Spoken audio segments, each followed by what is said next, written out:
So I mean, I finished the book Yeah. and everything. So Give me one yeah, second. I just gotta start the streams because let's see. So I should be able to start streaming. It's been a while since I streamed, so let's see if all these are going. yeah. I mean, I hope Carlo gets his Linux thing solved, right? Uh, Oh, there he is. There he is. Nice.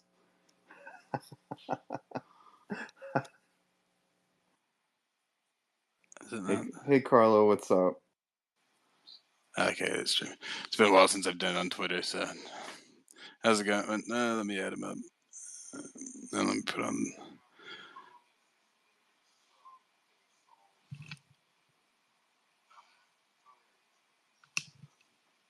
One second. I'm getting my audio mute. There you go. Can you hear me? You still there? Yeah, yeah, I can hear. Okay. Yep. So yeah, so I mean, I guess we're good to go whenever Carla wants to come up. Oh, it's yeah. He's got.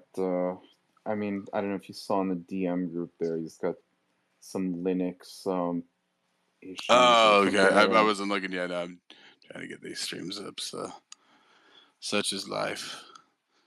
So yeah, we'll give it a few minutes. See if anybody. Yeah, okay, maybe they. Okay, that time he popped up. Can you hear us, Carlo? Can you speak? Hey, Carlo. Hello? Yep, you sound good. Yeah, yeah, we got Yeah. you. Oh, okay. Okay. No, because the browser kept blocking me for some reason. I had to deactivate the like all the security on it. Yeah, I, it was I it was it was doing that for me last night too, just on Firefox, like on the Mac. It was like I couldn't when I went to x.com, I don't know if it's when they changed the TLD to x.com, but like yeah, for some reason, and I don't have any of that like strict like cookie blocking or anything like that oh on yeah, you don't have the Firefox. hardened because I do have all the hardened. I use a fork of Firefox. It's called Right, LibreWolf, and right, it's Firefox but like hardened to the gills. And usually it doesn't like if I just like tick off the security, it just kind of stops. But like now it's not even letting me go up until now though that I managed to remove right. everything. But yeah, it was But blocking me. So Well, yeah, I mean, I'm saying on my Firefox, I don't have any of the hardening on, and this is just the regular Firefox, and X would still not let me in, so it's like very odd. That was last night. I mean, usually I always just try to use Brave on everything, right? Because most developers, I'll just tell you from experience, if anybody who works on web developers only test on Chrome and then toss it off, right? Of course, Brave is Chromium, so I I always just it's not even like I liked Chrome. I was never impressed with it. I used Firefox for a long time, but yeah, people, it's just always whatever. well, I use Brave too. It's just that I recently I discovered the LibreWolf one. It's even more hardened than Firefox. And I just anything Chrome based, I just don't want to support it. But I mean, I do use Brave. It's like I used it like as my first browser for a long time, and it's still my second. Like if something doesn't work on LibreWolf, 'cause, I mean it's very restricted. I just go on Brave. Like Brave's definitely the kind of in between, privacy and user flexibility. Like for sure, you can do all your ad blocking and like block the telemetry and all that super easy on Yeah. Brave. Okay, so I mean, I guess I see OG's there, so whenever she wants to come up, I'll send her an invite. But yeah, I guess we can get started. So I don't know who wants to go first Oh, on this. oh, I can guess we? I thought we Yeah, were going to like. Carlo, yeah, Carlo, go first. Wait, hang on. Yeah, Can we do some maintenance before? So I forgot how we go about it though. It's we do first impressions, right? Like kind of first general yeah, impressions. Then we do like the kind of breakdown analysis, or we just go wherever it takes us. But yeah, usually I give people a chance to kind of just give their first impressions before everybody gets polluted by everybody else's opinions, right? yeah. Like that's the one thing to always try and maintain is to not get polluted. Just yeah, first impressions, and then we just kind of I think evolve where we want. So I see OG coming up since OG's new. on this. I Yeah, hang guess on. we'll Yeah. we'll we'll go with her So first impressions so first first. impressions, then we do analysis, then kind of the technical bits, right? Like structure and like Oh yeah, the yeah, for the sure. mechanics of the tech and all that. Then we do nitpicks, hit picks, and then we just kind of wander into real world stuff, right? All right, let's go. So Oh, I yeah, don't want to since go first. no, you have to go first because since this year the first one, it's more interesting the person who's either newest to the book or hasn't done as many of these books, right? So it's more pure, right? You're like a fresh driven snow, right? So go ahead, OG. Just whatever Like, your thoughts are. Just like yeah, I mean, what are your thoughts on the book?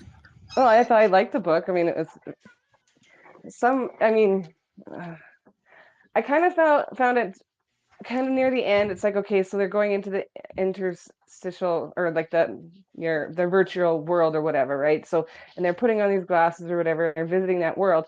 But then near the end, it's like, well, then there's another. Um, they're talking about like a world that from outer space that's you know um came into like the Earth solar system type thing, and kind of taking over the humans, and that they've always been taken over, um, and humans never knew about it. So it was like the virtual world was kind of like playing this, telling the story of, like, I don't know. I'm explaining it. Don't know how to explain it. Yeah,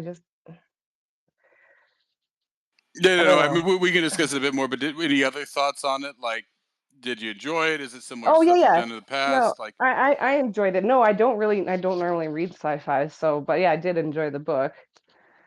Um, it was long, but whatever. I enjoyed the book. any other sort of thoughts on it? Anything else that stood out to you, or anything you didn't like? I mean, yeah, just sort of initial thoughts, just like your summary of the book. This is why I didn't want to go first. But no, I mean, we're just gonna get it because, of course, me, and especially Speedy, there will meander on about a million things on it, and so will Adrian. So I mean, but it's just yeah to get out there, kind of your initial thoughts before we sort of jump all over the place.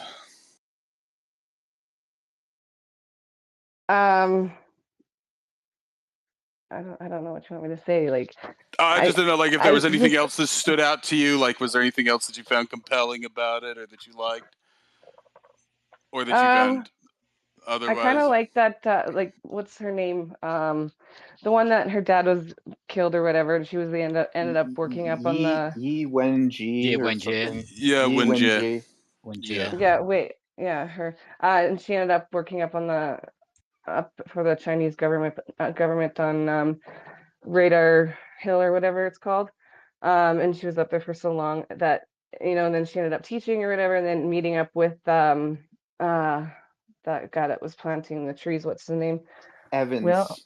Evans, that's it. And how they were kind of like immediately kind of connected because it's like they knew each other almost from another place or something like that, and they kind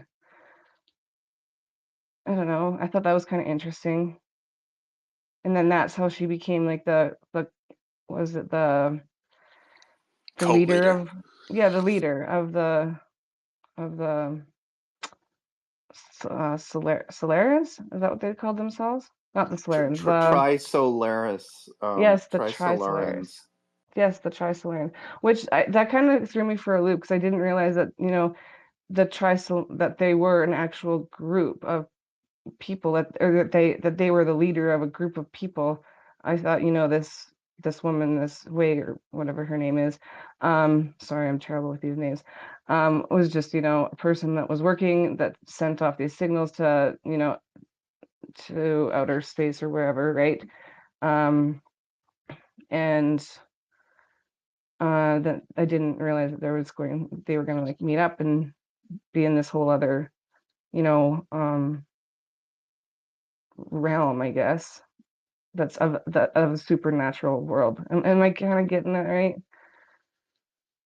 Yeah, we can discuss some more. I just wanted to give you a chance to kind of, spill it all out there. So yeah, I mean, if you're satisfied, we can then move on to Yeah. I don't know if Adrian I wants Yeah. to mean, go I mean, next. I mean, the book was so Yeah, long. There's so many parts of the book that, I mean, we could just talk about forever, right?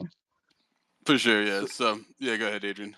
so my initial reaction to this entire book is, I fucking hate communism. That is my primary reaction. Um, you know, it's just such a horrible, and even socialism, right? Like, I mean, and I know Carlos talked about this in the past, where like, there are Canadians who want to go to Colombia or they want to go to Mexico and live there because they're saying, oh, it's better than Canada and this or that, and like, all of those countries generally descend into like a socialist dictatorship, and like there's tons of corruption, and yeah, and I mean, the, my I mean, everything about the book is anti-communism, right? It's like, yeah, I mean, that's how I read it. I mean, even though like with Evans and stuff like that, and I mean, yeah, I'll get into Evans later about his like whole fucking whiny monologue there that was like, "Oh, I'm a billionaire's son," and like, oh, it's no good. It's like, fuck you, you know what I mean? Like, um, but I won't go there now. I mean, and like just the things that Yi Wenji went through, okay, that I mean, built up to her betraying the entire human race. I mean, in a sense, I can kind of see it. You really would be dead inside after living through that cultural revolution, you know, like she went through. I mean, think of the things that this woman had gone through. Okay, I mean, yeah, yeah. Communism, bottom line, I mean, it simply does not work. And I mean, just to take it to Canada, right? I mean, I saw some videos and like, there's the Marxists who are like, they want communism in here, and these are young people too. It's always young people, right? That just fucking don't understand anything, right? And then I was thinking about the three women that actually killed her father. Okay, and I mean, she had let it go, but it's like, they were still sporting the same, uniforms from the Cultural Revolution, but I mean, it had ruined their lives, but like, yeah, this whole book about is to me an anti-communism book. Um, and I mean, even the Triso I mean, they are more authoritarian, just because everything with them is about survival. Um, you know, I don't know. And then, but I mean, there's also dissension within their own people. Now, I'm certain that this will be expanded on in the other books. I mean, I haven't started the other books yet, and I know we're going to cover them, but um, yeah, it's just like, they're about survival. They're authoritarian, but I mean, the whole thing about what's going on Earth, right? And I mean, Evans is willing to betray things. I mean, just his whole thing of, the planting the trees, and like he wants to save this one stupid little bird, and it's just like, then he's butthurt about it, that he can't save this bird because like, oh well, the people need the wood resources and stuff like this, and like, I mean, the people need that, right? I mean, a stupid bird is less important than people. And this whole communism thing, right? It really, they say it's about the people, but it actually is not, right? It's actually against humans, right? It is very much crushing of everything that makes it great to be a human, right? Every like individualistic, thing that makes living life and being a human. you know, it just crushes it, right? And it's like, but it's packaged up in this whole thing about like how fucking great it is, right? Oh well, everything's equal, everything's fair. Everything is not meant to be fair and equal, all right? It's like, I don't know. Those are my thoughts. I know that's a jumble of things there. I really enjoyed the book. Even the tech talk towards the end. So, I mean, in Rachel's space last night, we kind of touched on it, and like OG was saying, like a lot of them are saying like the women, especially, were saying that like the tech talk was like the jargon and stuff like that was a bit too much. I mean, for me, I like that kind of stuff, so it's like, I actually found that interesting, the explanations and stuff like that. But I guess I could see how it could potentially be overwhelming just because there's so much of it. But I mean, I like tech jargon and, physics jargon and like, that type of stuff like logic and math. So it's for me, it's not really, it wasn't uninteresting.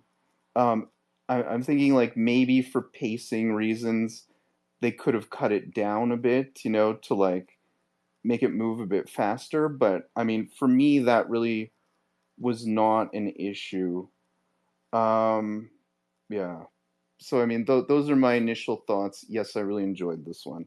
Oh, and I think it was like Jonathan Price who played Evans in the TV Oh shit! series. No, my Yeah, because I am a big fan of Jonathan. Even though I don't want to watch that, I do like Jonathan Price. So maybe yeah, I will watch it. Yeah. yeah. He is Well, he is he's Evans. fantastic Yeah, because, yeah. well, like I said, he has a passing resemblance to my father. But what's weird about him is like, usually he can play a jovial guy, but when he goes dark, he goes real dark, right? Like Yeah. he's one of those actors who like, well, like that's the thing, like he really like Game of Thrones. Well, once again, I'm just a big fan of his, but like his character on Game of Thrones, right, where he just like, it was both things, right? Like he was grandfatherly Yeah. even as he was like torturing people, right? Like he was just dark as shit. But yeah, no, I didn't know he was in it, so Yeah, I he's might be. yeah. Yeah, he's in it. That's tragic. But Yeah. before Carla goes, I'm just gonna point out just because I have it's not perfect, but so that usually like it'd be Yewinje, right? Yewinje is how you pronounce the main chick's name and any of her family, right? Yewinje. Yeah, when Uh, yeah, the main guy. What was so sure Dasher, right? The police detective, right? So it's spelled she, but you really kind of almost make it sure, right? You Yeah, kind of it's like a yeah. swap. schwa. It's like a Yeah, schwa sound. so it becomes like sure, right? It's almost like an R there. So I usually just say it almost with an R, like sure, right? So Dasher, who are the other characters? I'm just trying to give it, yeah, Wong Mao. Wong, yeah. One meow. Wong, yeah, Wong Is it Meow. is Like is it literally like meow. meow? Yeah, Yeah, okay, yeah, meow, like a cat, meow. Wong Meow. yeah. Yang Dong or something like you can yeah, it would actually the A is an aw sound and the O is an O. So instead of Yang Dong, it would be Yang Dong, right? Ding Yi, usually the E, it's just like the YI means like it's E, ding E. So that's just like, so like, I just wanted to point that. So yeah, but the main chick's name is Winja. Yeah, Winja. And then Wong Miao. And then Dasher. Or I guess his name is Shi Chiang. Q is a ch sound. So it's Chiang or Dasher. You can just call him Dasher. And then Mike Evans is obviously Mike Evans. There you go. So go ahead, Carla. I just wanted to point that out. Yeah. What's the Chinese accent pronunciation of Mike Evans? We should just do that. I'd have to look up and see because actually they have it spelled out. Like I'm curious, like what, because they do have like a phonological like it'd probably be, I don't know, like meek. Well, I'm gonna do this Japanese, right? Like because like yeah, Japanese is even more strict, right? So it'd be Mike Evans, right? Like I'm not sure what they have. I'll have to go and look those characters up and see how they have it.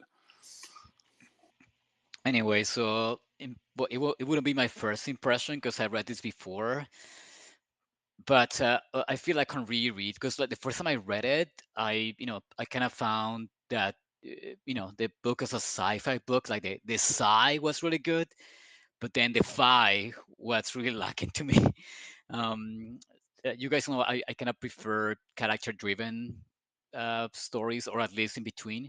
And I feel like this book is mostly like, ideas, concept driven. It's all the ideas kind of driving the story, and the characters, I mean, even what's his, Wang Miao, like like he's kind of very loosey there. Like I feel like none of the characters are strong. I mean, that's how I felt before, but this time, kind of reading more closely, like I really didn't mind that, and I just got into so many existential, like questions, just reality breaking questions that I'm like, oh wow, this is here, and just I feel like what I always say, when I compare books that are like very specific, like let's say if a book has a big scale and kind of has like kind of like flat characters, I'm like, wait, but you have the novels that have more character driven stories, right? So it's good to have kind of variety. Like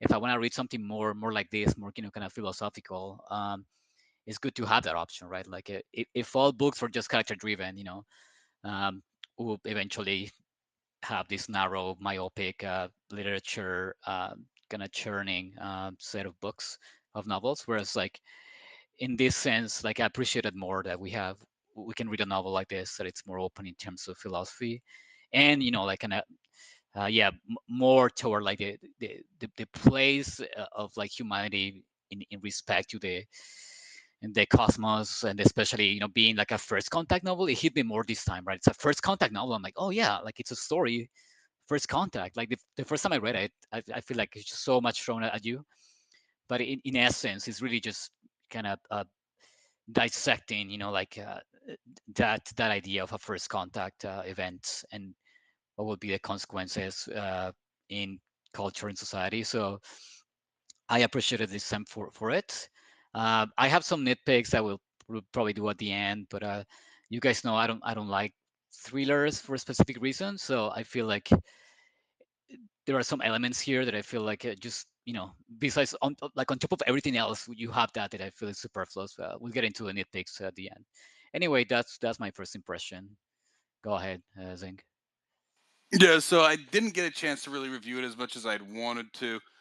Just been busy with some other things these last couple weeks, but no, it was an interesting one because in general, I've always been a bit more hesitant to deal with translated books, right? Because there's a lot of stuff that's like lost in translation. You have a good translation. There's a lot of stuff, but I mean these days usually they get translated so like that's one reason I've been hesitant around it. Um, so I mean it does jump around a lot, right? It is a bit confusing, and sometimes and of course, as you guys well know, I'm bad with names anyway, and of course Chinese names can be a bit more kind of similar sounding and all that stuff and whatnot. So it's a bit hard to kind of keep track of some of the names. It takes me a while to like, oh, it's like, okay, this is important, because in general I just forget names in general, just because you rarely need to know a name ever again in life and in books, right? So yeah, it's kind of hard to navigate with that stuff. But yeah, no, I mean it did move around a lot, and it definitely is. It falls into one of these realms of science fiction where it's it's trying to explain actual science via fiction, right? Like and not so much fictional science, right? It does speculate on that, but right, like it's trying to like, I mean, largely the book is a metaphor for like try to explain this three body problem and what the conditions would be in, right? And that's what we get with that whole like simulation thing. So it has it isn't. And I'm like you, Carlo. I generally like these days, like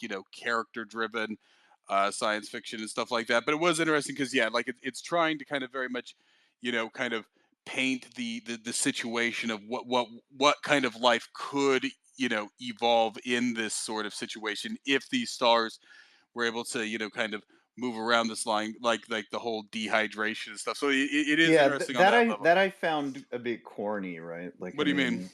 mean, the fact that they have to I dehydrate their knew it. bodies. I knew you would say something like this, Adrian. Yeah, yeah, But I I'm mean, so I like, mean, but I mean, the point here is just that once again, so it's the science fiction here, right? It's like, okay, what would these conditions allow for? What would you have? And of course, it's left very vague, though. That is the one thing that's interesting and almost kind of spooky about the whole simulation thing, right? Is now, to a certain extent, I knew vaguely what the book was about, right? I knew it had something to do with like first contact. And the guy at work, right? Like I said, I tried to stop him before he could spoil too much more, but he'd kind of mention things like about the cult and stuff like that. And that's why I'm like, just stop it. And that's why I had to bust through the book so damn fast because I was afraid. Right? He's a rather talkative guy, and so I'm just like, okay, I got to bust through this. So I already had certain notions of it. So when they went into the simulation, I did understand. I was quick to pretty much pick up that it was a metaphor for, you know, life on this other planet, even though it was using humans and stuff like that, right? That there, and that was what was interesting is, of course, then it's later revealed that like it's just a metaphor, but it kind of does show the situation of those sorts of things, right? Like the, kind of trying to simplify, like well, that's the thing, it's a gamification of this world situation, right? And how like they keep getting Yeah. reset now. The other thing that is interesting about this book, and it's kind of hinted at early on, and of course, like the name of the series too, right? As you've seen, like Remembrance of Earth, like there's certain points where it's almost written like, it's like, you know, you could tell that this is like almost kind of like a history of the world under this situation, right? Like the one part I remember in particular was that writer that she meets out there in the forest that later throws her into the bus. Like the way it frames him, it's like his only significance is the importance he would have on later events, right? Otherwise, and then of course to me, of course, it's funny that he dies in mediocrity in Canada, right? Um, Yeah, yeah, like yeah. that to me, like just it's like, oh yeah, this guy was rather mediocre in the end. He went to Canada. It's like, He ooh. went to Yeah, Ottawa. exactly. Yeah, I know. Ottawa, Oh not yeah, just yeah, yeah. Canada. No, Like It's it's so that bad. funny, right? Like, I mean, I would say that, I don't believe in karma, but this guy really did. I think he got the worst punishment of all. When was this written? 2015? Is that when it was No, released? 2008. And so the one thing I Okay. will say that is interesting, and I don't know if we have any other things, but the one thing I guess I'll start diving in here. So from what I understand, yeah, it was written. Now I've watched Chinese movies. I've even gone to like Sundance, and people are rather like the Chinese government. It's weird. They are authoritarian, but like they can't keep like they're not like North Korea, right? So stuff slips through, right? And so things can be kind of a little bit subversive. There's a famous movie I watched called To Live, right? It was done by Zhang Yimou, who later on directed the Olympics and stuff like that. And it was a bit subversive and stuff like that, kind of criticizing the Cultural Revolution, the Great Leap Forward, and stuff like that. Now, it's weird how China works now. Like sometimes it's kind of okay to recognize that the Cultural Revolution was whatever. But so Well, from what guys, I I, understand, I have a scoop for you guys. In the original version of this book, like the opening chapters with the uh, yeah, when just that and the whole struggle sessions, that was buried in the middle. So the publishers were afraid of kind of state censorship, well, and so they that's what I was getting at is that the English text is actually more accurate to the way he wanted it, right? The yep, that's publisher, it. yeah, the publisher made him bury that opening part in the middle. So because like when I was just reading about the translation, because I wanted, like I said, I'm a little bit hesitant around translations, and at first I was irritated. It's like, why did they move it to the front? But then it's like, oh, okay, that's where he actually wanted it, but they had to bury it there to avoid the censorship, right? Because of course, yeah, like they're not like censoring every, right. This isn't like, yeah, this, it's not like it was during the '60s, right? For the most part, they kind of thumb through it. It looks good enough, and I think it was even serialized. Do you know that, Speedy? I think it was initially serialized.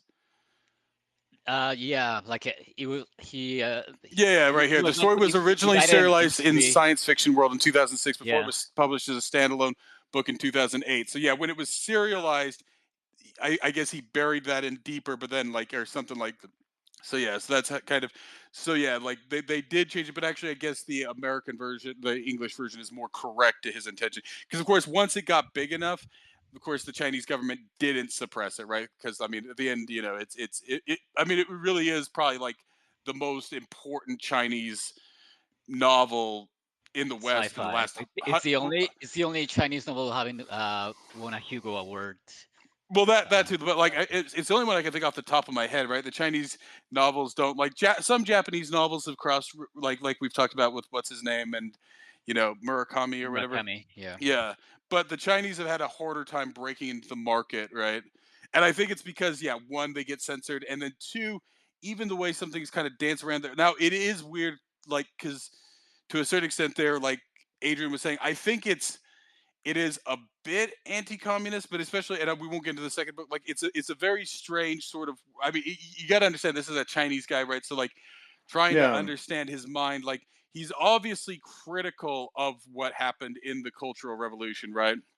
But I don't know, like, yeah, like, is he a real venture capitalist, or like, I mean, like, I'm not sure on that, right? I I don't If think he anything, he's is. probably more of a technocrat. He probably falls into the same sort of mindset as Asimov, right? His politics are probably more similar to Asimov's, right? He's an Where he want, Asimov fan. He's like a yeah, hardcore Asimov fan, by the way. He's open about it.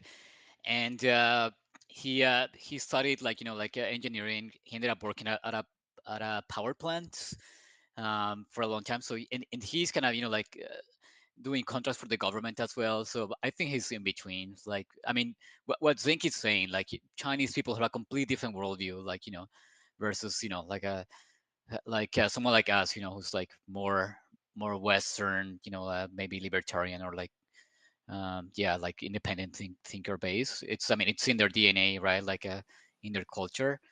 So we'll get into it later, but I researched about him, Yeah. and it seems like he's more what Zink is saying, like more with the technocrat kind of cast. And trust Well, the I mean, experts type thing, which yeah. of course yeah, I'm somewhat, I mean, yeah, obviously I'm somewhat, but yeah, I don't trust the experts, like, completely. So it is sort of a mixed bag there. I mean, interestingly enough, he would have been born during the Cultural Revolution, so he probably wouldn't have suffered there. I don't know if anybody in his family did. He's yeah, actually more of his the parents did. Tiananmen. Yeah, he's When he was a child, his parents got hit really hard. They lost everything. Basically, they have to go work at a mine, and he had to stay with his grandparents. So they were like half the country away from him. And actually, that's when he had this epiphany. Like he was one night. I mean, he didn't wear shoes sometime, like for some parts of his life.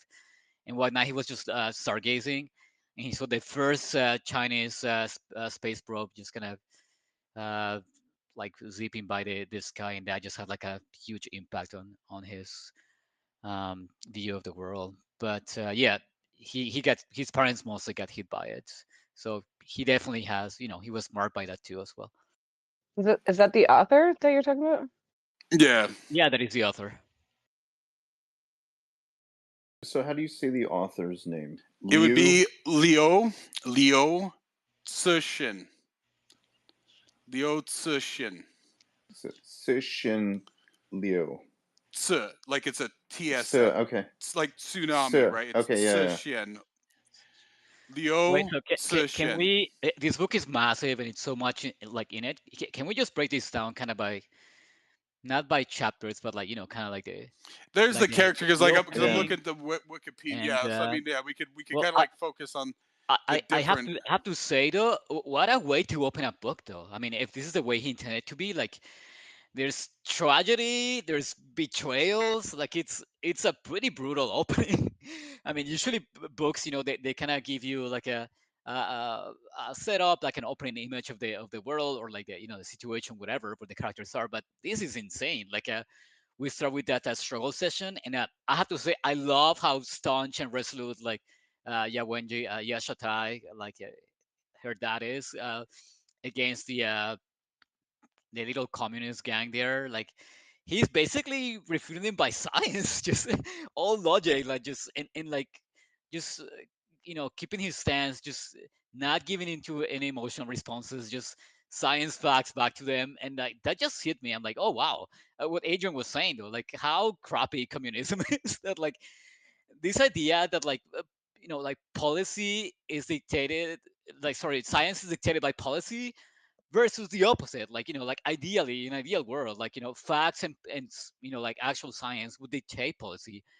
But here, one of the first kind of big questions that like the book opened to me, I was like, oh, like what if like policy is dictating science, and like when they're saying, oh yeah, uh, relativity it is just more like more of your capitalism, like idealistic pollution, whatever. I was like, oh wow, it just made me think of COVID and all that, like the way it was, everything was everyone was acting and everything went down. So Well, really yeah, a cool lot of the opening. parts of that book you can really kind of relate to, what's been happening in the last few years.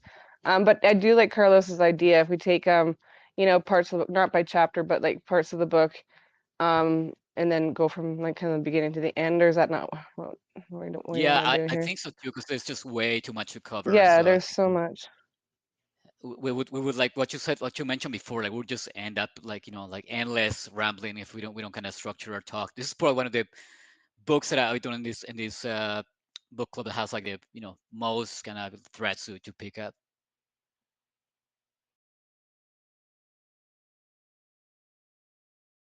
Or zinc, what do you think? I mean, is your space? About what?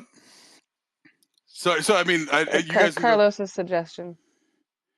So the one thing I wanted to dive into, and it was something, and it comes up in the later book, and it was I kind of picked it up. So at the base, right, and it comes up later in the other book too, right? You have there's two leaders of the base essentially, right? There's who is it? It's Lei Zichang and Yang Weining, right? Which is the one that essentially she marries, right? The two leaders there. One is the chief engineer, and the other one is the political commissar. And so I'm looking this up on China, right? And so it's talking about in the People's Liberation Army, each level of the command has a dual command structure with a military organ and a party organ. This collective leadership is held between the military commander and political commander or political commissar. The political commissar is always a uniformed military officer with both tactical and political training, and Chinese Communist Party cadre. In the past, this so it's interesting because like this comes up in later books too, because like I guess it's a common structure where they almost have both are military, right? So the one guy was an engineer, but he's obviously more politically oriented. While the other guy's like, but they almost like not everybody is part of the party, but like yeah, they have somebody who's almost kind of like secular to the party, right? Because it's almost a religion, right? You always have like a religious commander and a secular commander, right? And of course, they both overlap, right? The one commander is a military commander or an engineer, but he's more politically oriented. Whereas the other, obviously, the other guy is politically correct in the sense of communism, but is not, you know, politically oriented. So it's a strange structure, and it comes up in some of the later ones. So I just wanted to bring that up because that was something. Because for the most part, I'm kind of familiar with the situation in China, and all that, but I was not familiar with that sort of aspect, and it was kind of curious to me the way they have that kind of like duality at all levels.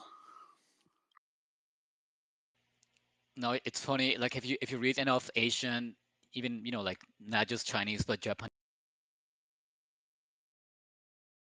Oh, we You cut out for us there, yeah, you Speedy. cut out, Carla. Looks like he's connecting. Oh, he's back.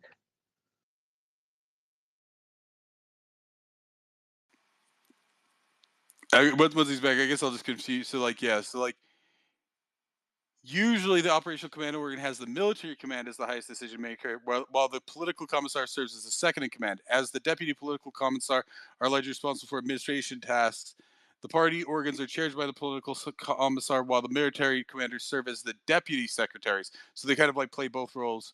The role of the political commissar is not universal across different branches of the People's Liberation Army. In the ground forces, the political commissar is often second in command, while the military officer is responsible for the operation. Whereas in the People's Liberation Army Navy, the political commissar and uh, so yeah, so in the ground forces, the non-political guy outranks, but in the Navy, the political commissar outranks. So I just wanted to bring that because it was something I've been meaning to look up. I hadn't looked it up until now. So I mean, you guys, that's what when you guys were asked, you guys asked me some question. I was looking that up because it was one thing I suddenly remembered to look up. So what did you guys want to do? Did you guys want to advance through it? Yeah, so I don't know. Go ahead, Carlo. He was saying something there. Yeah, I think he's back now. Yeah, I'm back. Yeah, my browser crashed. I think it's just the Linux on the USB drive. So no, I'm just saying that like in many like in a lot of Asian fiction that I read, they have similar archetypes where they have like kind of the political member of like even in Japanese novels, so you have like the politician, you have like more like the soldier, and you have the Well, I've seen scientists. that too, but like it's an actual structure, right? Like so, like that's the thing, right? You have people who are more politically, or I mean, even in companies, right? Like even as engineers, right? You have the guy who obviously wants to aim for management, and the other guy who wants to aim more for technical stuff, right? Eventually, over time. But here, I guess it's an actual. It's not just a personality type; it's actually a structure, right? Like I described there.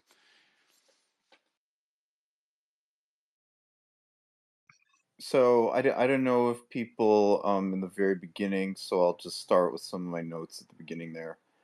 So it's with the Red Guards and how they were interrogating he Winji.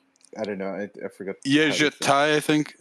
Yeah, they were interrogating him, and then it was he doesn't really buckle under the pressure, and like you know, but this actually this point stood out to me. So it's like they're talking about scientific experiments, um, and it says here, uh, quote, "Of course, it should be correct philosophy of Marxism that guides scientific experiments," one of the male Red Guards finally said. They're going back and forth about like, um, how science should be done and stuff like this. I mean, yeah, and it just bothers me, right? I mean, it's so counter like, and I mean that to me sort of set the stage for things later on when she's at the base and the radio base, and they say how they have to like disguise their experiments a certain way. um and also what I did find interesting was, so I mean this is a communist society, so when her father's student comes and gets her from um like gets her out of that jam that she's in with the Cultural Revolution, and they take her to the base because she has the knowledge about radio waves and stuff like that and how they interact, because she wrote that paper. They sort of, even they are like, even they have to like, sort of like, cook the books, so to speak. It's like they have to keep their intentions, out of the limelight of the party, just so that they can actually function, right? And I mean they are high-ranking people, right? That intelligence and stuff like this, signals intelligence. It's like, I mean, essentially that's like the NSA of China, right? So, um, it's just very interesting how like you know, the bureaucracy even gets in the way of like the people that have some of the most authority in the country, that like they have to keep that stuff off the books and like modify their experiments in certain ways just so that they don't attract attention from like the Politburo, like the party. And that's why I think that's why they said you'll never leave this base, just because like they have to keep her sort of hidden, um you know, just so that they don't get jammed up themselves from their superiors. It's like, I don't know, it's very odd, like this extremely, I guess it's not odd. I mean, Canada, we have a very bureaucratic society as well. I mean, but I mean, this really does highlight, just how overly bureaucratic societies and communism that are under like, this Marxist ideology, it just absolutely ruins everything. And everybody is aware of it. I mean, everybody in the society is fully aware that it does not function.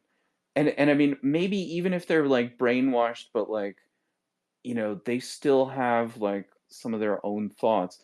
Eventually they get hit up with the problem that you simply cannot solve without like if you were to do everything by the book, it simply would not get solved, right? It's like, It yeah, happened in communist China, right? Like the Great Famine it was the largest recorded famine in history from 1958 to 1962. How was it? 36 million people died of hunger. That's exactly what you're saying. Like, even if you do everything by the book, eventually, like you get the consequences, right? And like, I mean, no one can deny seeing their family starve, right? Like that's one of the things that I love about this book is that I feel like younger people need to be reminded of this. Like, hey, communism just killed millions of people, and it's still to this day still doing it. Like this romantic idea of, oh no, it's gonna solve all your problems. Like we have one after the other, just like mega events just proving the opposite, right? And I love how this book opens, just kind of throwing that to your face. Sorry, continue. no, exactly, and I mean, so I mean, the point that I was trying to make there, and probably not very eloquently, was that you know the top people have to break the bureaucracy to a large extent. And I mean, we see that throughout her entire career at the base. It's like, they simply cannot function. Um, and it's like when she had to get those papers from the American astrophysicist, like she has to like request it a certain way, and when they put in like the documentation so that I guess their Chinese secret service or whoever smuggles in like information and documents from the West and so on, um they have to write it up a certain way so that it doesn't offend the party leaders. And it's like, well, why do you want this info, right? It's like, but you would think that at that level and these top secret, uh like, I mean, that they wouldn't question it, right? It would be like, um you would think that they would just allow it because, I mean, in order to defeat your enemy, which is what top secret projects are about, I mean, you need to know them, right? So you need to know how they function and this type of thing. So, I mean, you would think that they would just get like, carte blanche to get whatever information they want, whenever they want it, just because it is top secret. The public is not supposed to see this stuff. But no, it's like, and that I found interesting. It's like when they put in these requisitions, they still have to kind of, toe party line and like, explain it away in a certain manner so that, there's no repercussions on them down the line. I don't know, it's just interesting. That was interesting. And I don't know if that's actually how it functioned in China during those years from like the 60s through the 70s and into the 80s. If even like their spies and like, their secret organizations, if they would actually have to do it that way, or would they be given this information, just so that they could actually like compete against the West and like understand them. I don't know if anybody has any insight on that.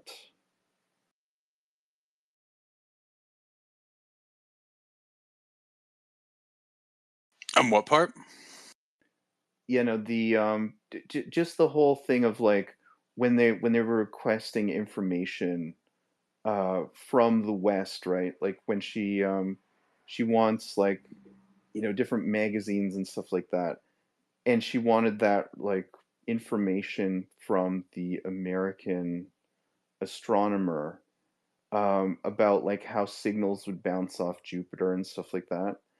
Um, they had to like request it a certain way, like when she went to her superiors. So Um, so what's interesting about that is there are certain, and this is why I never went into academia, and I've heard other people, like there was a bunch of stuff like years ago, like I remember watching a documentary where like, super gravity and string theory. At one point, like this was like 10, 15 years ago, like one guy was talking about how like nobody wanted to do super gravity because all the funding was just for string theory and stuff like that, right? Like there's political things, but there's even like fat. So like I've even heard of this though, like now there it's a political situation, but it's always political at that level in academia, right? I mean, this is why, even going back 500 years ago, Copernicus and Galileo Right. had to hide, had to be very careful with the But political I mean, situation, right? but this really is not academia, right? Like, I mean, essentially at that Red Coast base, they're spies, right? Like, I mean, this Well, is like their NSA, right? I but mean, it is researching and stuff like that. So it is something weird that happened. Like even in government organizations like that, a lot of it's politically funded, right? It's like, oh yeah, I mean, I've heard this from all sorts of people, right? Like the art of grant writing, right? If you've ever talked to academics, it all comes down to grant writing because, to a certain extent, right, if you put certain keywords in there, you can get them to grant you something for whatever, right? If you can relate it to some, specific, program, right, or something, or initiative. And even yeah. before you got to the wokeism aspect of the last 20 years or so, even just like, it's like, oh yeah, we're going to research this for the sake of corn production, right? Because there's a bunch of kickbacks that were put out there for corn production, right, to satisfy some stupid senator from Nebraska at some point, right? Right, right, but I mean, this base ultimately, well, I mean, it has two functions, right? I mean, the hidden function is to try and contact alien life. It's like SETI, basically, search for extraterrestrial intelligence. But I mean, the primary function is a low or a high energy weapon to take out spy satellites. Well, Like, I so I mean, mean, there's probably multiple levels here because, of course, we've talked about Chernobyl, right? So when when the communist governments request this sort of information or material help from the other side, there's two aspects they're trying to control, right? One, yeah, they want to make sure that they control the information being spread in there, right? They don't want to be bringing in subversive materials. But then, two, it's also extremely embarrassing for them every time they have to ask for, aid or information from the imperialists, right? So that's why they're very hesitant to request these things because, one, yeah, like, why do you want this? What is it going to do, right? Is there something subversive in it or whatever, right? well, What's the no, value of it? Why can't we develop it, right? What's wrong with our version, right? But then two, every time they have to go and do it right, because and of course the West did do it right. It's like, oh, look at, anytime they want something good, they have to use like an American something, right? So there's two levels there as to why that, yeah, they don't want, one, they want to control, like, it's like, yeah, are they trying to be subversive? But two, it's always embarrassing to these communist governments anytime they have to seek aid, whether informational or material, from the Western government, right? Because they're supposed to be self-sufficient, they're supposed to be superior, and the fact that they, need the West more than the West needs them well, was always a problem. but no, like, I mean, so I get what you're saying, but from my understanding, like, I mean, if this is a military installation primarily, right? I mean, you need as much tactical and like just intelligence on your opponent as you can get, right? I mean, that is the function of Coast Base, and I mean they even said this. They covered the so I mean early spy satellites, and I was actually surprised that they covered this. They actually had a canister of film in it that would fly over. So they would launch it, it would fly over, and it would take pictures on film, and then the canister would be ejected from the satellite. It would drop down to Earth, and then there would be parachutes, and a plane would fly by with a hook and pick it up, or it would fall into the sea, and like the Navy would recover the case and stuff like that. And apparently, it had like other stuff in there that would destroy the film if they could not recover the canister, so that like after a certain amount of time, if they hadn't recovered it, it would just burn the film up. Um, and I was actually surprised because I actually researched this years ago. So the CCD satellites, so CCD like we have in our phones that take pictures, um, that came from spy satellites of the 70s, right? That was the development, the charged coupled device that would turn a photon into electrons. Um, so I mean that is from spy satellites, right? Digital spy satellites. So the function of the Red Coast base was, and I mean we only find out later that the function was yeah, search for extraterrestrial intelligence. But the primary function was to shoot these satellites and actually burn up, the satellite and the canister of film so that they couldn't be spied on, right? Like using the high energy transmission. Um, so the West, USA, and Russia couldn't spy on China and stuff like that. So I mean, here's my whole thing. I mean, the people that brought her to Red Coast Base, I mean, they're skirting the rules by bringing her there in the first place, but they need to answer to their superiors. So they need results. So they need the smartest people, and she's one of the smartest people. So they have to keep her there because she can't be discovered, or else they're like not really betrayal, but skirting the bureaucracy would be discovered.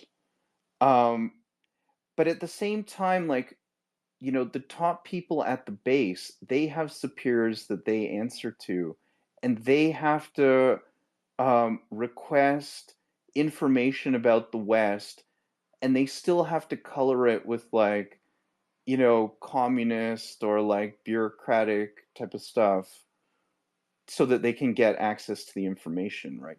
Like, I would think that a military installation, especially one as top secret as that, where, if you share any of this stuff, you're going to be killed, right? I mean, they are not going to tolerate a betrayal of like that height, right? So I mean, it's like I would think that they would just give them whatever info they want because the ultimate goal is gathering But I information mean, about your opponent, there's multiple right? levels because this is even the same. I mean, one, this isn't this is the '60s and '70s, right? There's no internet, right? Information costs money, right? You have to bring it in and stuff like that. And Yeah. two, right? So I mean, you can't just give because she's a known subversive, right? So like they're going to be more careful about her budgetary desires, right? So there's But I mean, that's true. I mean, and this is actually how spying is done. It's like, oh yeah, I just want to order this inane magazine, and then somebody's going to scribble in the margins some stuff, right? I mean, this is how either side. So like any materials brought in or out of these places and all that stuff. Yeah, I mean, obviously there's this other political component to it, but she's already a suspicion, under suspicion of being a subversive, right? So it's not Yeah. surprising that her requests are probably more finely looked at, right?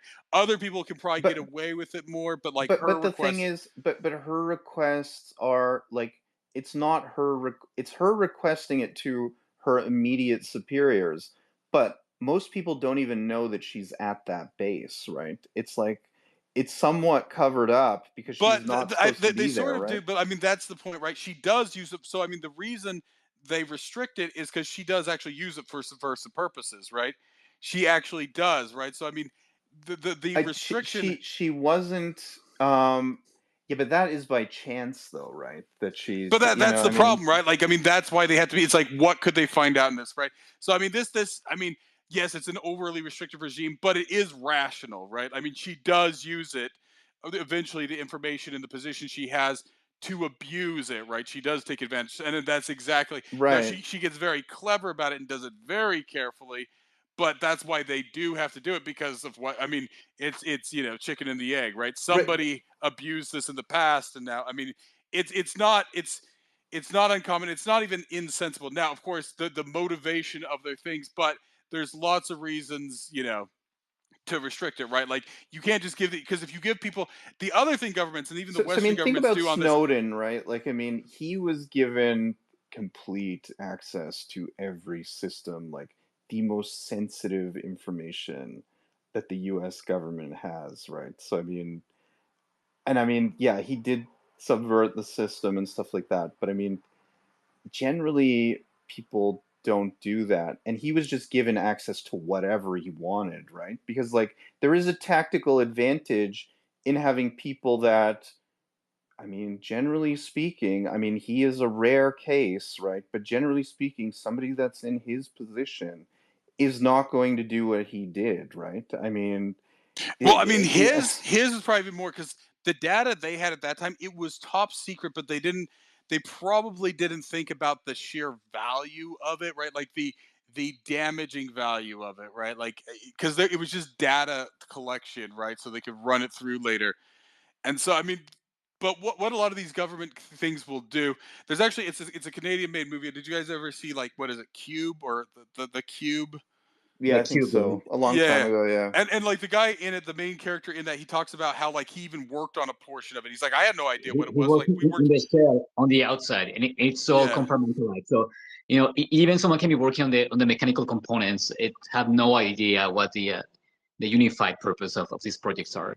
But Well, that's the thing. you need somebody like, I mean, Snowden had full access, right? Like, I mean, you need people that know fucking everything, because like Do you know that like if they're on your Snowden side, it Snowden provides a Snow, tactical Snowden advantage, right? Snowden Like, I mean, didn't need to know everything. It was actually bad policy that allowed him to do what he did, because he was not that important of a character, right? He was literally a digital librarian, right? That's what he did, right? He tries to make himself and more important than he he built was. some of the systems, right? Like, I mean, I he really question. I've heard a lot of debates there that he was not quite as important as he was, right? I mean, I build systems all the time, right? Like, what does it mean to build a system, right? Like, it just means gluing two things together, right? I mean, that's the right. problem with large, complex, systems, is that you're really just gluing in, you're just gluing the mouth of one system to the butthole of another system, right? Like it's human centipede, right? Like it's pretty.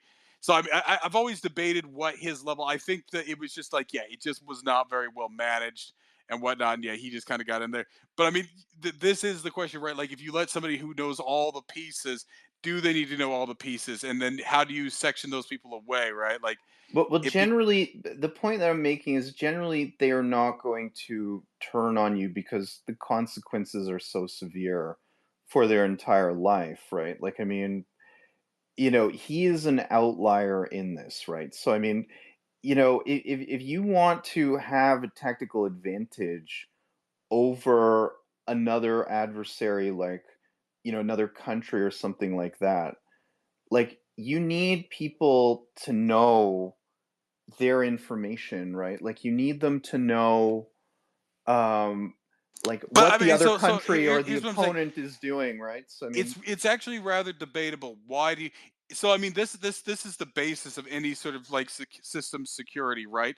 It's easiest to have no access to know whatever, but they found just in general, right? There's like multiple principles, and one of the basic principles is least access, zero knowledge, right? Least access. Right. So like I've worked for startups, right, where everything is under the CEO's single sign-on, right? But most bigger companies, right, like I guarantee you that like Bill Gates, to get access to certain information at Microsoft, doesn't just have some master password, because it's a single point of failure, right? They get his password. So actually what you do in a lot of these larger organizations is you don't allow that anymore, because it's been exploited too many times. There's historical reasons for it and everything else. Like, so I mean, the book sort of proves the point, right? She does use it to subvert them, right? So, and this is the sort of balance. Like, why do you need this information? Well, I need it to do this. It's like, well, can't you just use different information? No, I need this, right? Like, if you've worked in these sorts of industries and in academia and in government or in secure systems, it is a constant thing. Like, why, right? Like sometimes, and then of course what happens is, and I've even in private businesses, they put in these security people, and then it's bureaucratic, right? You get bureaucracy in there. It's like, oh, give me access to this system. It's like, okay, I'm going to give you a temporary password, and you have to ask for it every morning, right? And you have single sign on, you have expirations. Now sometimes people just do that just to be bureaucratic in betweens and all that stuff, right? In government, in military or whatever. But there are reasons. So like it's kind of both things, right? Like there are reasons you can't yeah. just give these, because do they really need it? I mean, they're going to ask for the sun, the moon, and the stars if you let them, right? So you got to always kind of question, because there is a material cost to this, right? Does it need to be translated? Does it need to be checked, right? Is somebody like going to use it to pass her information, right?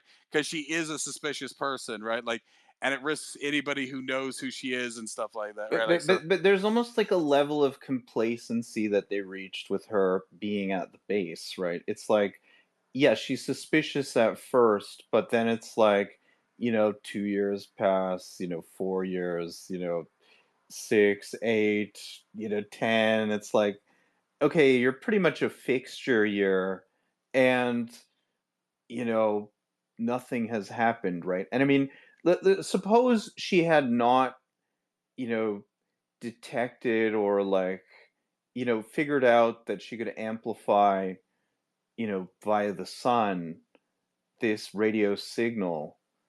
Okay, like I mean, or even if she had figured it out and it didn't fucking work, right? Like I mean, let's just say it did not function and she got no signal back. I mean, there would be nothing to subvert, right? It's like she basically would have just died at that base, or when they decommissioned it because it was too costly to run it or whatnot. I mean, she would have just vanished into obscurity or just gone to teach it or whatever. You know what I mean? Like she did go to teaching and stuff like that. Well, But that's I not mean, predictable. Once again, she had subversive intentions, right? She was subversive. did she have subversive intentions, or was it just like the opportunity came up and it's like, okay, I fucking hate humanity because of everything that they've But done. still, I mean, I hate communism, your right? original point is, wouldn't they just give her everything she requests because it has defense value? No, nobody Yeah, does that because these people will demand the stupidest fucking things, right? They will act right. I mean, this is what right. happens in startups, right? It's like, well, I need a wine bar, right? It's like, and so they get this balance. It's like, okay, well, we got to give the devs everything they want, but then they just keep asking for it. So then eventually you have to lay down the, whatever, because then you're just running out of it, right? Because, well, I need a wine bar. Well, I don't like wine. I need, something else more exotic. And, so, I mean, that's the problem, right? Like it runs away on this stuff. So like it, people pretend like it's like, oh, anything you need, anything you need. And a lot of people don't abuse that, but then you get one person who does abuse it. So like there's nowhere that operates. Now there is another level of this political aspect here, but like even in the West, right? Like budgets are not unlimited, right? Requests are not unlimited. but So but I but I mean, mean, if you think and did about it, the but the that's the thing, hold right? on. You just Okay, have go to ahead. motivate you. She has to tell them what the value of this is, right? Whatever the structure is, right? If you say that something has a cost, whether it's a administrative or bureaucratic cost, which it does for them getting information from the West, it's just not unusual for them to need some sort of reasoning, and people manipulate that reasoning. Why do you need an extra monitor, right? I mean, this is even just what happens with developers, right? Why do I need 2 monitors or 3 monitors, right? Somebody has to motivate. It's like, well, I need one monitor for my code, I need one monitor for my reference materials, and I need another monitor to keep track of the chat, right? And that's literally why I have 3 monitors at work, right? Like, so I mean, those sorts of things have Right, to be motivated. right, but if we look at the text itself, okay, I mean, when they set up the nanofibers to like cut the ship up, right, and that whole command center structure with the general, the Chinese general, the American generals, they're all working together. Like, I mean, on this level, like whatever anybody wants, they're just gonna fucking get. Like, I mean, there's a massive enemy that is coming our way, you know, and I mean, But that's the prior to immediacy. That's right, the but so what her thing, and it was arguable, right? Does she really need these information, right? People do request information they don't need, right? It's just a nice to have, and they do that, right? So I mean, if there's a panic, but I mean, it isn't unusual, right? Because these people will abuse it, right? They'll claim, oh yeah, right. it's completely necessary for this defense project, right? That I have, daily blowjobs, right? And who knows? Maybe it works. Like if you can make a No, compelling argument, the daily blowjobs are going to get you that much first. Like it really helps me unwind, right? Like, but you always have to motivate any sort of request in these organizations. Otherwise, people will just abuse it, right? So it's Hey, not unusual. I want us to get out of the weeds for a bit, and I want to hear OG what she thinks about kind of the first big dilemma we hit on the novel, and it's this kind of platonic split. I mean, and you, Adrian, kind of laid out the groundwork for that particular section of the novel when we kind of realized that Wenjia's like kind of stands on like humanity. And I just want to ask all of you. I mean, beginning with OG, like, where do you stand with this? Or like, when just like it's humanity even worth saving, right? Like, I mean, she's been scarred by like what humanity is capable, and now, I mean, we see where that takes her. But that being that big question, and I remember Zane on a space about like Canadians and like how to like solutions for the status quo. And everyone would say, oh yeah, we should do this and that. It's like wake people up, whatever. And then Singh goes like, well, all Canadians should walk into the ocean and drown. That'll be the only way this country can have a future. And it's a very pessimistic idea, but like when he said that night on the space, it actually made me think like, is there a point to like, yeah, trying to wake people up and like kind of go against the stream like that, or like it would be, you know, like just easier to like kind of restart, and like it's kind of like what yeah, Wenji's writing on here. So what does OG think about that? Sorry, what was the specific question? Yeah, like were you at on that kind of platonic split? Like, is humanity worth saving, or like more you're more with a Wenjia, the character, which is like, screw it, I'm just gonna have this space race kind of reboot the world, and like the devil may care with what happens with the humans here. Like, what is your stance on that dilemma of like I think humanity? I think I think she wanted revenge on humanity because of what they did to her father. So yeah, she was up on the hill there for quite a few years, and then she was just regarded as just like everybody else, and they just kind of like loosened her security, gave her more access to stuff or whatever, right? And she was doing her research, and then she had that chance to send out those signals to extraterrestrial life or whatever, and she did it. And she didn't know what if she was going to get a signal back, and she did. But I think she was totally motivated by revenge, if that kind of answers your question. Or that's kind of maybe where I think of, that's how Yeah. I think of it. Is it Yeah. revenge or just numbness, right? And I mean, this is something that they actually covered in this as well, that like a lot of the people in the Cultural Revolution, they're just like, when they've broken them down, they just become numb to what's going on, right? So is it revenge, or is it just like, indifference to I would say humanity, right? it's so actually this was one of the things that, and especially that you see in spaces, right? It's this slave mentality. It's this grass is greener. It's this weird sort of guilt. So it takes the manifestation of like either white guilt or right. Like you hear it in these spaces all the time, like the people complaining about the pharmaceuticals, like, oh well, we should go back and we should do what the natives do, right? It's where they're like, it's this weird sort of like, yeah, guilt or something. It's like, oh well, we can't solve it. We should just turn it over, right? Like, and that's what you see with her and Evans, right? Like they want to subservient, right? Because they can't imagine that humanity can improve itself or the whatever, right? So they're like, oh no, we just have to, you know, accept, that, and subservient, right? It's like white guilt. It's a weird thing, but it is a theme that you see in science It's fiction. a whole motif in this book, though, and like I wanted to talk about it later. But yeah, it's a whole motif. Like, hey, should we just go back to hunter gathering and abandon technology altogether because it's evil, right? Like even like at some point they compare it to like a disease, right? Like someone speaking like one of these eco, like borderline eco terrorist people, and one of them like kind of comparison. I think it's Panhan or whatever his name is.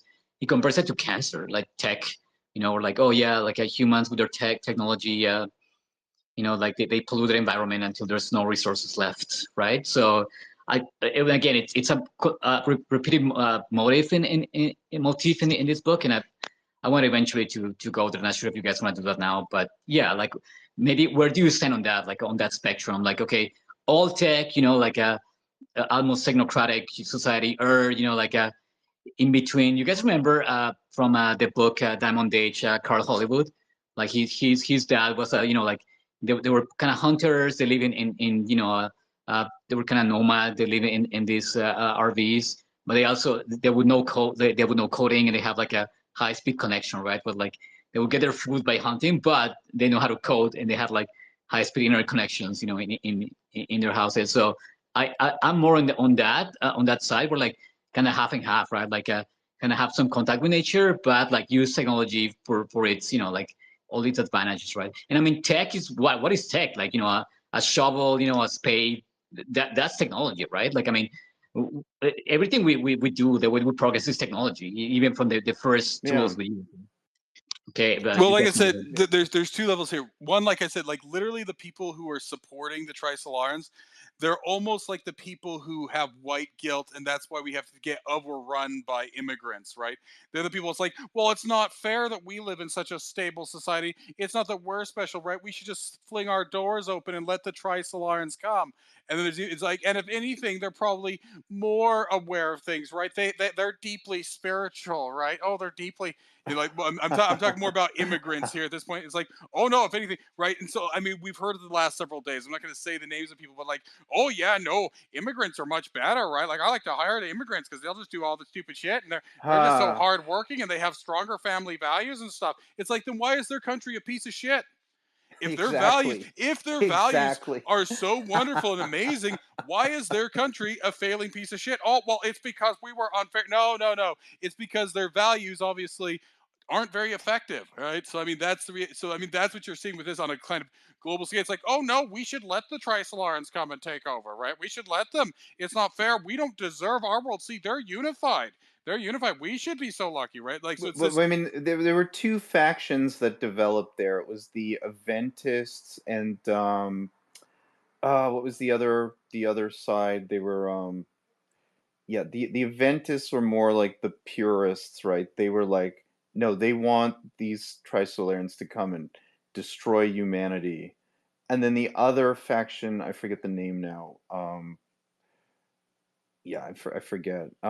They were like they sort of split. There was a schism, and it was like, oh, don't worry, they're gonna come and like it's gonna be kumbaya and like Yeah, but essentially, either way, I mean, but so it gets it because at the root of that, like there's now Yewen Jez, she just hated humanity, right? Whereas like the other guy, it's like, oh, well, we should have like these little agrarian communities, and people should not like have right. That's like the Evans thing, right? Like this total thing, yeah, that it's not fair, right? Like it's so that's the thing is that, and I think in some ways that's what can like if you this idea of like unfairness in Marxism, right? That certain species are superior to other species, right? Well, And sorry to interject. It's the redemptionist, the other sect, the other faction. And you know what's funny? You guys are yeah, they're talking about this, redemptionists. Yeah, but as I was reading the, like these parts of the book, I was thinking, what if the Trisolarans are goddamn communists? Like, what if they just bring the Trisolarans and they're actually communist. well, I think that's what is fascinating because you don't know, right? And I wanted to get back to Adrian's point about the dehydration. It's a metaphor, right? They have some way because actually, if you're familiar with the concept of tardigrades or water bears, right? Like they've dealt with the idea that like yeah, they could survive in space, right? Like you have these extremophiles, right? It was what usually they're bacteria or small animals like that, right? So essentially, what if you had a intelligent species that was an extremophile, right? What would they do, right? Now, they never actually describe anything more about the people than just that they have this way of somehow sort of dehydrating during the chaotic times, right? So it looks rather ridiculous when you do it with human bodies, but of course, these will not be human bodies. Who even knows what they are, right? Like they yeah. could be, and they vaguely. I think it was in this book. I don't think, but I think in this book, does it kind of talk about the way that they can move or anything like that? No, no, we Okay. don't get a sense of that. Okay, like the later book, even in as far as I've gotten in the later book, it's still very vague, and that is what's kind of interesting about it. It doesn't get into like it's like, oh yeah, they look like people, but they have five fingers on each hand. Like it's something weird, right? Like they're almost exactly human, right? Even Star Trek has excuses for why everything looks anthropomorphic, right? But so he kind of leaves that aside, like what does extraterrestrial life look like, right? But the one thing that we do get is that they are extremophiles, right? So they would have some sort of mechanism to preserve themselves across that, but they keep experiencing like even when they do come back, they still have a dark age on them, right? Because essentially everything's been destroyed, and some people didn't make it through, right? Because even if they can dehydrate and preserve, say like 20%, right? There's still a lot of people who are damaged from the Yeah. previous circumstances, right? And how long does it have to go on for? How many people do you? But you would have extremophiles probably if you were right now. Now, of course, can an extremophile ever develop a complex society? Who knows? But that's the premise of it, right? Yeah, I mean, So I mean, does anybody think it's interesting that the other radio operator sends Ye Winji um sends her back a message, don't contact back. Well, I think the idea I is mean, that it just like you have people who are, because obviously he's subverting his society, right? exactly. He doesn't, right, because obviously his society does need to escape their conditions because they can't simply continue on like that forever. But then he obviously has some, obviously benefit. Now you could argue which is more right, the but obviously he's the subversive on his side, right? Maybe he hates theirs, right? Like you have to almost imagine maybe something similar happened to him, right? That their extremely unified government, punished him and his family, and he hates them, and he almost wishes that Yeah. they would burn up, But or maybe that they would he does reset. go into it, right? When they put him on, like, well, it's not really a trial, it's just like, finding out why he sent that message. And he says, well, we don't put anything into art or literature or like joy or anything. This society is stagnant. It's simply about surviving. And like when you can't work anymore, you're just discarded and put to death, right? So it's this authoritarian society, and he's just had enough of it, right? And like, so I mean, they do go into it and rationalize his position as to why he sent the message. Um, I mean, here's another thing, like about the tech, and it's like they're saying that humanity has advanced, and it's like orders of magnitude faster every time, so that by the time 450 years pass and the Trisolarans actually get there to Earth, um, humanity would have bypassed their tech. But I mean, so this part I feel is a little bit weak, right? I mean, their tech is already far more advanced. Like, I mean, far more advanced. If they're making They a can fold full protons. AI out of They two can fold protons. protons, Yeah, insane. I mean, that is far ahead of where we are. And I just feel that, and I get that it's for the story, right? But it's like in 450 years, I don't think we will have that, right? I mean, Well, you don't know. I I mean, mean, the thing about technology is it accelerates. Now, the second book does with deals with this more. So, I mean, I'll leave it there. But we really don't know, right? If you think about how far we've moved in the last, 200 years, right? Like, yeah. and it becomes orders of magnitude, right? Like Well, the this is what difference they say in the between, book, right? I mean, yeah, like, but I mean, even the difference between what we have now and 50 years ago, right? Like, so absolutely. But I'm just saying that if you can make a full AI on two protons and send it at the speed of light to Earth to sabotage, everything that we're doing, you are like 1,000 years ahead, right? It's wait, they like did that in this book? Yeah, they were yes, called the Sophons. They Okay, the dated I the Sophons. so I four. could I There was couldn't four remember if that was this Sophons, book or and two because were sent to yeah. Earth. Now, are those two Sophons? Would that is that Ye and yeah and Evans, or is the No, Sophons? no, they're Or little. They're those pretty much. those okay, no, sorry, that's what that Wong was seeing on his glasses, those projections on his glasses, or no, on his film, right? And what he was seeing, those are the Yeah. Sophons, one of the Sophons, right? So Yeah. the Sophons are monitoring our entire world, and this is where it really gets into the whole quantum mechanics Yeah, part of it, action at right? a distance and Yeah, all it's that. like so because there's four, like an electron that's moving through your device right now can simultaneously exist on the other side of the universe at the same time as it's running through your phone right now. So that's why there's the four Sophons. So that's how they're able to monitor Earth, as Zink said there, at a distance. But the whole thing is like when you get to the quantum scale of things act weird. It's like it's almost like a universe in a universe.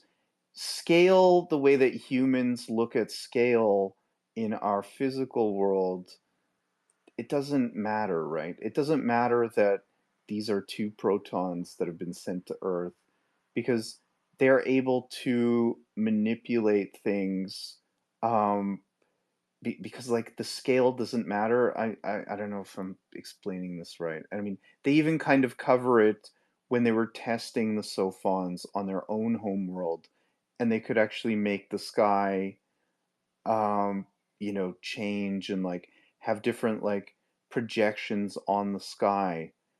It's like at that level of quanta, it's um like the scale doesn't matter, right? It's like, and I mean like when you touch something like that you think is solid, like when you have your arm on a desk or something like that, like ultimately the wood there, the atoms that are in between the wood and even the atoms that make up us are we're actually very vacuous, right? It's like there's when you get down to that small scale, I mean, the atoms are connected to each other via the electrons and protons, but it's like, um, and it keeps it all together. But the distance between each atom is actually quite large. It's like it's tough to explain. This stuff is very odd. That's why Feynman said, like anybody that says that they understand quantum mechanics, you don't understand They quantum found some mechanics, right? like solar systems in galaxies, right? Like that's how far apart in terms of like if you were to Exactly. out of the scale, it would be like a solar system from the next one. It would be kind of like that. That would be a good reference, I guess. Yeah, it's like the microscopic world sort of is the same as like the infinite vastness of the universe. It's like, I mean, that's what I got from how they were explaining it, and I mean, yeah, there's a lot of technical stuff there. How Well, come Yeah, only when Wong was taking the pictures that he could see the Sophons, but not when and they appeared, but not when his Because wife they were or any. intentionally fucking with him. They were intentionally fucking with him. Oh, yeah, okay. That was the problem. So the point of this so fun because I forget because like obviously they play a role in it, but the problem here is like like if you can't get reliable data, right? If you can't rely on something, how can you ever make right? The big thing across all this book is the necessity of predictive models, right? You have to be able to have a predictive model, right? This is what held back the Trisolarans for so long in that one of the first predictive models ancient peoples have on Earth, right? Stonehenge and all these other things, is the seasons, right? Like that people, they can find all sorts of things, right? Like all over the world where it's like, oh yeah, these two rocks line up on exactly the solstice or the whatever, right? If you don't have that kind of predictive world, right? It's almost the same thing that happens to children, right? People who are in abusive relationships can't really thrive because they can't rely on predictable things. They don't know if their spouse or parent or whatever is going to manipulate, fuck with them, right? So like, and that's the basis then of science too, is that you can make it an experiment and then refine it, right? So if they're purposely gaslighting them, right, they're pretty much it's quantum gaslighting that they're doing, right, with yeah, these things. there's And so a whole chapter on this. Is the shooter and the farmer. Do you guys remember that? Like, there's a bunch of metaphors. yeah, This turkey or chicken scientist, whatever, and they're like, okay, no, every day the farmer comes to feed us, and that's just my reality. But just being fat enough for the holidays or whatever. And I just that's another recurring kind of motif in the book, and I wanted to ask you all questions about it too, about like that kind of like predictability, and that made me think of like I read a lot of Hume when I was back in university, and that was something like he one of the first people that I know in history that kind of talked about being against that kind of predictable model of understanding reality, is that you can, if you rely on kind of inference, right, and like knowledge derived from observations, like you make yourself very weak to anything unpredictable. And I mean, that actually eventually is what the scientific theory came to be, right? Where like you have to always kind of like test any theory to fail. But yeah, it just a recurring motif, and like it's funny how it keeps they keep studying on it. And I wanted to know what you guys think about that. Yeah, like the kind of inference, kind of inductive reasoning, right? And that's kind of represented by a scientist in the book, where you have, and a more deductive reasoning is more like a Daisher, right? The detective, like he doesn't give a crap about science. He just knows, he just smokes cigarettes, and it's like a stubborn, hard-headed cop. But he's the one actually outside the game. He's the one who kind of unravels the conspiracy in the end, right? So, what do you guys think about that? Another dilemma there, like yeah, deductive versus inductive reasoning. Yeah, I mean, I think and this might sound weak, but I think it's both, right? I mean, well, let's just take our world for example, right? I mean, there are things that are extremely predictable. I mean, we know the cycles of us moving around the sun. Um, I mean, 500 years ago, Galileo figured all of this stuff out, and I mean, there was debate and stuff like this. So I mean, um, it's interesting when they in the game, the three body problem in the book, when they have von Neumann and Isaac Newton, and von Neumann comes up with like the computer made up of soldiers, with different like basically and NAND gates, OR gates, XOR, and like they're getting them to like That actually is like awesome. Toothpicks, yeah, yeah, the flash computer, amazing. yeah, Keep on. yeah. No, it was fantastic. Very interesting. So yeah, I mean, there are things about our world that are very predictable. Now, I mean, the question is everything predictable if you can model it correctly? I mean, and I mean, this is like, you know, a lot of people in finance think that like, oh, they've stumbled upon something and like, it can be modeled. But I mean, fundamentally, a lot of our world is very random and chaotic. So, but the thing is, if you could, brute force your way through the randomness, I mean, would patterns emerge? Would you start to see things like, because I mean, if you think about before, well, actually, no, that's not true. I was gonna say like before Galileo, nobody knew this, but like, I mean, it's arguable the ancient Greeks and the Egyptians.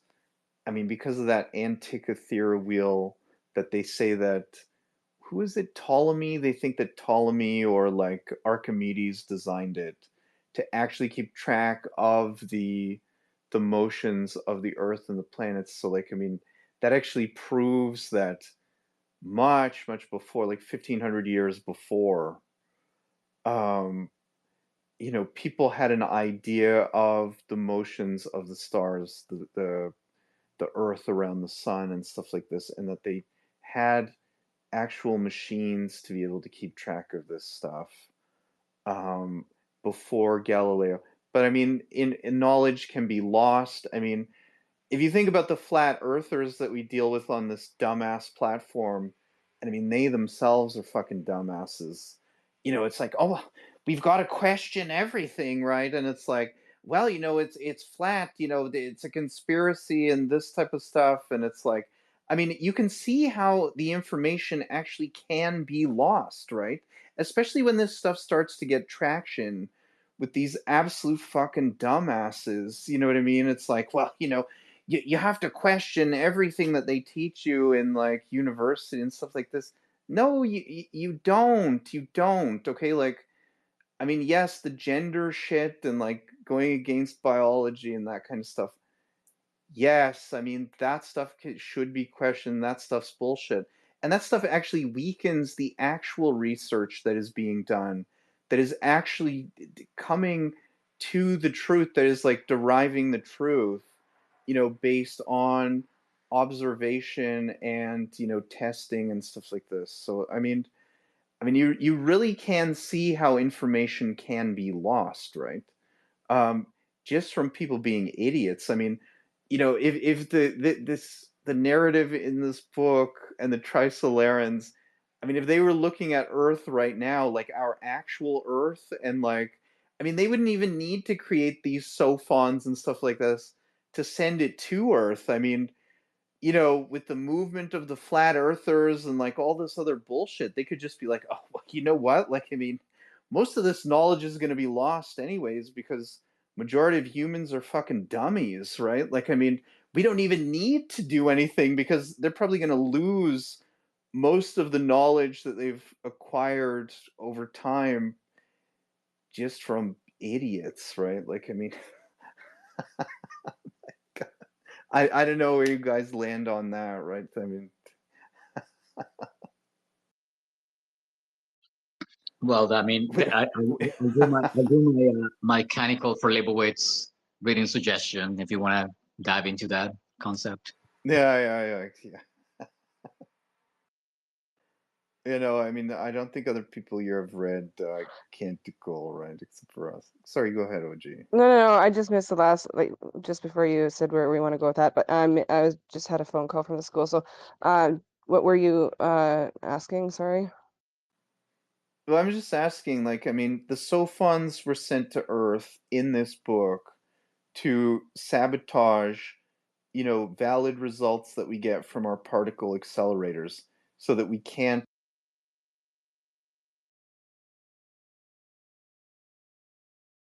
Did you cut out?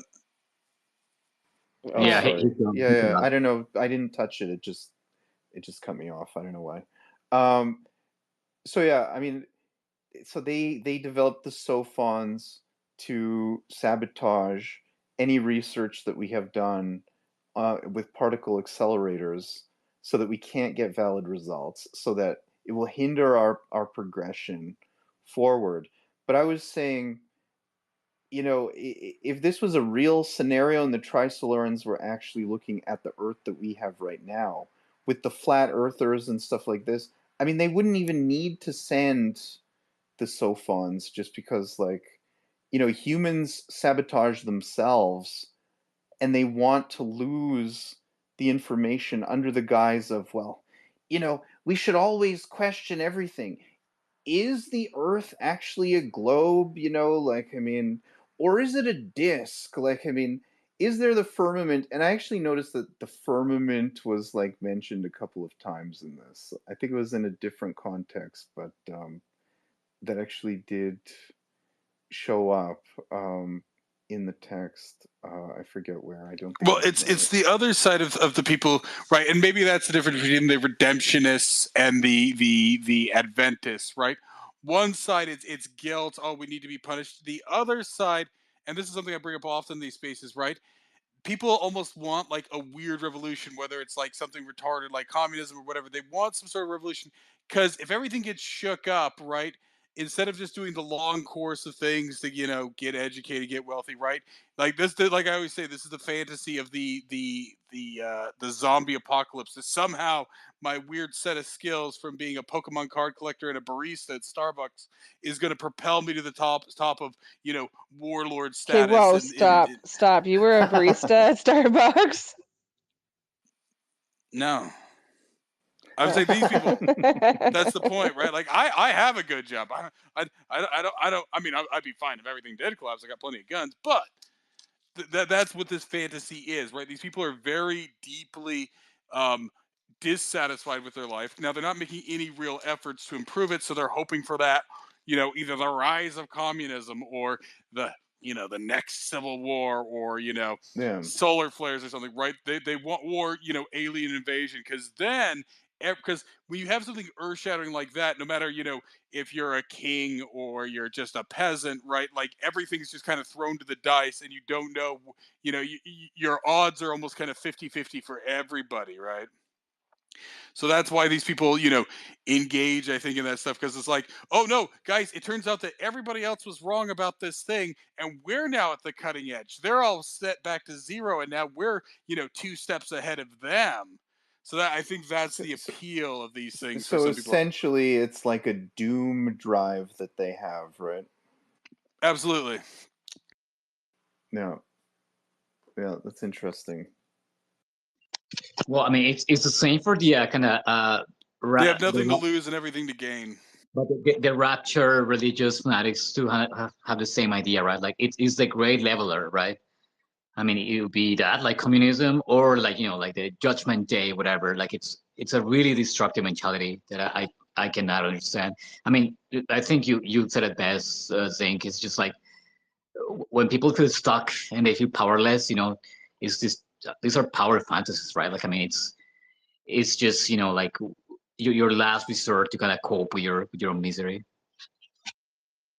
Yeah, they don't want the unsexy truth, right? It's like, well, you just start trying to turn your life around, Yeah, buddy, and maybe in exactly. 3-4 years you'll have your shit under control, right? Like, But I mean, that's so this I don't understand, right? Like, I mean, nobody starts at the well, that's not true. Some people do start at the top, but I mean, for the most part, nobody starts at the top, right? It's like it's a grind, right? Like you gather information, you gather skills, you move through, but I mean, you have to have that desire that it will get better, right? And it's like it's pretty much delayed gratification. It's like, it sucks now, I'm a loser, whatever, but like things will improve, things will get better.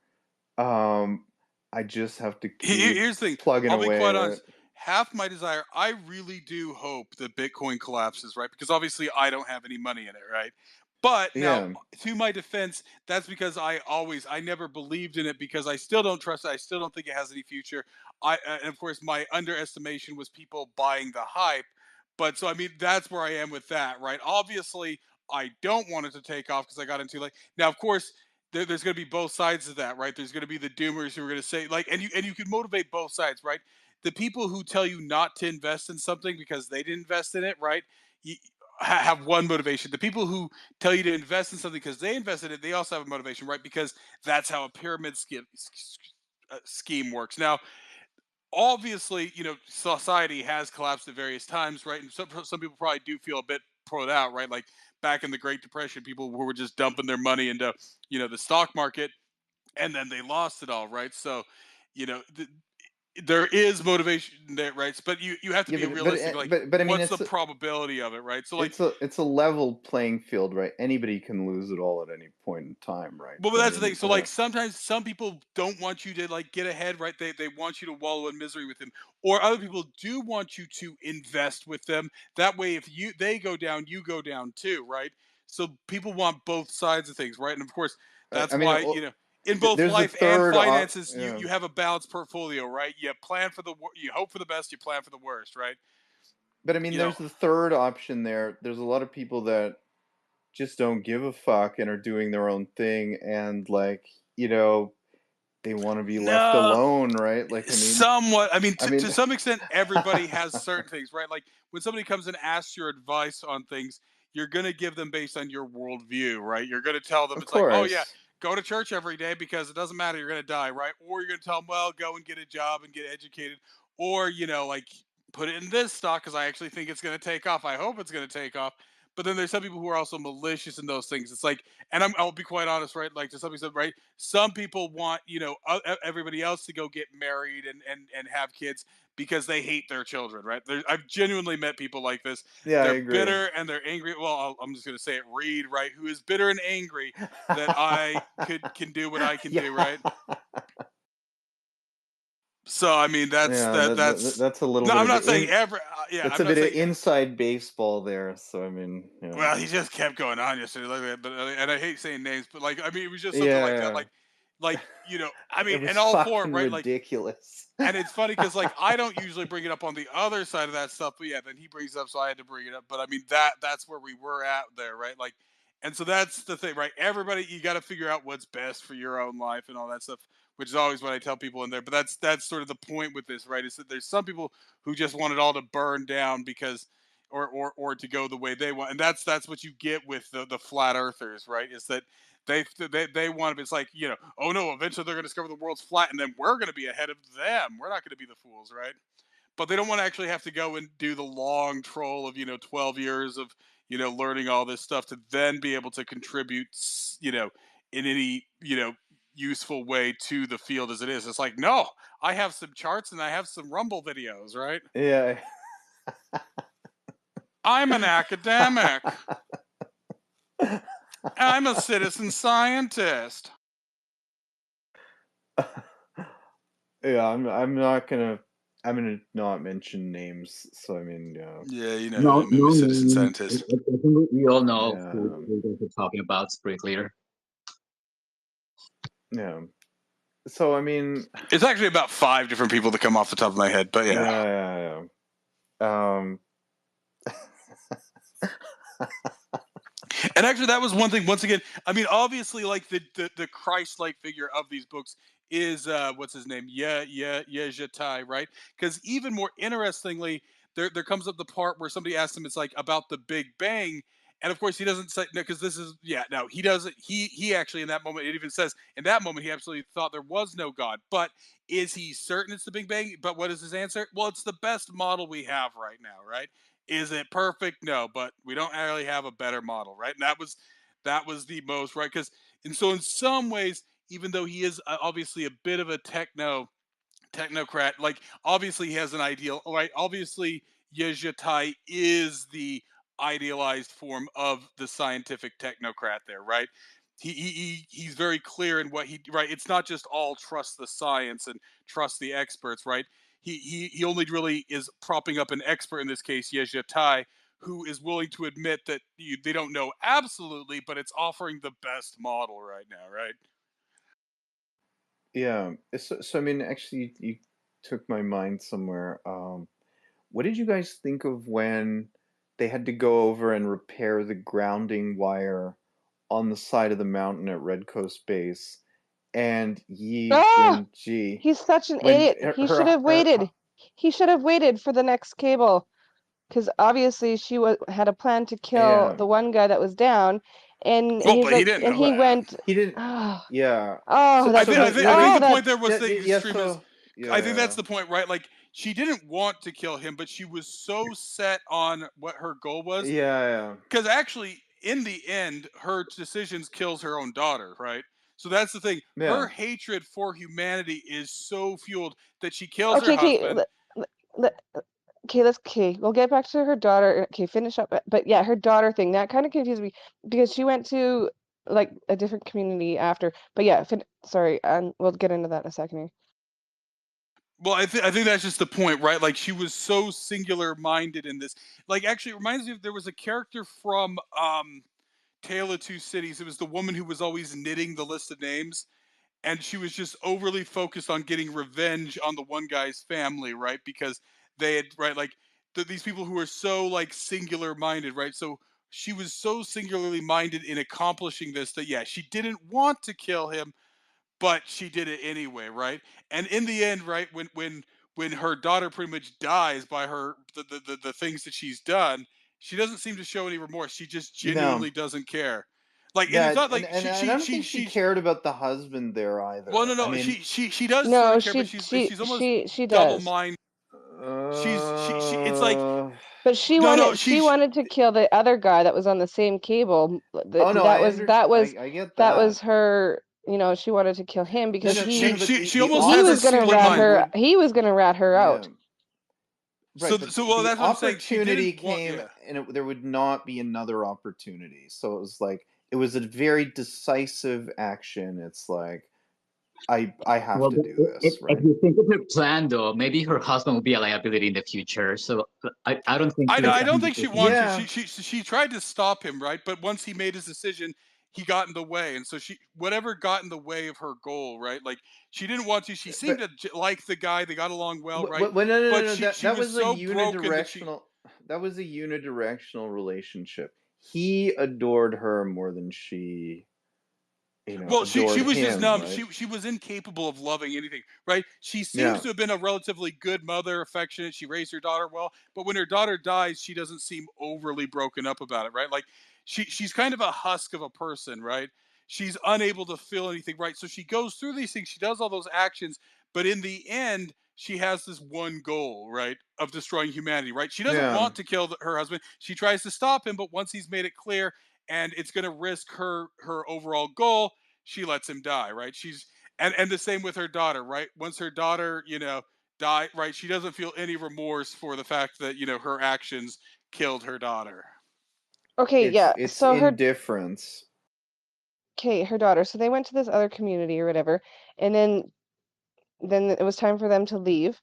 From what I was, reading or what I got from it was, okay, so she picked up the daughter and they left and they never came back again. But where in it where does it say that she was killed?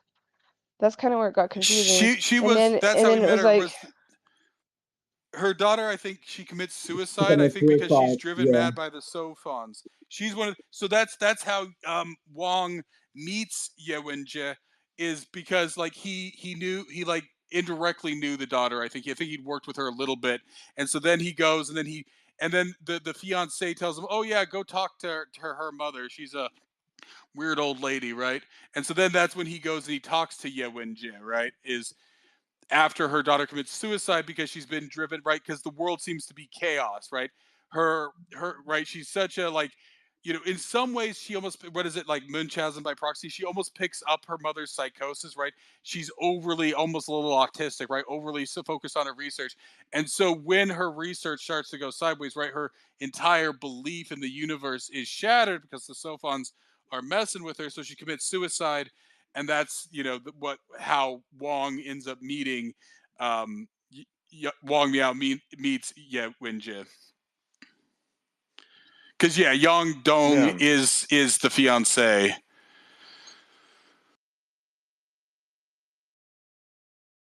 No, wait, Yang Dong is the daughter of Ye Wenjie and Yang Wenning. And then Ding Yi. See, like I said, I mean, I'm used to Chinese. Yeah, Ding Yi is the fiance. Wait, who is the Japanese researcher that said that was Wong's was that his girlfriend, or am I getting that wrong? She's like, you must continue your Oh yeah, no, research. Yeah. Shun Yufei. Yeah, Shen Yufei. no, Physicist, no, Chinese Japanese physicist, that and member of the wasn't, Frontier Society. yeah, that wasn't his girlfriend. That was No, he yeah, that was like she the was weird working. couple.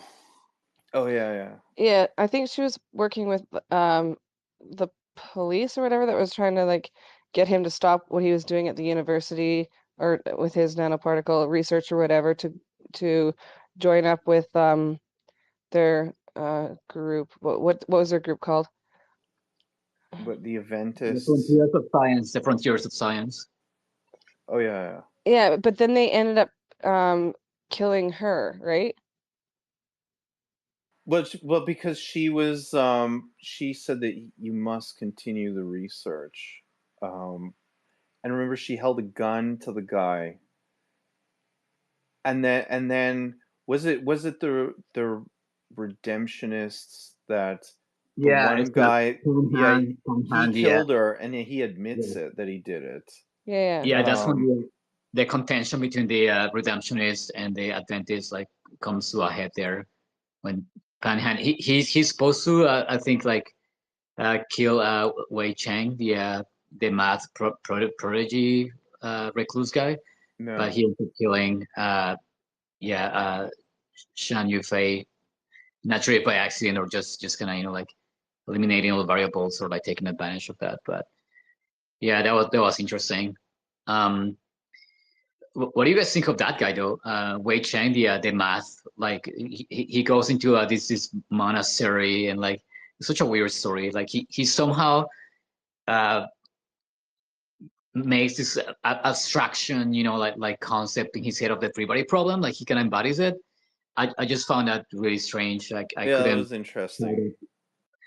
Was that interesting for you? Like I just to me just it kind of didn't gel with the rest of the story. I think with that one, if I remember right, Yeah. it's kind of an example. It's something you do see in science, right? That sometimes there's people like, or you see this with child prodigies, right? most child prodigies actually go on to do absolutely nothing, right? It's a strange phenomenon, right? That like, and it was even something like Feynman, right? Like often brought this up, right? Like because like when he like did IQ tests, like I think he only scored. I mean, it was relatively, but he didn't score genius, right? Like I think Yeah. he scored highly intelligent, right? So it's somehow that like that kind of mix between expectations and actual skill, right? Like almost like Yeah. yeah. So like I think with that guy, it's almost kind of like the child prodigy, who never really actually does anything, right? Yeah, yeah. Well, I mean, he admits that he's indolent and lazy, and it just comes easily for him, so he just doesn't give a shit, right? It's like, but the three body problem is something that did interest him. Um, but it's an unsolvable problem. But I mean, this I don't really understand. It's like, what are the Trisolarans trying to solve? They're trying to solve, you know, how their trinary solar system, if it can be predicted, is that generally No, the I think that's idea? why Like, I think that they at this point they're obviously advanced enough that they don't care anymore. They've already decided they want to leave, right? yeah, So that's the yeah, point. They don't really care anymore because it's just a pain, right? It doesn't matter if they can. Because I mean, what will be the prediction, right? If you can, because I've looked into it, right? Like maybe you can, but like I mean, what is the cycle like? 100,000 years cycle or something like yeah. that. Like if even then, right? Like at this point they've just decided they're yeah like they've obviously, and I think, and this is touched on right with the stuff, do you have to, right, like obviously they've obviously now advanced their civilization to a high degree, even though they have the one problem, so they've obviously solved other problems.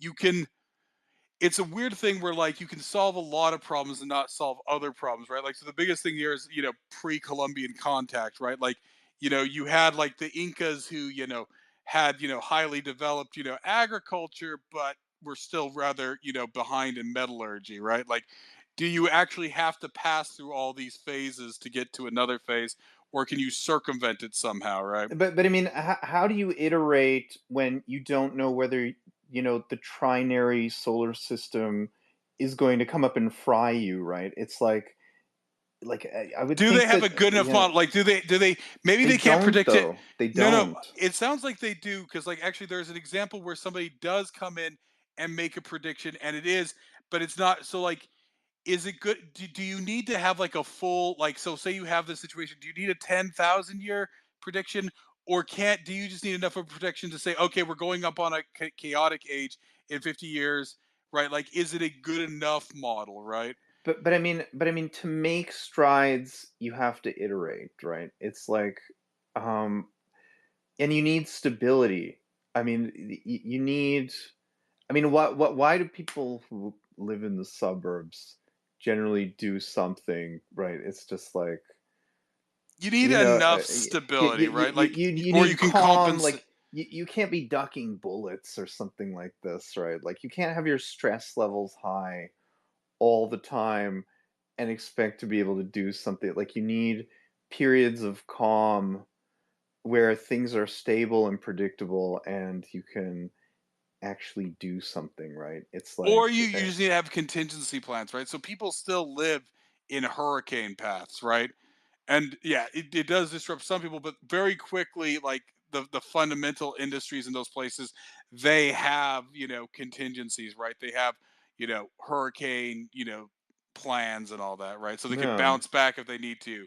So I mean, that's the thing, right? Do you need to know when a hurricane or where it's going to go? No, but you do, you have contingencies. Like if you develop enough contingencies, and it seems like that's what eventually what they develop is a contingency where it's very organized when they go into a dehydrative, into sort of a stagnant phase. And maybe they even got good about having ways of preserving knowledge so they could more quickly pick up where they left off, right? If you can predict that things are unpredictable, then you can then form contingencies around it, right? Which it seems like that was the Yeah. Trice-Lawrence solution, was to create this sort of like overly survival oriented society, right?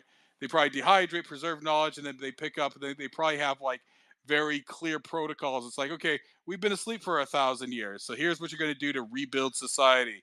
Check for this, check for this, Yeah, check for yeah. this. If this is no longer like, there's ways you could come Well, up with. it's like survival and just like an extremely strong work ethic, right? It's like, Well, it just comes down to protocols and contingencies, right? Like, you can, if you know it's going to happen, then you set up for it, right? It's like, and then you have redundancies, and it's like, oh, are these strictures still available? Okay, then use them. If not, here's how you rebuild them, right? Like, at some point, they probably got to a point of like over documentation, right? yeah, And redundant documentation. It's like, oh, was that library destroyed? Then, because this is of course where knowledge is lost, right? The destruction of the Library of Alexandria. There was a destruction of a library of Baghdad too. There was like an article on it because like the Mongols destroyed some library in Baghdad, like I don't know, like 13, 1400, like whatever, yeah, 1200 there. So like, that's the thing, right? Like in over centralization, that's the problem, right? Is that you have one point of failure. right. But I mean, coming back to my other point, I mean, it seems like they had advanced. I mean, they're an interstellar species, so I think there was something there that was saying that around their trinary star system, there are planets that they're jumping from one to the next, right? And then they get destroyed. Um, so I mean, the advances that they have made are, I'm sorry, just much more But what's the significant than what resource cost? humans, right? Like, I But what's mean, the resource cost, right? Like, we're not really sure what the resource cost is, right? Like, they've obviously had to sacrifice a ton of stuff, right? Like, how many can they, right? Like, what is the cost of the SOFUNs, right? Like we know they can do it, but what is the actual material cost of that? I mean that's not really covered. I mean, maybe it's covered later Well, in and some of the that's other the thing. That's books, that, right? that's what we don't know, right? Is that, yeah, they can build these things, but they're like obviously devoting their entire economy and society to it for what may be a last ditch effort, right? Of invading Earth and stuff like that, right? Maybe they're going to completely sacrifice their planet just to do this, right? Like, and maybe they're going to kill 99.99% of their population, right? Because they've made this their own, right? This is their only focus at this point, right? In Yeah, some ways, almost like the single-mindedness of Ye Wenjie, right? yeah, it's Well, how y'all interesting. doing? Finally off work? Nice. Hey, Hogue, thoughts, Hogue, So on so yeah. what's your kind of initial thoughts? That's what we usually do, like when somebody comes in. Yeah. So I was just shifting through the gears here real quick, getting up hitting the road, So basically, initial thoughts. Like, I really like the direction of the book, the way that he's trying to like, You are and the way roboting that he super writes hard. about it makes it. Am I still roboting? It's a little bit better now. But Am go I ahead. still roboting? Okay. So I think you're I really good. like the direction of the You're good to story. respond to me. Yeah. Can you still can you hear me now? Yeah, just go Yeah, ahead. Yeah, go ahead. Just drill ahead. Okay, so I really liked the direction of the story, the way that basically it's believable that somebody can hate humanity so much that they would betray humanity. I think that that's a seriously powerful image to draw, and I think the most interesting part of it is the timeline. Right, you have a timeline of 400 years, so you don't have to worry about it within your lifetime. And what would that end up doing to society? Like with all the religions that rise up, all the different divisions in military organizations over who wants what, basically in this event. Really well done. And Adrian, I mean, I've been in here since the start. Like what you were saying, basically about the communism part, yeah, 100%. This wouldn't, or in the book, right? This wouldn't have happened if it wasn't for the struggle sessions and the Cultural Revolution. I really think that another really fun in the most terrifying way, thing they play around with in the book is the idea of suspicion. So what do you mean by suspicion? The fact that like when she goes to the Red Coast base, she is sort of I mean they do give her a lot of freedom, right? But is it what you mean like she has to build up sort of the trust of being there over time? Is that what you mean? No, it has nothing to do with way. Or not way. It has nothing to do with It's all about like just suspicion in general. Like that's part of what this story is leading up to is suspicion and what that means on the largest scale. Well, I think what you're saying is like paranoia and mistrust, right? Like the scientists can't trust themselves, right? Like at one point there, Wong Miao is becoming paranoid and he can't even trust himself. He's like, why am I seeing this, right? Like you become suspect of everybody. That's like, who's in on this and what's going on here, right? Like it seems like something weird is going on, right? Yeah, does the universe have no goal? Or is somebody trying to manipulate it, right? Or is that a manipulation of itself, right? Like, where's the psyop here, right? Yeah, basically. But yeah, so I'm driving right now, so like I might be in and out of service, right? Like I live in middle of nowhere, so yeah. Boony problems. Yeah, no problem, Hoke. I'm just trying to think where to move from here. So Well, I that's the mean, thing, and it's the suspicion of either, right? Like, because yeah, like humans are then suspicious of the other people, or the like it's a yeah. lot of paranoia and stuff, right? Like, But are we to assume that like the normies of the world have no clue that this is happening? It's like the governments know and like the militaries of the world know. But everyday people are not aware of what is transpiring, right? It's like Well, not at the end of the book. The end of the book talks about how once people know, they start to restructure society around it, and like how different religions start to come up about the Trisolarians, like the Redemptionists and what was the other one? You know what I mean? The people who wanted extinctionists, yeah, Redemptionists, well, the extinctionists. I think that's what it Adventists, was. I think it is, right? Yeah, you know what I mean? Yeah. Yeah, well, but that's the they're a thing, like, secret society, right? They're not. They're well, that's like not at out in the first it's open, under right? wraps, and so there's a lot of clandestine stuff, and obviously, yeah, at the end of the book, I think it's made aware to the average person and all that stuff, and so But I mean, ultimately, the three body problem video game is primarily a recruiting tool, right? I mean, it is. I mean it's that's what probably it there's probably is, right? even a mix on their side, right? Like I think it's kind of hinted at with the Trisolarans. There's probably factions there. There's the ones of like, oh, maybe we can work with the humans and maybe they can help. Maybe they can look at our problem and kind of give us a solution. And then there's the other side of it. It's like, nope, we just got to go and fuck them, right?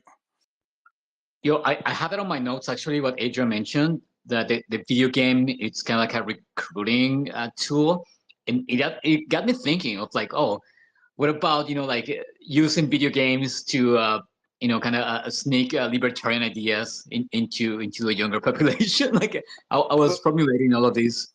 well, Go ahead. I was just gonna mention real fast. There was that. I think it was called like America's Army. It was this Yeah, I video played game it. Yeah, that was released in the 90s. It was like it's the early army actually 2000s. Yeah, the late, like I think army it was like sponsored 99, it or 2000. something. Yeah. Yeah, and it was like sort of a recruiting tool type of thing. Well, I So think it's been used in another one. Like I think in some ways the game is both right, both sides. It's released to humans to almost see if they can like one solve the problem or not, right? Because they keep asking me, "How would you solve this problem?" Or two, to sympathize with the Trisolarans, like not for the sake of whatever, but then yeah, three to like recruit them or something. Because there are games that are released like that, like can you solve this problem? Like there's ones like it's a weird game that you'll find online They even put it into Borderlands 3, where what it is like they've like miscoded like genetic structure. So like they make it like this weird puzzle game where you try to find the best solution to it, and it's trying to like restructure like to clean up the DNA data or something. You can go look it up, like DNA sequencing Yep, I games. remember that. Yeah. I remember that. It was So like, yeah. yeah. So they gamify it, and then there's other ones out there where, like, I know there's other ones where, like, they purposely put out a game like that. Like, it's another science fiction thing. Like, who's gonna solve this problem, right? And it turns out to be like a CIA recruitment thing, right? So like, it's a way of like recruiting and stuff like that, right? Like, Yeah, that wasn't that on like I read this Rolling Stone article about it, and it was like this one teenager got really obsessed about it. And it was like it was put out on, I think maybe like it was 4chan or something, and it was like these really, really hard problems. And like when you find one thing, after they give you like a riddle or something like that, then like they unlock the next thing, and there were these teens that just like got super obsessed about it and solving it, and nobody really knows what I forget what it's called. Yeah, there was a Rolling Stone magazine article about it, and like people assume that it's like a spy recruiting type of game, right? It's like what Alan Turing did in World War II to like recruit people. Like they would give them like logic problems and stuff yeah, like yeah, no, this. yeah, Yeah. exactly.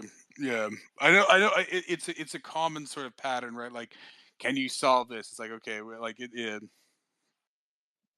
By the way, the game is called Folded, and I played that a lot. Is it I played. protein folding or something? Is that Yeah, it? it's Yeah. protein folding. Like you fold proteins until you find the best match. Basically, you can go on for hours, and it is your game results are actually used by the research company. I think they put like And a. there's actually like algorithmic versions of it, like you have folding at home and that kind of thing, where you're basically just using your computing power basically to mine basically to mine like folding. Yeah. They put a mini game into Borderlands 3 of it too, and I played that one a little bit, like just one day, because I'd meant to always try the folded. I never actually did, but yeah, since it was already in Borderlands 3, which I had, I then went and played the little mini game for a bit there. Fuck, Speedy, you said like folding like proteins, and now all I think about is folding like protons from the book. Yeah. Well, I mean, they put an That's entire why it's proton, man. they put an entire AI system on a proton, right? Like, I mean, this is tech that's like, I'm sorry, in 400 years we would not have tech like this. This is like 2,000 years out, right? Like, I mean, But what was the cost? Like, what other tech do they really don't have? think about that. sorry, go ahead.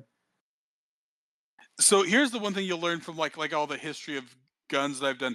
Without an actual war, you don't know what you have, right? Something might seem like a really high end gun. So the best example I have of this is that Krag rifle, right? The one with the weird side loading gate. Yeah. The U.S. military had run with that gun for about a decade, right? And it was perfectly good, right, for most situations. But they didn't have any wars, right? I think they maybe had some skirmishes, some Indian wars, some other things like that. Then they go into the Spanish-American War, and they're going up against Mausers, right? Now with the Mausers, they could load the bullets on stripper clips, pull out a stripper clip, push five bullets into the barrel, whatever. Whereas the other guys are fumbling out, right? So was it better than single shot rifles? Yes, but then and it had a really nice pull and everything on it, but like this one little quirk of the Mauser that you could quickly, stripper clip these bullets in was just at that time it was the most efficient way to get them in there, right? So it's not until you actually have the pressure of things that you actually know how these things line up against each other, right? And No. that's the difference. So you never know if their things will be effective, right? What capabilities, and of course the SOFONs are very good, and this goes into a certain extent, like I'm like not to bullshit, but I'm very good about like kind of discerning right from people's like one time like Lechuga asked me, he's like, "Oh, how old do you think I am?" And I'm like, "Well, you said you were in this place, in these years," and so I guessed it, and I was on, right? Yeah. Now, because I'm so like and it's also the same thing. Anytime somebody's supposed to post a screenshot, I always like to I always, because they just post a screenshot and they don't clip it, and I can see all their icons across the top, and so I always tell them, it's like, "Oh, you need to charge your phone, buddy," right? Like, so like right, like, once again, I'm super paranoid, right? So the information that people don't think is easily discernible is the stuff I pick up on, and because I know I can pick up on that, I assume that other people can pick up on it. So I'm sometimes worried about certain things that I have let go out there about who I am. It's like, oh, could somebody put two and two? So far nobody has, right? But that's because you I know doubt it, right? Like, I yeah, mean, but like there's enough information that, right? So like the Sophons are super paranoid, right? So like they're trying yeah. very hard to control the information, right? Because they don't want people to know too much about them, because then So you can react to it, right? You can come up with a yeah. strategy that does actually work, even if you don't have a better technology, right? So I'm just curious. So can I talk a little bit about the show or no? Go ahead. I mean, well, if the show goes further than the book, because I think the first season of the show crosses the first book, I've been told. So I wouldn't A move little beyond. bit.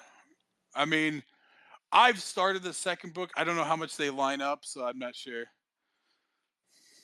So I mean, this is something in the show that I noticed. It's like the Sophons are monitoring everything on the globe in real time. So there's no like hiding from what they can see, right? It's and at the same time they are, influencing the particle accelerators and stuff like that. Um, but I mean, they can see everything. So everything that is being discussed, that like the militaries of the world are trying to do, they know about. Um, and that I don't believe was covered in this book. Well, they have a Uh, limited, right. They can only be like that. They can very quickly zip one place to another, but that's why they have two. And then I think they mention in the book that they'll eventually be sending more, right? But that shows you that there is a cost to them, right? Because if they could send, four all at once, they would have, right? But obviously there is a cost that it incurs to probably build these sophons, right? Even though it's a single proton, just like anything, right? Just like the particle accelerator, when you're smashing protons together, yeah, you're only dealing with one little, particle, but it takes yeah. a massive amount of energy and space and resources to deal with these things. So I think the implication here is that, yeah, they have this technology, but there's obviously a serious cost to it, right? Like they can only spin up one of these every couple of years almost. Well, I mean, in this they're making like particle accelerators in space, right? That are on vast distances. I think it was like one of my physics teachers in high school. It was like for some of these particles that how on the table of particles that they've discovered and stuff like this.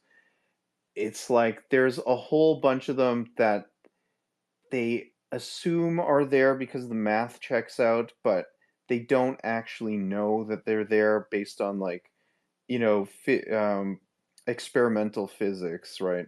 So, but in order to prove that some, and I don't know how true this is because like things improve all the time, but to prove that some of these mesons and bosons and stuff like that actually exist, you would need a particle accelerator that's the size of a galaxy, right? In order to, definitively prove it, um, to get it to Well, the to speed, right? Yeah. experimentally prove it, right? Experimentally prove it, Because it exactly. can Yeah. arguably, right, a lot of these things have been mathematically proven, right? Like Exactly. the Higgs boson was mathematically proven, 40 Right. years ago, right? But Like, but I mean physics is about the physical, right? It's is it like it's that's debate, and I mean that's yeah. So I mean, like I and mean these that's are the things that exist, right? It's like it is, and that is the whole thing, right? It's like, you know, physics is about the physical world, and If like, you've and then heard, well, if you've heard the difference between like experimental and theoretical physicists, right? There is sort of like, of course, the theoretical physicists first, prove it mathematically, and then the physical physicists try to figure out an experiment to then, now, of course, they just then validate it. So the question is, yes, it gives further information, and of course, it's just like with the whole NASA thing, right? In trying to solve a silly problem, you end up having to invent a whole bunch of interesting things, right?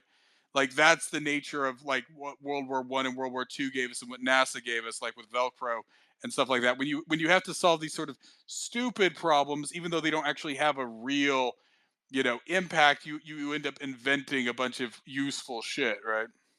yeah. So yeah, I mean, yeah, I'm just thinking like it's going to be interesting to see where this goes. I know you guys have started the next books, but yeah, I don't know. Yeah, I read an interview with the author, and he actually has this pessimistic view of humanity, where like he says, like we're kind of like intellectual babies that like he said, like if we ever meet another like alien species, we would not even be able to understand, like their civilization. He says we kind of lack the intellect, or you know the uh, the understanding, reasoning to grasp like another civilization. And he also says that what we're doing, like he said, we're probably the only species that's trying to like communicate, kind of like put themselves out there in the universe. And that's what he compares the universe to a dark forest. That's the title of the second book. And basically saying that like any civilization is kind of like uh, a hungry, dangerous beast. Like inside the weeds, basically just waiting to pounce, right? Like it's just very brutal. And he said, like, yeah, like kind of answering the Fermi paradox question, that like, how come there's no life out there? He says, well, everyone's just waiting, like for the right moment to pounce. And like he says that, but us trying to communicate, we're just inviting extinction. So yeah, that's I mean, based on that, like I also too, I'm wondering where this story is going. Him having this kind of like very like hard edge view of Have you not read the second and third, Speedy? I have, but I don't want to ruin it for anyone. Okay. I'm about Yeah. halfway through the second, so yeah, Sam. So yeah, I mean, I did the second and the third. Did they win a Nebula as well, or a Hugo? The third did. The third, I think, did. Right. So is the second just like fill kind of until No. When it comes to those awards, right? It's just because they know it's going to be another one, right? So sometimes they just give it out, and then they give it. Awards really don't mean anything, right? It's just that they yeah, like I mean, there's a lot of books that never won an award that are much better than others, right? Like I mean, sometimes I find that, but sometimes the first book or even the second book in a series is given it kind of like retroactively for the first, right? That's how right? A lot of like, I mean, the best example of this is like the Oscars, right? Like sometimes they give somebody an award when they should have given them an award for like 10 years earlier for another movie. And it's like now they recognize the greatness of that movie. So then they give them a later award for an inferior work, right? So, I mean, that's the problem with those. The Yeah. more interesting award was actually the John Campbell Award, which was done actually by academics, but then wokeness and COVID killed that one. Like I said, the only one that won the Hugo, the Nebula, the Locus, and the John Campbell that I can think of is Gateway, right? That's the significance of Gateway, because No. those were the four big ones at that time, and Yeah, so and that that one won really all. was fantastic. Yeah. That was great. I mean, should we at some point recover, Gateway? So I I'm gonna mean, try it because actually it's read by Arthur Morey. There's actually like a compendium where a bunch of like wait, 20 there's years an ago. Arthur Morey Gateway? No. But I'm saying so it's the same, but of like it's like songs of the songs of the dying Earth, right? So what it was is like Yeah. a bunch of people, like the guy who wrote Hyperion wrote one, and then like Neil Gaiman, a bunch of people wrote it, but then he reads it, right? So they all kind of read. They also did one similar to that. I don't know who reads it. It might be the same guy who read the other book called Gateways, and it's one of these compendiums Okay. where like a bunch of people write kind of short stories in their universe too. But yeah, no, we could always revisit Gateway, and we could try the second. The second one, the second one was good, and I hadn't really gotten far into the third one. The second one was good, not quite I think as good as the first, but it was still pretty good. It was a little bit like I said, like the thing about Frederick Pohl there is he's almost like a highly refined fan fiction, like we talked about with that one, right? He's a little fan servicey, and the second one had a little bit of fan serviciness too for me, right? A little bit of you know sci-fi self-awareness that kind of gets on my nerves. It's still great. Like I said, he's the greatest fan fiction writer ever, right? And he writes fan fiction in his own Is that universe. a compliment or? Well, I mean, he has too much of that self-awareness, and he's the OG fan fiction writer, right? So it's really bogged down fan fiction. So I mean, you could forgive him for that, but it has that fan servicey self-awareness that kind of gets on my nerves. Even Gateway a So, little bit had that.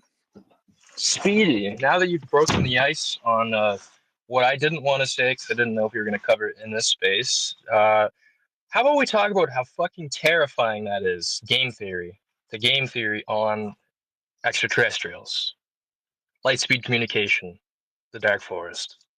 That's what really scared me about this book. That's why I found this book scarier than like Stephen King. Yeah. You know what? I think if it wasn't for the listener at that one post, that if he wouldn't have sent back a signal to Earth, none of this wouldn't have happened, or none of this would have happened, right? And then he wouldn't have been brought to trial and been like, why didn't you tell us this and blah blah blah. And he's like, well, because they're living in a non-chaotic solar system, so why would we want to try to ruin theirs when ours is basically fucked? But he did it anyway. Um, and then from there they built off of what he had done. But if he wanted to leave humanity alone, why would he have sent those signals back Yeah. and then tell them about it? I mean, Well, like, well, to me, he's like he's yeah. one of the most important people in the book.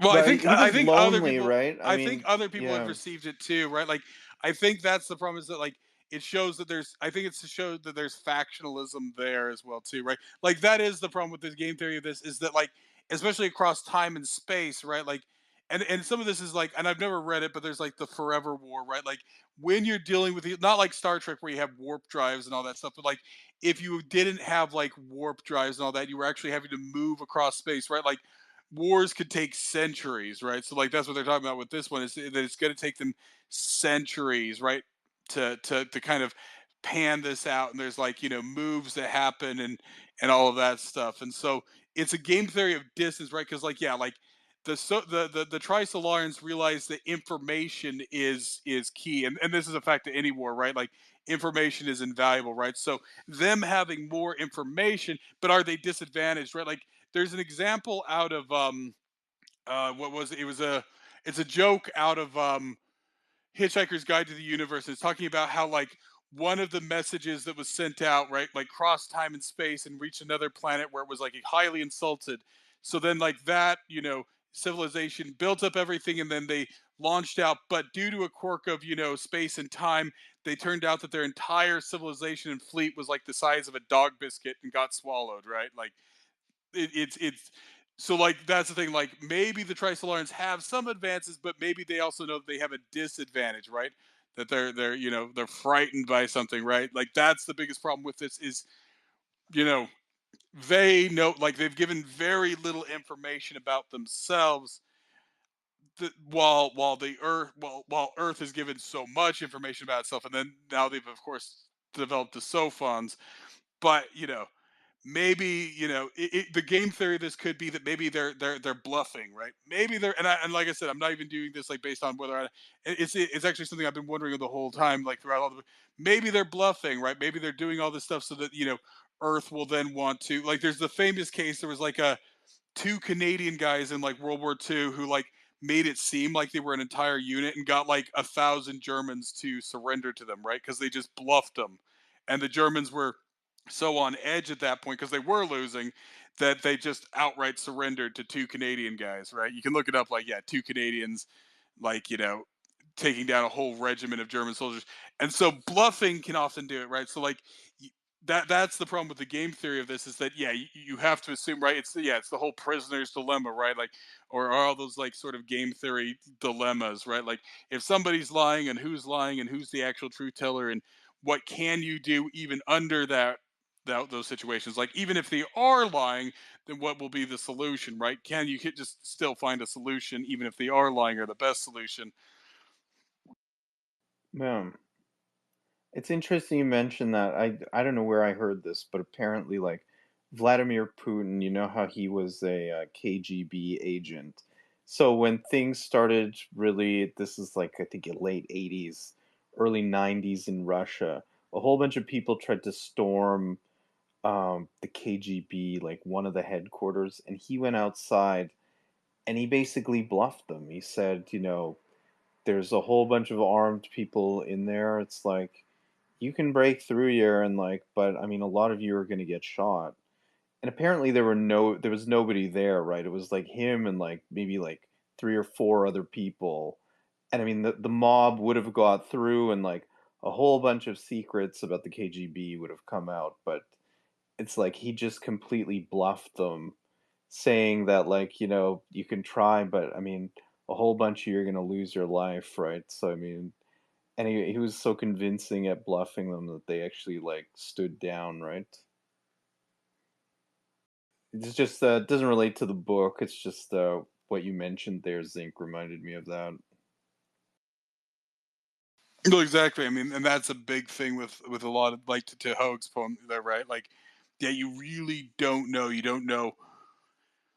It's very spooky, right? Because, like, like, in that game, right? That's like they represent it as like humans, but then it's very sort of inhuman. The things that they like, yeah, this ability to dehydrate. You have no sort of, it's very vague what they give about themselves, right? And that is a power play, right? Like, withholding Yeah, information, right? And of course, this is the whole point about, like, certain things we discuss in these spaces, right? Like, people who, don't really give information, but then pump other people for information, right? right. So, just looking over my notes here. So, remember the book that Bai gave to Yi Wenji, um, Silent Spring, Rachel Carson. Um, it was it's kind of interesting that that's the book that was chosen. And I mean, so that would have been what, the 60s, right? So I mean, that's when the book came out. Um, I mean, did anybody make the connection as to when she got involved with what's his name? The American guy who was like planting those trees. I forget the name now. We covered it, but I forget the name. Evans, or Evans, something Evans, Evans. yeah, Evans, Evans. exactly. So I mean, I mean, I guess the character development is not that great, but I mean, we can see a clear trajectory here of why Yi does the things that she does, right? So I mean, why she's so taken by the fact that he is trying to save these birds. Well, I mean, she read Silent Spring previously, um, which was given to her, and then the guy threw her under the bus for having it and stuff like this. So it's I don't know. It's just I guess that's like I guess that's not really like, I guess it is character development in a certain sense, but it's more like character trajectory. Would you say that that's more accurate, Carlo? I don't know.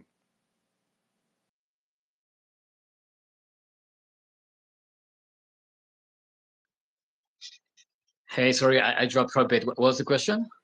Yeah, so when Yi is given Silent Spring by a Bai, and then he throws her under the bus for it. I mean, you had said previously that you didn't think that the characters were developed too much, but like, I mean, we can see that's why she gets involved and so taken with Evans when he's trying to save that bird, and like reestablish its natural habitat by planting trees and stuff like that. Well, it's because she had read Silent Spring by Rachel Carson previously, right? So is that more like not character development, but like character trajectory? Would you say it's like we get a clear sense of like what gets her state of mind to the point where she Yeah, gets to, right? that's just grounding, right? Like it's grounding for a character, right? So like not necessarily being developed, but just setting up motivations for a character. I mean, I didn't say it was awful the character development. It's just I personally like more character driven stories. But what I said at the beginning though, like having reread it, like I mean, I really appreciate all the concepts and the ideas, and I feel like even if it might be imbalanced, like we just have books that have being more character driven, so it's okay to have a novel like this, just different and maybe not focus on characters, but really go all the way, into exploring the ideas and the philosophical questions. So, but yeah, no, that's a pretty good device to like he sets up all the characters. All the characters have like a clear at least motivation, though, right? Um, they just kind of archetype, lots of archetypes and even what's his name? Wang Miao, like he, you meet his wife, and then they never, like you never see her again, and he's just like a douche to his kid and whatever, like just out of the picture, like it's really funny. And also he doesn't seem to sleep, like he's always up at like all night with a that share, like anyways. Um, but yeah, no, I do find that He's really more of an audience proxy, right? Like he's yeah, there all of to them lead us honestly. through this self-discovery. Right? He's there to discover with us, right? So he doesn't really have a strong personality, right? No, not really. Although I did pick up on the fact that like he works, he's like an engineer, and then he has a hobby, like, and I was thinking, oh wow, this is a lot like the author, right? Because the author, he worked at a power plant, and he was kind of moonlighting as an author at the same time, and he did that for like years. Even after he published Three Body Problem, he kept doing that. He kept working at the plant. So I did see more the kind of the author being mirrored there, like he kind of planting himself in it with Wang Miao. But yeah, he's a very passive character. I mean, like, and I mean, we'll get into the nitpicks later, but like, yeah, like I just find like when you're like, wait, this is like a caricature of a person. This guy never sleeps. He like talks to his wife like once a month or something. Like it's funny, but I mean that's not the focus of the book, so that's fine. I feel like when I was really into the ideas and the concepts, like I didn't care about that. Like I was just interested in just pondering about the questions and all that. And I have to say though, what I said before, like the start, the beginning is really strong, I find, and then we get the countdown, the timer. Like that is such a amazing like hook, right? Like I know people who say, oh, it's kind of slow at the beginning, but that hooks them. Like the timer is like, when we're gonna have the whole cosmic background radiation flicker on you. Like you're like, what is happening? Like that is pretty strong. I feel like even if like characters might be weak, like feel like the suspense, like the tension build up, it's pretty good. Like considering all the like tech bubble and all the sigh, like that dump that you get, it's still compelling because of that. I mean, if you want to get into the other stuff that you wanted to mention, the technicals or the whatever, we could move on to that as well Well, too. before we move on to that though, I did wanted to what I said, like I asked before and you guys didn't answer. Like, how do you feel about that?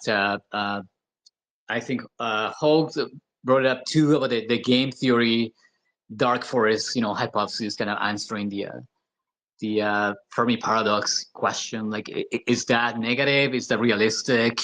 Like, how do you guys feel about that? Like, actually, the universe being populated by a bunch of civilizations, so just waiting, they're silent, waiting for the first one to make a mistake and pounce. How do you guys feel about that view? I Yeah. mean, for me at least, it always comes down to the inevitability, right? So like all this stuff, I always joke that yeah, nobody reads science fiction, but they believe science fiction, right? So there's all these peoples in space, right? That like they believe in Terminator 2 and the AI stuff, and there's no reason to actually believe that it's possible. Now, if it is possible, it will happen. So there's all these people who's like, well, we should just stop AI research. We don't know what we're playing with. It's an inevitability, right? So this idea that you can somehow stop the inevitable, right? Like it's like, oh well, we shouldn't be sending out these signals because they might find us and do it. It's like, well, if they were going to do that, they would have done it already, right? We've been blasting radio signals off for about 100 years now. We're not going to stop, right? Like we might as well, pursue it, right? Like this idea that you can stop. Well, I mean, you can stop progress, but you pretty much stopped all progress, right? This idea that you can control one form of progress, all you do is retard a society, right? Like you have to kind of continue to push forward on things, right? Sort of, once again, it's the free market of ideas, right? Like you just got, if that's what people want to pursue, then that's what you pursue, right? If you have a problem with it, then it's right. The problem with the AI isn't AI; it's with people and the way they use it anyway, and all the problems that people bring up with AI could already be a people problem, and it just comes down to them misunderstanding what AI is right now, right? It's like, well, it doesn't replace people, and so people leave it up to the AI. Like I always give the example of the episode of Simpsons where Homer gets really fat and he lets the little water bird keep pressing the button, right? He just left it automated, and then it goes into a meltdown, right? Like that's essentially AI isn't capable of, it just randomly returns a decision, right? It just makes random decisions. That's all it can really do. It can't make decisions. Well, that's the thing. It doesn't make them. It returns a random result that looks like a decision, but you can just keep randomizing it, But right? but is it really random? Isn't it like isn't it Well, deterministic still? I it's mean, probabilistic, but the point here is that other people make decisions. It doesn't make a decision. It returns a result. yeah, exactly. It can't actually evaluate it, right? It's already evaluated it, so it needs somebody else, right? But it's not right. Like if you have an AI, right, you can tell it, give me this, right? And you can just keep asking the same question. It will keep trying to give you a different answer, right? Whereas with a person, if I keep asking, you're just gonna be like, no, I already fucking answered you. Shut up, right? Like you're gonna stand by. Now maybe I'll wear you down, but like it's not. That's not how it is with the AI. It's like, oh, let me try that again. Here you go. Oh, let me try that again. Here you go.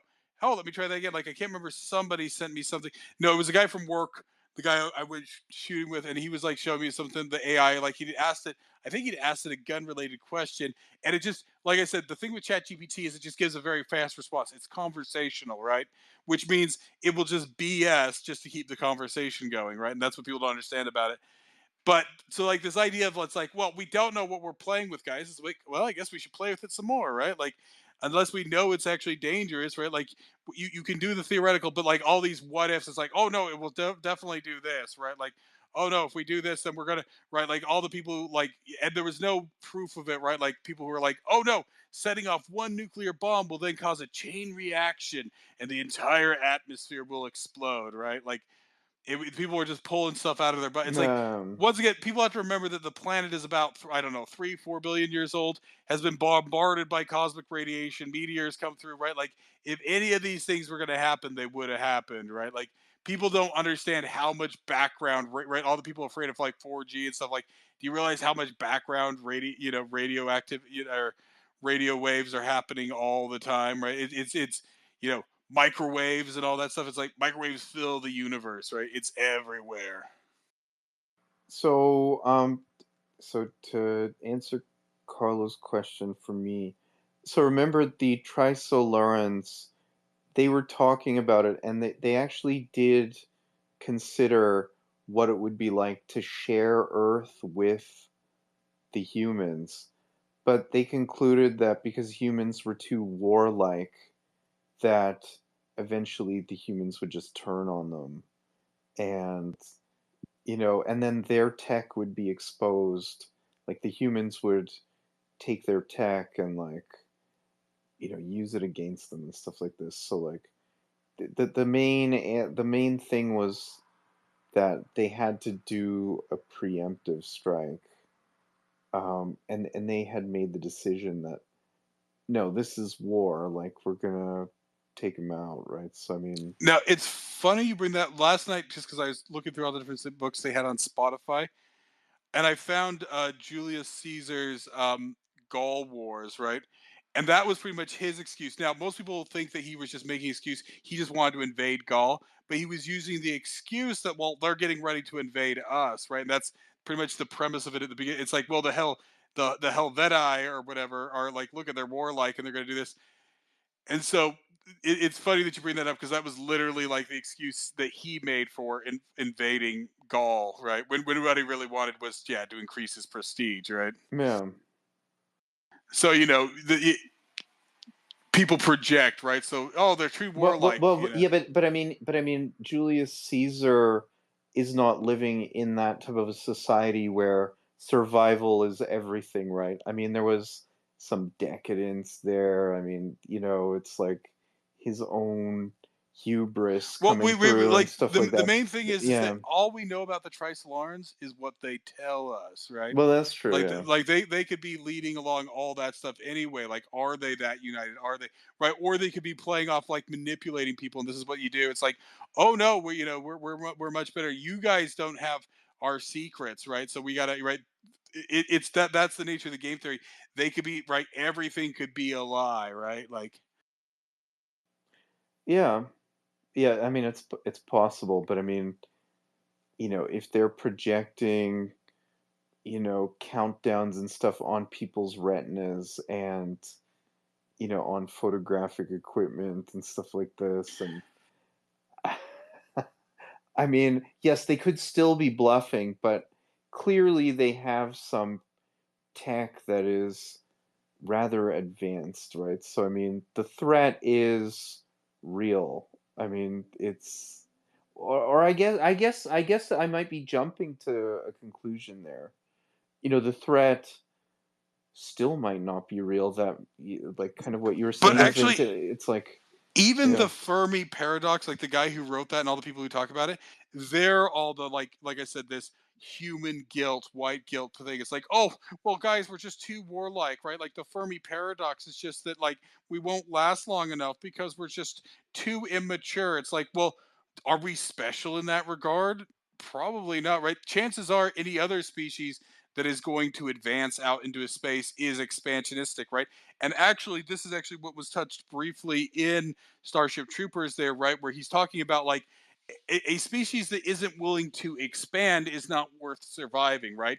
If you're right, like it goes back to the whole entropy thing, right? And he pretty much makes that point in there. It's like species that have stopped trying, like, and this is the problem, right? Like people who guilt themselves into this stuff. Well, they're gonna, this idea that you could have some wise race that is going to intervene is simply impossible. The only ones that are going to show up are the galactic whores and whatnot, right? Like the people who just want to fucking fight, right? That's the only people who are going Yeah. to show up at your doorstep.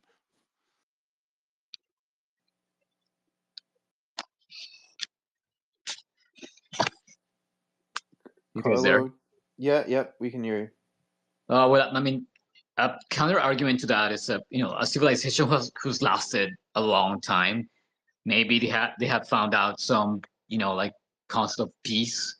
So I mean, I'm with you guys. I feel like it would be the explorers who like at least like would come to your doorstep, and at least if we compare to our own planet, like how colonization happened, right? Like it was the explorers or like the more daring like people who went and sailed around the globe, right? It wasn't the actual scholars or like the thinkers. It was more like even the people who were on the ships that came to the Americas were like like some of them were ex-convicts or whatever, right? It wasn't like it was like the fighters or the tough guys. So 100%. But I think there is something to consider, like a civilization like existing long enough. I feel like they would also have like a kind of idea or like like concept of peace or like somehow like mitigate their own power potential for destruction. But anyways, that's a can of worms for another conversation. Are we gonna move Well, on Yeah. to what I would say just on that is that peace comes from finding a bigger enemy, right? Like, who knows? The Trisolans might have only unified after they got that message from Earth. It's like, hey guys, we found another planet. Let's unite, and then we can go fuck them up, right? Like that's usually how you unify people is against a common enemy, right? Yeah. yeah, But yeah, and no, Yeah. I was just like as a final thought on that, right? That like You find peace because you find a bigger fight, right? Right, but are we just like imbuing this with our own humanness, right? Because we are But warlike. this idea is that, well, we only know what we know, but at the same time, we are something that exists, whereas the other thing doesn't exist. So could the other thing, right? Do peaceful societies actually propel themselves, even within humanity, right? Usually they just kind of eat twigs and berries and never really accomplish much. Yeah, And usually they're actually not that peaceful. They're just sort of like parasitic or something. Like it's arguable, right? So it's a lot of utopianism, right? Because there's no actual evidence of it. It's like, well, the world, it's pretty much communism. It's like, well, it just hasn't been done right before. No, guys, we could have a yeah, peaceful society. It just, a peaceful but expansive and technologically advanced society. We just haven't done it yet, right? But we're gonna have a peaceful. No, no. I mean, pretty much. Like there's a quote from The Third Man by Orson Welles where like it's like you know while the Borgias ruled, Rome, right? Like there was, years and years of war and all that stuff. But there was also, Leonardo, Michelangelo, and all these other things, right? Whereas, 500 years of peace in Switzerland and all the invention was the cuckoo clock. And then somebody sent him a letter later on correcting him. It's like, no, no, the cuckoo clock actually came from Germany, right? So yeah, the Swiss didn't even invent the cuckoo clock, right? But yeah, we can move on from there. I'm just I'm obviously I don't know. It's other, but it's just you need something to push you. I guess is the point, right? yeah. Yeah. I mean, conflict. Violence. These are fundamentally human things, right? And not just human. Like, every creature on this planet, like, big cats and like, top of the food chain. It's inherent, right? Like, there is going to be conflict, right? It's unavoidable. I mean, it's unavoidable. Like, Well, yeah, even the stars themselves, right? Stars destroy like that like when they yeah, have binary star systems. Usually, one star, like one of those stars, is like dominating the other, right? And so, I mean, that's what you get yeah, with these sort of things. Well, eventually it usually eats the other star, like it collapses under the bigger star's gravity, and it cannibalizes the next star. So thinking on that fundamental level, and I mean, like you have the star nurseries too, that it's competition for basically cosmic dust, the one who swallows the most. So even on that level. Now I'll put a pin in it because it makes me think of something, and it might be hinted. It's kind of been hinted at, but it is a thing. So I don't want to bring it up, but yeah, like binary versus trinary, right? Like, yeah. Well, I just said trinary because it's three suns, right? well, But then what I guess I'm saying is that binary eventually one devours the other, but like because this even goes back to what do you call it, the 1984, right? When you have three, right, there's always a push and pull, right? The two can't really yeah, destroy each other, right? Because there's a third one that will come in and then they unite against that third one. It's like, oh yeah, we're hitting on each other, and then we're 2 weeks. Now we have to unite against the third. So when you yeah, have a three-way system like that, you can't ever you always kind of have a yeah. weird unbalance, right? You can't ever Agreed. have a convergence, right? A binary converges, Yeah. a trinary can it maybe not converge. Have you ever read Alvin Toffler's The Third Wave? Well, it's a series of three books. It started with Future Shock, then The Third Wave, and then Power Shift. And I think it's either The Third Wave or actually it might have been Power Shift. He talks about how there are the UK, they have a regiment that nobody really has a rank. I think I may have talked about this before. So nobody has a rank. Everybody has the same amount of power, and they try to keep them in groups of like two, four, or six, so that a natural leader does not emerge. So if they were to keep them in groups of like three or five, um, somebody would emerge as a leader.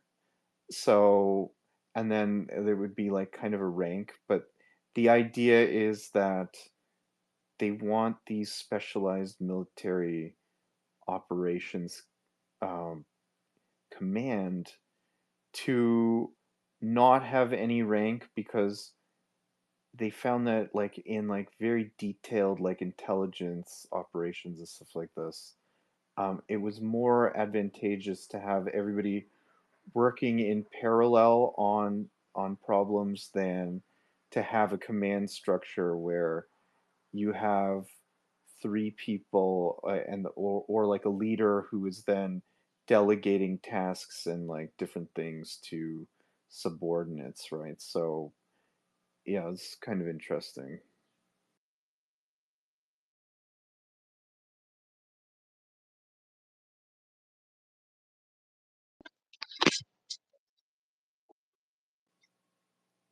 Carlo? Yeah. Anyway, so we're moving on, or because I mean, Yeah, like, yeah. I don't know how deep you want to go into that, but like, since we're saying that, even in the book, it's kind of hinted that maybe we would understand another civilization, but I'm not sure if you guys are familiar with this. It's from Star Trek. It's called the Hodgkin Law of Parallel Development, Parallel Planetary Development, and it just basically says like most life in the universe, it kind of follows this particular pattern, and like in every kind of configuration where you have like similar planets, similar conditions with similar environments, like the population and like the kind of biological like profile tends to end up being the same, right? And even that goes for the culture as well, right? It's like an evolution of biology.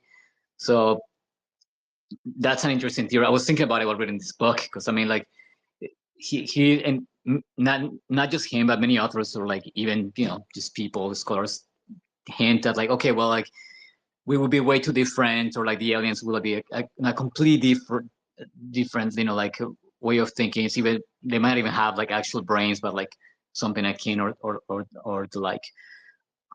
But I was thinking of this, that like like, and this makes a lot of sense to me. If we do share the same laws of physics all around the universe, I feel like life would tend to share like kind of the same patterns for like if it means gravity clustering, like and forming planets, and like like I feel like the temperatures for life would be kind of the same. So I don't know. Like, to me, just assume that like life on a different planet would be just, I don't know, a plant with like root for brains or something. And I feel like there is merit to this theory. Just kind of more simplified, and like Occam's razor kind of philosophy there, where like really if what Singh said, right? Like, I mean, we don't have any other notion for life than us. So by extension, like the most likely scenario, or like environment for life would be something like what we have, right? Yeah. I mean, we don't know though, right? So I mean, yeah, it's I mean, Anyway, just I don't what know. watch Arrival. That's it. Yeah, exactly. All right, so let's talk about the story structure, the plot structure, and the kind of technical bits of the book. I have to say, the game is amazing. Yeah, Like, yeah. I'm really blown away. Like, best way to have exposition, right? Especially something like this. And I personally read many books that, like, a la Star Trek, where the humans are just like, the aliens are just humans with makeup, or like a wig or something with a which is with a hat, right? Like, not really well. So you're always like kind of saying, well, but why are they like this or like that, right? So similar to humans, and even their thought process. But like, to have that filter through a game, right? Like, that's such a cool device, for exposition for something that you can't really, this kind of have like a concrete description, being like the nature of these aliens, that they have like their solar system is completely different, right? Like, they're extremophiles, or like like all these super crazy like species. Like, how would you even like I hope he doesn't go there, like, where he tries to like kind of in the horror movie, when you see the monster, you're like, okay, like the suspense is ruined for me. So I love this, like, that he's keeping it in. We have that that kind of layer of buffer, right, between like what they actually are and our idea of them. Like that to me is brilliant. I never seen this done in sci-fi where like, because that to me is always like the one of the weakest points in like First Contact, or like, you know, like space Yeah. opera, exploring civilization. You have the aliens just being humans with makeup, right? So I find it super interesting. Not sure what you guys think about that. Now, it is interesting, but like, how did you like it when it jumps around from like the game and then to like real life and stuff like that? Like, I mean, did you and then back to the Red Coast base? It like Oh, takes a serious like it's time clear. jump there, right? Yeah, but it's clear though. Like the guy's smart. Like he It is has these clear. headers, right? And he says like, okay, three body problem, like, you know, during the game, right? Or like Red Coast Base, like Yeah. it's the header of the chapter. So I feel like if he didn't do that, it would be confusing. But to me, it didn't affect the pace because I would know right away. I mean, at the beginning, yeah, like I was confused, but once you know, okay, that's the game. It's super wacky. You know, it's a simulation of you know, like a world history. You know, like mixed with alien shit. So you're like, okay, like that to me was clear, and I knew what to expect from each chapter. So I didn't get confused. And and then, you know what, like even like I think it's chapter 13 when like we kind of get the whole unveiling of Red Coast Base, what it is, like, you know, the whole SETI analog. It's through a series of documents, like redacted official documents. That's amazing. Like I love it when you know, like authors doing novels, but like most of them just get carried away. Like this book, I read a book. It's a whole series of books about like these kind of like alien titans that are like, you know, like they kind of wake up in Earth. It's called Titans, and like they wake up on the planet, and like, you know, they're like massive uh, kaiju like, you know, like robots. But and that book is all just that, like redacted official documents of what's going on. Like it's kind of cool, but then you just get burned out. It's like, oh my god, too much. But I feel like here it's perfect. You know, like you get a that chapter, and you know, like it could have been so easy to just use Yi Wenji again to like, you know, kind of reveal what Red Coast base is, but he has, you know, like these documents. I feel like it completely changes the gears there, and like it really, I mean, it really helps you kind of change the pace and like keep it interesting. So that another reason why I did not get confused is that, right, like you have, it's very clear, and like whatever you're doing related to Red Coast bases, it feels very real. It's very grounded, like, you know, super connected to history. So in my head, that was, you know, it's a clear division between the more fictional, you know, like even the game, or you know, like the more grounded areas.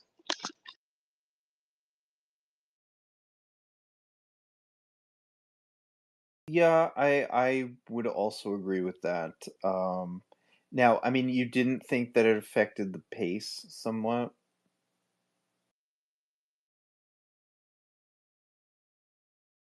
You know what's funny? The first time I read this book, I found it slow. Like the beginning, okay, let's go, and then you get the timer, the countdown, and that's like a huge, you know, like kind of tension trigger there. But then I, like first time I read it, I kind of just we just kind of went into a lull, and like the second act is just like, man, you know, nothing's happening, and like a lot of confusing things. But I don't know, this time I didn't mind, and I feel what I said, like it is like a slow burn, but like you get all these massive existential questions, you know, like that I feel like that kept me going. And like this time I would stop and like think about it, you know, research, you know, oh my god, there's even an author there, like what's it called, Bill Mather. Like I thought this guy was real. I was like researching.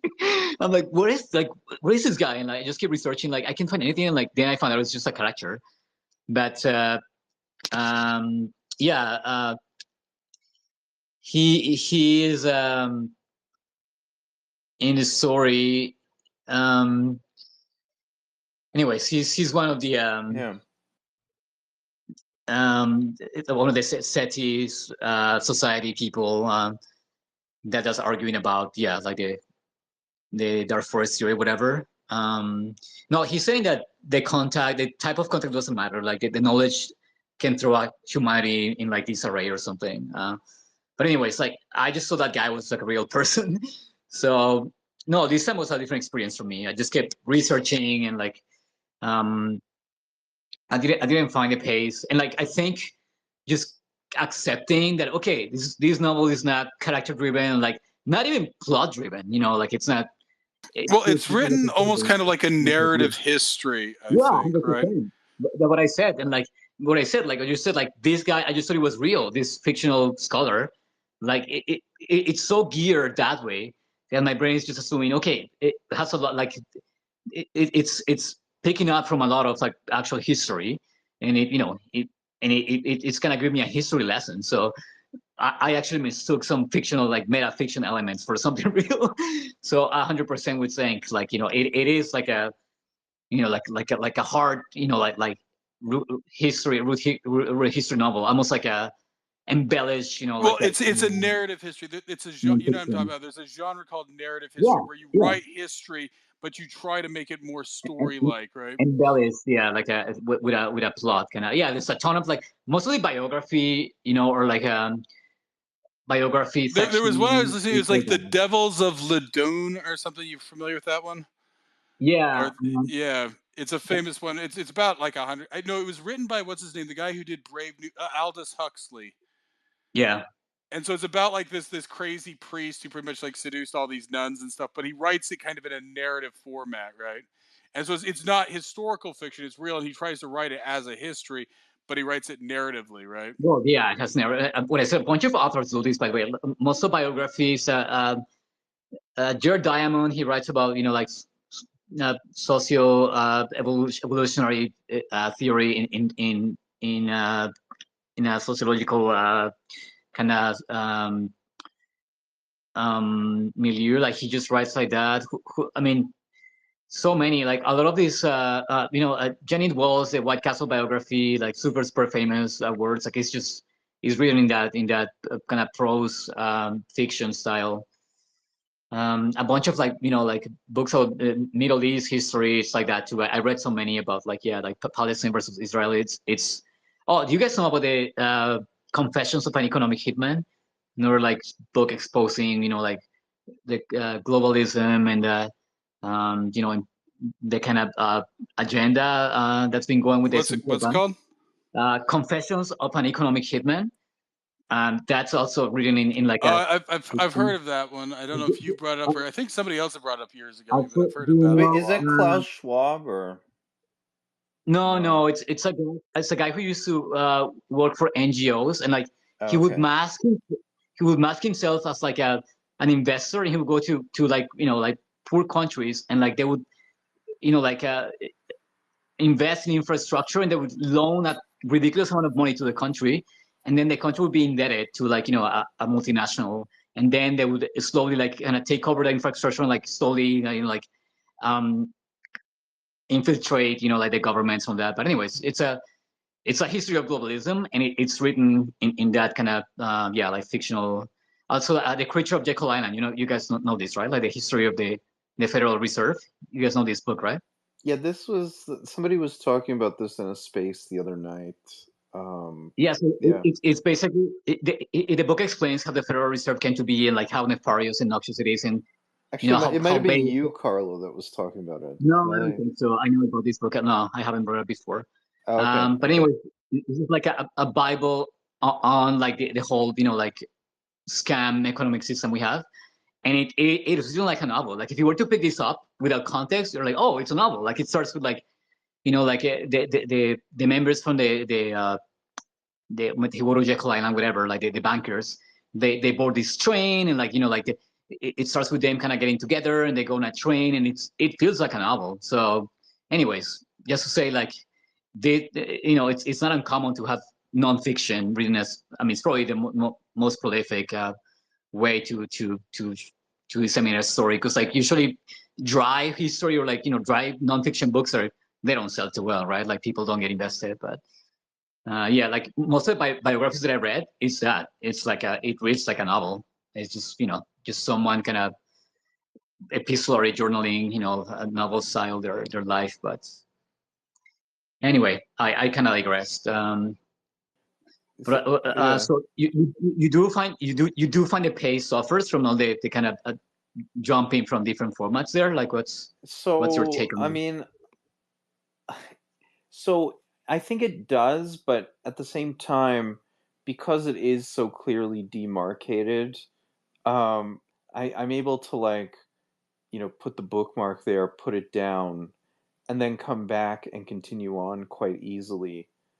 So in terms, like, there were some like the like Diamond Age where I just wanted to keep reading it. But with this one, after like a long, explanation and stuff like that, I mean, I could put it down and, not just keep reading and reading and reading. I mean, yeah, the Diamond Age, I just wanted to keep going with it, right? So I don't know if that's a strength or a weakness of this book.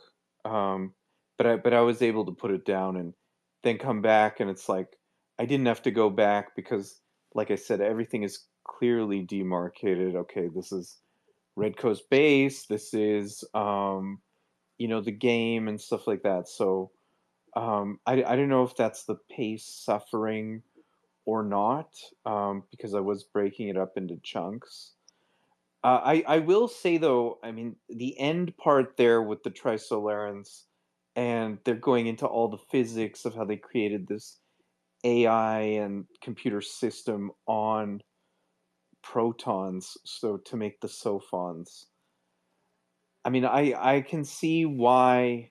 I mean, I generally, like technical jargon, so I was able to get through it. But I can see why people might have gotten irritated by that, right? It's like, it's just like jargon, jargon, jargon, jargon. It just keeps going, right? So it's like, Is it yeah, though? Isn't it a common knowledge? So I feel like people I talk to, they at least know a bit about quantum theory, and like, I don't think they're completely oblivious. So, and I feel like if you made it all the way to that point in this book, I feel like I don't know, you're in it. Like you find it interesting because it's a lot of um, techno babble throughout. But yeah, maybe you're. that's true. I mean, I do overestimate people at the time, so maybe people did find it. I haven't read too much about reactions on this, but like people do find it. They say like, oh, it's just lots of lots of side talk and like not enough like plot like plot motion there. But But I mean, OG was kind of talking about this last night in the space with the oh yeah, what was she physics saying? physics jargon and stuff like that. It's like, yeah, shit. I don't Once again, know. it always comes down to. Well, I mean, that's the point. Do you need to know it, or do you get the gist of what's trying to be pointed out there, right? Like, is there some, or are they just name dropping, right? It's the same to me, whether it's science fiction or if it's science realism or it's a fantasy novel. At some point, they get jargony, and I just zone out, right? It's like, is Yeah. this relevant? No. So it kind of fills it in. And like I said, of course, this is the beauty of Kugel and Jack Vance, is he purposely does that to troll you, right? Like he just makes that shit up because he knows it's bullshit, right?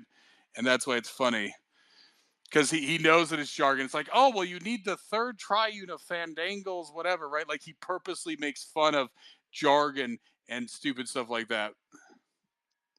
Yeah, 100%. But it's what you're saying. Things like that is a lot of the kind of world building in fiction, and like I mean probably because like you, I read a lot of stuff. Like me too. I tune it out. I never try to, if I read fantasy, I can never try to understand the magic system. Like, oh wait, how would this work? I'm like, whatever.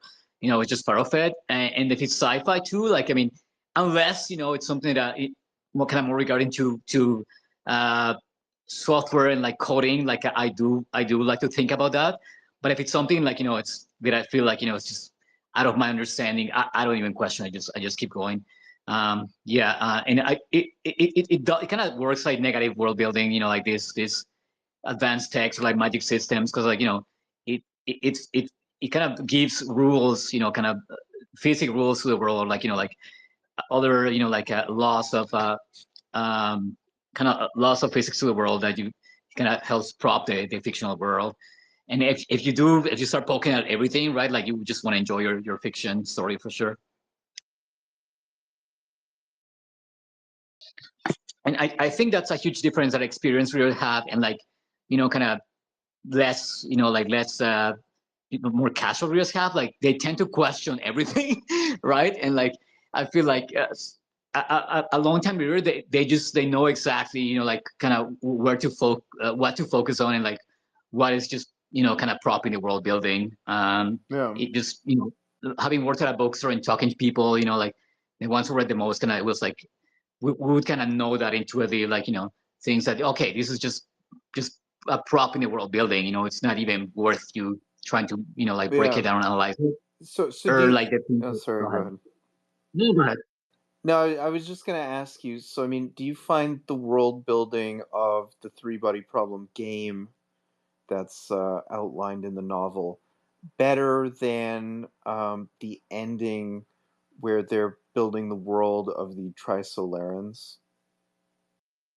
Wait, what do you mean better than the ending? Like Like, well, I mean, I guess it would be more successful just because it's called the Three Body Problem, which is very much centric around the game that everybody you know what, plays.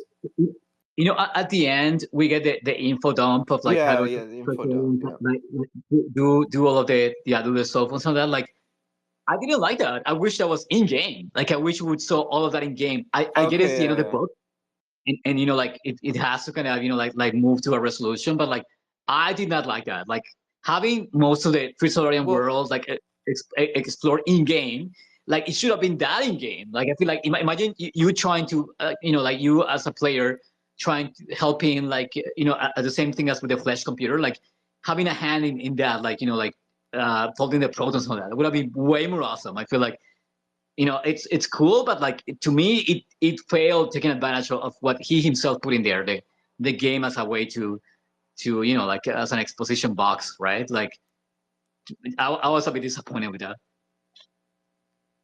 so I mean, yeah, but we do get a sense of the Trisolaran society from that info dump, right? I mean, I don't know. Do you think it's just too much all at It's once? weird.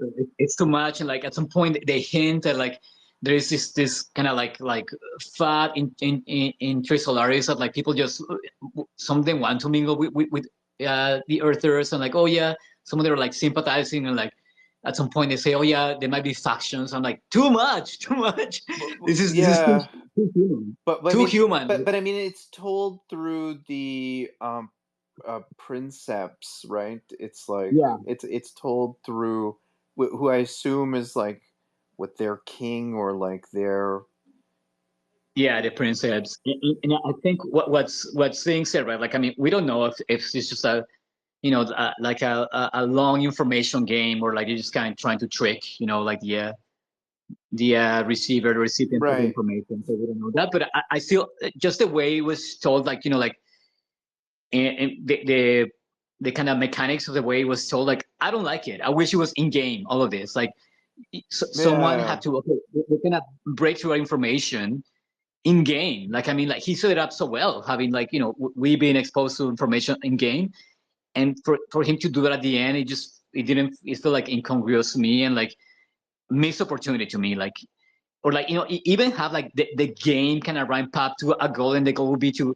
for the player to like build the cell phones, and like that would have been awesome. That like it's kind of the game building up to that, right? Like the ultimate goal yeah. of when you beat the game is when you build the cell phones, and have them go like sail to Earth. That would have been awesome. Okay, like I beat the game, but I feel like the game kind of cuts, right? Like you get a hard cut, and then okay, let's go to real world issues, and the game gets like left in the dust there. Like there is no real, to me, like a satisfying conclusion.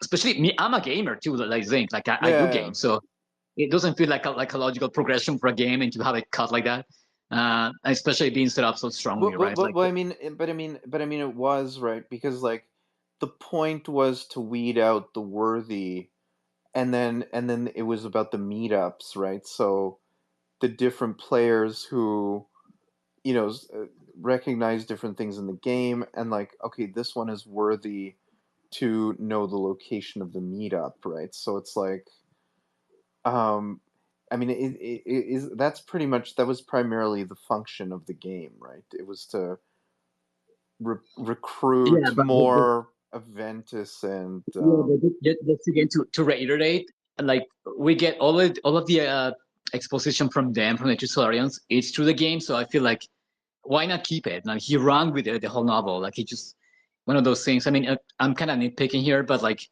I would, to me, it would have made it so much stronger to have that. And what I said, like even have the game like a meta story, you know, like they play when they play Shakespeare, right? You have like the novel within the novel, right? Um, so like I feel like that would have been an amazing, you know, like way to use that, like the meta story, like and even have that meta story in the game, have like the 3 act breakdown and like what I said, like a strong, you know, like heavy, powerful ending. And like to me, it would have been like, oh yeah, you as a player, you help construct the cell phones and like your hand is in it. That would have been amazing to me, like, you know, just copying the meta story. But yeah, he just went a different route. And I do what I say. I do find the ending disconnect. The way he's using the storytelling there, like the mechanics are like different. It kind of changes. I guess he opens it to the next books, but like I found it a bit just like you have like this kind of thriller, you know, like little kind of speed, you know, like pushes through the novel, and then at the end it's just like, you know, kind of opening, like just dumping this massive info dump at the end that well, I mean, he yeah. he was very, you know, like he was very what I say he used a lot of restraint throughout the novel and like super effective, and then you get the massive info dump at the end, which I dislike in novels. So he could have just do it through the game and like more like, you know, like through the plot. I feel like Well, it just feels like a whole, like, you know, like a big blob of plot, sorry, of story there, like interfering with the plot at the end. But my opinion. so I mean, I think I'd be willing to forgive it if it somehow segues into the next book and it's necessary. Now, I don't know whether that's the case because I have not started the next book, but for me, it might be forgivable, right? Yeah, for sure. If he's setting up things, I mean, and that's how I see it too. I mean, like if he's setting something up for like even more escalation, you know, like you won't know until you finish the whole story. But I just said that, like, to me, just missed opportunity to use the game. And what I said, like in many, you know, like the stories that people like the most, they usually have like a meta story. Yeah, play win a play, movie win movie, and that's super effective. And I feel like he could have done this here too, like the meta story just through the video game, and like, you know, have it arc all the way, as well as like, along with the So main. wait, you're just saying the way the game was abandoned? Yeah, no, but not just that though. But what I said, like the last bits were like we get info dumps on how the cell phones were made, and like, you know, like the kind of the leaps in tech that they went through. I feel like it would have been awesome for me to have all of this in game. I mean, the reader as the player, like the way it was But But they done. so sort what's of funny about hint that? at it in the game, right? As a gamer, games are just randomly abandoned, right? Or they slowly die, right? Where it's like the same three people still playing an old game, right? Like that is actually the course of an online game. There comes a weird point where it's dead, but it's not really dead. You can go in there and it's an empty server, and it's kind of weird and bizarre and creepy, but you know, it's like a digital ghost town, right? Like there are games like that. Like that is actually the course of a. I'm trying to bring you up, McBeastie. Like it just keeps not working. I've like added you like 10 times. There we go. Like I kept adding you, McBeastie. Like it just kept failing. It was weird. No, I just meant about consistency. Like there's something when, you know, like you know, as a writer, you know, like So, you learn how to keep like kind of motifs going, right? Like, and that's why you have the 3 act structure of that. Like you tend to have beginning, right, middle, and then, right? So every time you write a story, you focus on like it's your plot, right? It's your kind of through line ideas, but you also have like all of your motifs. You know, I mean, if you guys pay attention to movies, like this will happen often. You have a motif, and like it's usually 1 2 3, 1 2 3, right? So like a story, you know, like to just really make it more consistent, you know, like, and more satisfying to a reader. You always like tie that up when you have like a motif or something, or like, you know, something recurrent.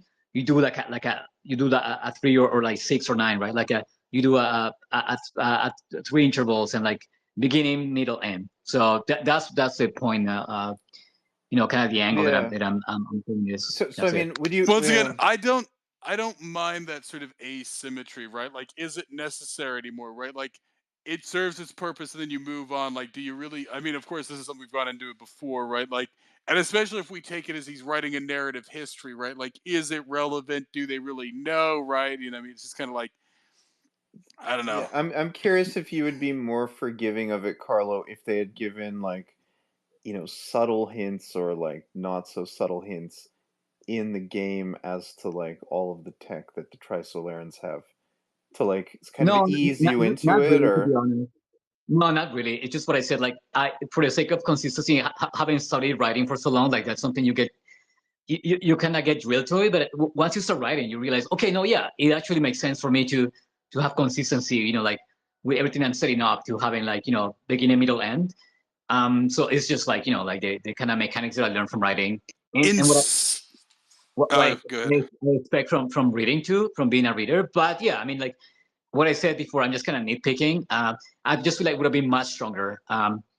In terms of structure, and also like you always as a reader, you even if it's not like a positive or like like a like a close-ended like conclusion, you always expect that, right? Like you even your subconscious kind of expects that kind of completion, right? So I feel like, to me, I experiences that like, oh hey, the game just got dropped, and like what I said, I feel like it would have been more conducive to tell like the last bit that even you mentioned, Adrian, that it seemed to you it felt kind of heavy and like lots of like techno babble and that. Like I feel like to simplify that to the reader, like through the game, it would have been like a much more palatable. And what I said, like kind of time with the three, like the triad, like format of like carrying a motif, like it just mechanically it would, it seems like more sensical to me. But I mean, what you said, like we don't know what's setting up, and what Zing said, like what if this is just game theory, right? Like they just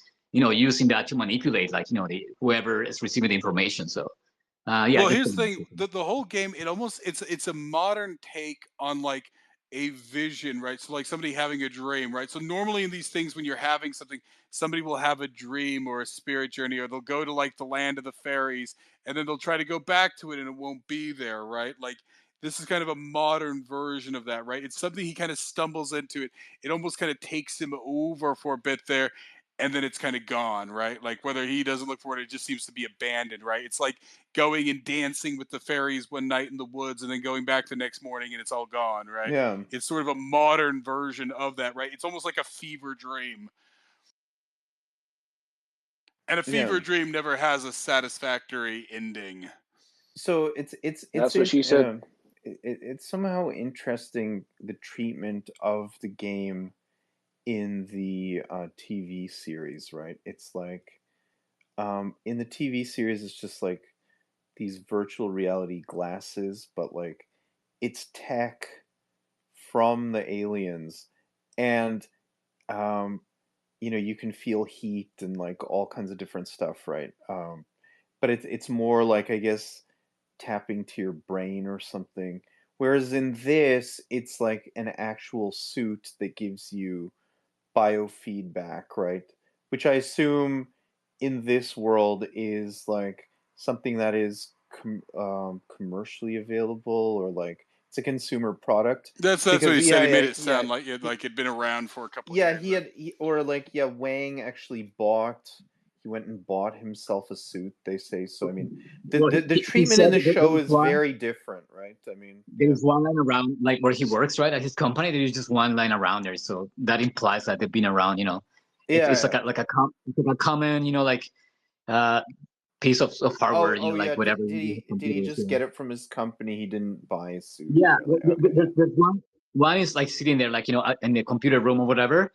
There is a hat, yeah. so just the common one that everyone uses whenever they feel like gaming or something. So that is a good way, for you to get a sense of like how kind of ubiquitous they are in their society. Sorry, keep going. I was just like thinking about, I don't know why on the show they had that treatment that it's like alien tech, like an alien VR that like I assume I don't taps know, into your some sort of brain and nervous system, right? It's like transhuman, Do you not think that was transhuman just to ability. that was just to tap into what we're kind of going through with our own tech right now in that kind of VR revolution? Do you think it was just to make it easy in people's minds to get it? right. Yeah, so McBeastie, what are your thoughts on this? It was super fucking complicated.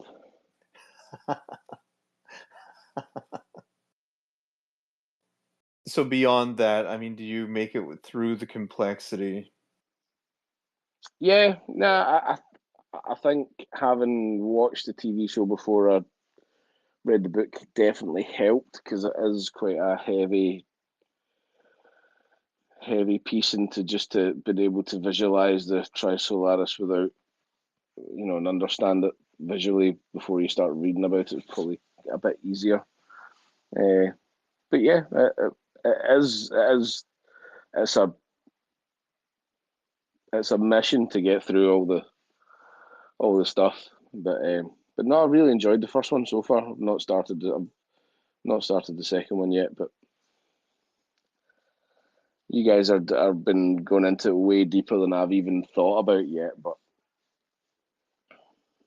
Yeah, we're kind of on like plot structure and stuff like that, structure of the story. yeah, I'm still sort of taking it in. Healing. Yeah, I'd probably have to read it again to get down to that level of stuff because fuck, at times it was just trying to read the next word was hard. Not that I didn't enjoy it. It was a mission. Hey, Adrian, I It's the hear what you're general. saying that maybe at times that when Wong went into, the virtual world, had they had maybe given more subtle hints about like the protons and the sophrons or Yeah, whatever they're called and stuff like that. I think maybe he would have figured it out and I think he would have figured it out sooner, right? but I mean, but Rather than being, yeah. what was told. So I think it would have been a dead giveaway. So I think that's why they didn't. So then, for the reader at the end, it was like, oh, okay, they were there the entire time, and Wong didn't know that they were actually there in real So life. yeah, So I think the author did that. I think he did a good job by not so giving you hints. like that better? You like the blunt split as Well, opposed it to kind of being pissed me as off opposed so like at as the the end reader, because like I mean, so like you, as the reader, like I mean, would you have liked to have been coddled and like eased into it through like more hints in the game, and then they do the info dump on no, you? no, because the way they did it yeah, the info dump at the end, I was like, oh God, like yeah, like you were saying it's a bunch of jargon, but I see why they didn't do it. Right. But I mean, it was a very, very long chapter there at Yeah, the yeah, it near the end was. where they're explaining it. So, but had they had given subtle hints, they, it would have been a dead giveaway. Although they could have maybe shortened the book up a little bit at the end there. But no, I like the way the Yeah, author did it. but it's maybe not easy stuff to weave into a story and keeping the story being a story and not. So I don't know if it would have worked as well if they'd If they'd tried to do it all the way eased you through. into it, yeah, Yeah, there's a lot of stuff there about like quantum mechanics, right? And like the scale of things. I know I talk about scale all the time, but like how the atomic level it can like at the quantum, like in terms of quantum mechanics, it can like it doesn't matter that it's only two protons, that they're able to encode this like advanced computing system and AI onto, which can then manipulate things on our planet. I mean, I did get the sense that when they were creating the sophons, that they could actually like make things appear like almost like holographic projections almost from the sky and like So I mean, yeah. So, and I think it yeah, increases the heart, right? It's Right. the idea of pulling back the curtain, right? So, like I yeah, said, it's a dream sequence, right? So you think you're just having, I've been having crazy dreams, and then suddenly you find out that you know that dream you had about sacrificing the baby, that it actually happened, and it was an alleyway and all this stuff, right? It's that sudden shock of pulling back the curtain, and then getting this full detail of what's Wait, going on, yeah. right?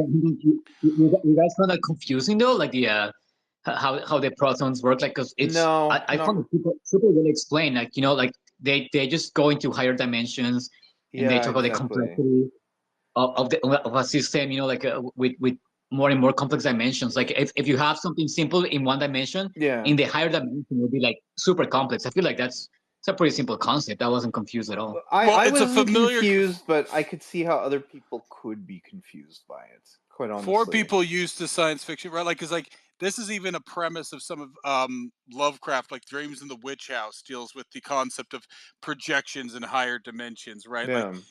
and there's a famous book from the 1880s called Flatland, which is really trying to teach people about dimensionals.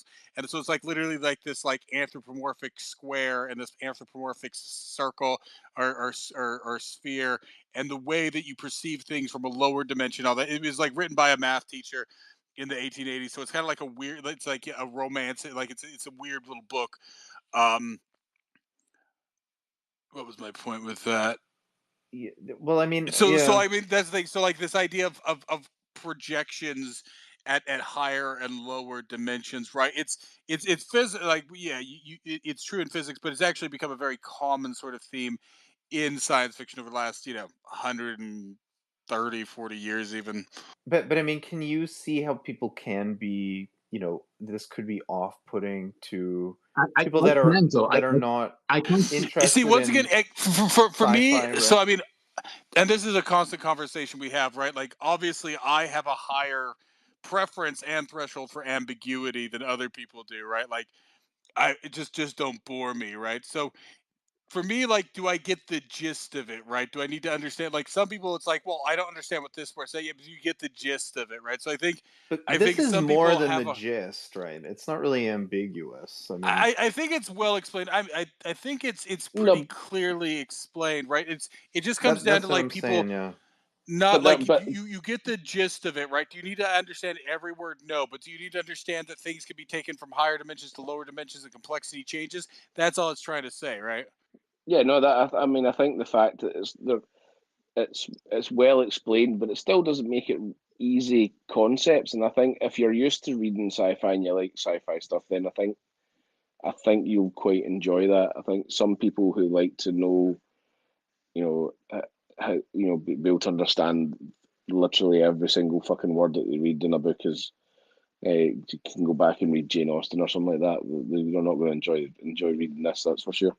But no, I think the complexity of the concept, it explains it enough that you can get through it and you can understand what's happening. You don't need to know the fucking physics behind it all. But Right. But uh, is it off-putting in any way? Like, I mean, if you I think I think you really need to be a sort of either a sci-fi or some sort of um, maybe not even just sci-fi, but A somebody that's into technosexual. yeah. yeah, somebody that likes real technical shit. But yeah, something like that. I think I don't think Yeah. it's for like my wife, for example, who watched the TV show, enjoyed the TV show, reads a lot of books, but she wouldn't enjoy reading this book.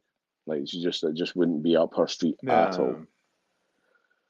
Yeah. Um, so I think you have to be into sci-fi or tech shit But I mean, it to is, I guess, genre specific, right? It's um, like not everything is going to appeal to every person, right? So, yeah, I think there'll be people that have bought this book because they watched the TV show and will not get past fucking the first 100 pages.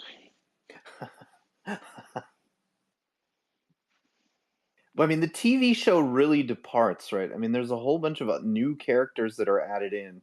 Wait, I but mean, you watch the yeah, Netflix or I think what it comes down to, and it's yeah, something I the talked to. Netflix is what I'm talking about, Okay. Carlo.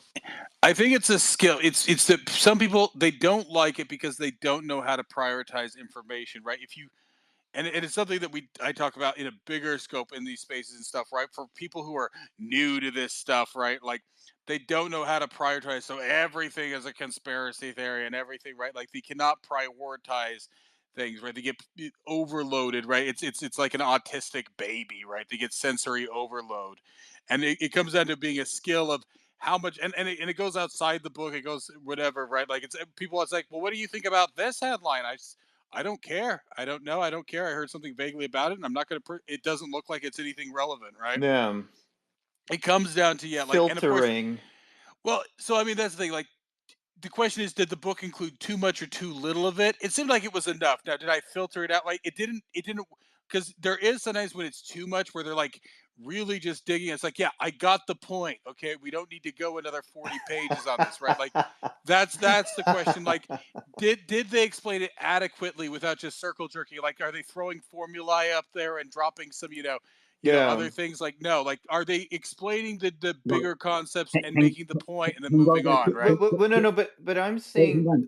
yeah, Hang on. sorry, go ahead, Carlo. I want to read a quote from the book, because I mean, like, I honestly didn't have I actually have trouble with other books that have like weird sci-fi, or like, complex, like a let's say, like, like a faster than light travel, that like when they try to explain this. So like, even what you mentioned, Adrian, like the end, Yeah. it's so well explained. But let me read it for you though. It says, quote, "The science council ignored the principles and continued. As we move to higher dimensions, the complexity and number of structures within a particle increase dramatically. The comparisons I'm about to make will not be precise, but should give you an idea of the scale. A particle seen from a seven-dimensional perspective has a complexity comparable to our three solar and stellar system in three dimensions. From an eight-dimensional perspective, a particle is a vast presence like the Milky Way. When the perspective has been raised to nine dimensions, fundamental particles' internal structures and complexity are equal to the whole universe. As for even higher dimensions, our physicists have been able to explore them, so we can yet imagine the degree of complexity." So you see, that's the whole premise that you need to know for that Yeah. like book. It's all in a nutshell there, and you don't need to overthink all the nuts and bolts of whatever they're telling you, because that setup that tells you, okay, this is, like higher dimensions tech, boom, let's go. So I mean, yeah, I did not have a problem with any of this last part, but I mean, yeah, I mean, I took astronomy in university. I mean, I've been interested in like, Me too. sci-fi and like, Totally fell asleep in that class as well. okay. So I mean, yeah, I like, I mean, that technical jargon and stuff like that, like, I mean, I actually don't mind that. So Once again, it was it wasn't. relevant or was it a jerk off? That's my only question, right? Like, does it pay off, right? Was Well, I mean, any we'll see in the next unnecessary? book, right? I mean, What was any ultimately, right? unnecessary? I Well, I mean, mean, because they're yeah, describing the sophons, right, which are core to understanding how they're manipulating people's absolutely. perceptions. So that's the important thing, right? It's giving me too much unnecessary information. Now you're just stroking yourself, right? If you're just stroking Yeah, no, yourself, I would have to agree with you, Zeke. Like they could have shortened it down. I mean, oh no, no, give us a little glimpse of it. I But think it was I mean, adequate. they went way. You don't think it was too much? I think it was a little bit too So much. I when I say, like, I mean, it kept saying like, is it off-putting for like somebody who's not a sci-fi reader or has no background in this type of stuff, of like higher dimensionality or like quantum mechanics or stuff like that. And I mean, I guess I could see how it could be off-putting, right? It's like physics jargon. I know you're saying that it's like, I didn't have a problem with it personally, but like what we're trying to establish is it off-putting for just somebody that's like, oh, I've seen the Netflix show, now I'm gonna read the Three Body Problem book. I Yes, it mean, very much yeah, would be. Very okay, much would be okay, off-putting for somebody like that.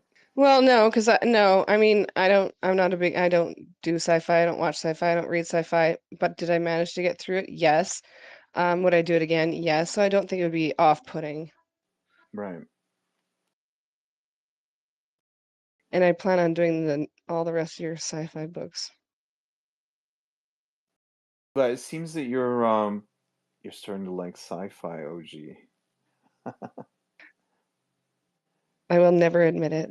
So I mean, so Fucking nerd. So I mean, when we actually, I feel like if you did Gateway, that there's enough other elements in that, and that it doesn't really get too technical or anything like that. It's like No, there's enough Well, I human, mean, social elements after in this that, right? series, I Like, want yeah. to, yeah, I want to do, I want to read the Gateway as well. I don't know if you or if Zinc is gonna cover that again or not, or I'll just We may. read them on my own. I mean, with Gateway, the Okay, payoff. Well, I won't go into it. can I speak? I Actually, won't go into it. hey, I find this book could be of pudding, not because too much of the techno babble. I mean, that could be a bit, but to me, and even what I said, like I felt that the first time I read it, it's just like most of the characters are like like just ways for the author to convey ideas, and I do feel it though. I feel like yeah, the characters have strong motives on that, but like like the one character, like he's barely a character. I mean, like, and that to me can definitely like, especially maybe not on a conscious level, but on a subconscious level, people who are used to like more like Western like society, or like Western writer style stories with like Yeah. sort of characters, and like a really tight like really tight range on the plots, for sure. I mean, and for what I know, this is one of the books that like many people find it difficult, even kind of experienced reader. Like they just, oh, like I don't know what it is. I can put my finger on it, but I just kept like tuning out, and like I couldn't like like get too invested. And I feel like to me is that though. I feel like you have all these massive like philosophical ideas, and I mean the author had to find a way to put them in there, and he uses the characters for most of them, right? So at some point here you get this kind of like dichotomy. Okay, like is this like a grounded character, or is this like why do they have these massive like ideas like going, and I feel like that doesn't feel organic to a story the way you're used to stories. So we're like a character is kind of focused on their kind of trajectory. There is, it's very either linear or like set, right, where you have like all these massive concepts through characters, right? So I think personally, I think that's why it makes the book harder to read, because Yeah. sometimes you have like even more complex stuff, right? Dealing with like I don't know. I mean, I read a book recently about like multiple like parallel universes, right? Like that's super complicated, but the character hero's journey was like so clear cut, right? Like okay, you just kind of latch onto that, right? And we read City and the City, right? Like super wacky, Yeah.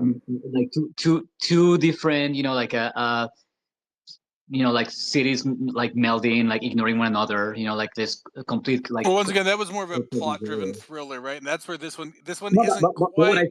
what I said though, like that one has like wacky, like wacky concepts, like a wacky, like not like a usual conventional, like setting, but like the thriller element is so strong that it keeps everything else on rails, right? Like you're not, but I feel like the plot is kind of loosey, and like what I said, like to me the second act, like what's happening, like one, like is he like with him with his family? It's very cyberpunky like, right? Like Yeah, especially the exactly. stuff with the game, right? Like he kind of goes down a weird rabbit hole, right? Yeah, And kind of gets exactly. lost in himself and What is you living like said, a double life. yeah, when you compare to like a fairy world, because that was a lot of cyberpunk novels are like that, right? It's like Alice in Wonderland, like the modern take, right? And this does have that. It has that, yeah, like kind of like rabbit hole of like I dug out a complete different reality, like by accident. So, and it has that dreamy quality. But to me, I feel like it's so grounded, like especially at the beginning with the Cultural Revolution, like all these things are extremely grounded in like our world, and then like it kind of goes into the the cyberpunky like kind of dreamy world, but then it comes back, like it's that I found a bit like the tone kind of keeps going back and forth between that, and it's confusing. Like even some things, I wasn't sure. Like I mean, once I read more, but I wasn't sure if like uh it was like in the past or in the present. I'm like, wait, is this like before Cultural Revolution? Like I was just confused. I mean, what Adrian said, fortunately, it has headers, like it's very well delineated, but like, Yeah. I feel like to me that the second that is weak, and like, it just doesn't have that, like, like rigid, kind of three format, like like your second act, break into two, break into three. That is, it makes other stories that are more out there, like kind of follow easier, like City in the City, right? I feel like this kind of wanders a bit and like goes into a lot of, like what I said, philosophy and like like existential questions, but like it kind of deviates into that, and the plot, like the rails that keep plot on kind of suffer from that a bit. And I'm saying I don't have a problem with that, but like I feel like someone who already doesn't read sci-fi, doesn't read maybe speculative fiction, and doesn't read long novels, they have all of this against them. So that's what I can feel they can be, like, and not even like thinking about it. You just feel like what I read right online is like they say people, oh, I keep tuning out. I kept like looking at my phone and like going back. Like it's not like a compelling, like I want to kill it, in two sittings read. I feel like, has a lot of like space in between. And like, I do feel that. And like, I feel like if someone, what I said, like, they're not maybe too invested in like abstract, bizarre sci-fi concepts, they'd be kind of wrestling with the plot, like the Lucy plot there. Yeah. So that's my So opinion. Carlo, did you see the Netflix series? No, I turned it off. Oh, you turned it off. Okay. The woke thing, honestly, like it's just Yeah, but it's You're the very wokest one here, Adrian. it's very woke, and I mean, they replace Wong with like a woman who develops the nanomaterial, the of filaments, course. right? I mean, yeah, it is. A Yeah. disabled black trans Let me woman. guess. Let me guess. A woman and a That black guy and a trans dude. Like there is a black guy, but the woman is a white woman who develops the nano material. Can you not see Yeah. my black hand? Yes, we see it. Go ahead, McBeastie. Just wanted to go in a slight, taking a kind of different direction, and it was just something that was going through my head while I was watching the TV show and reading the book. And could this book be written, or let's change? Oh, sorry, I'll change it. Rephrase it right from the start.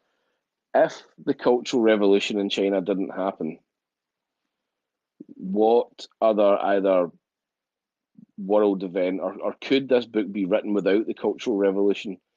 What? How would she hate humanity so much? I think that's a core principle of this, right? It's like, I mean, those were the defining moments for Yi, right? Was Well, yeah, now this is a weird thing. So I'm familiar with somewhat. There was a weird independent like Chinese movie I watched one time. It's called Balzac, the French author, right? So it sounds like Balzac, but it's spelled Balzac. yeah, Balzac and the Little Chinese Seamstress, and it takes place during the Cultural Revolution. It's essentially two guys.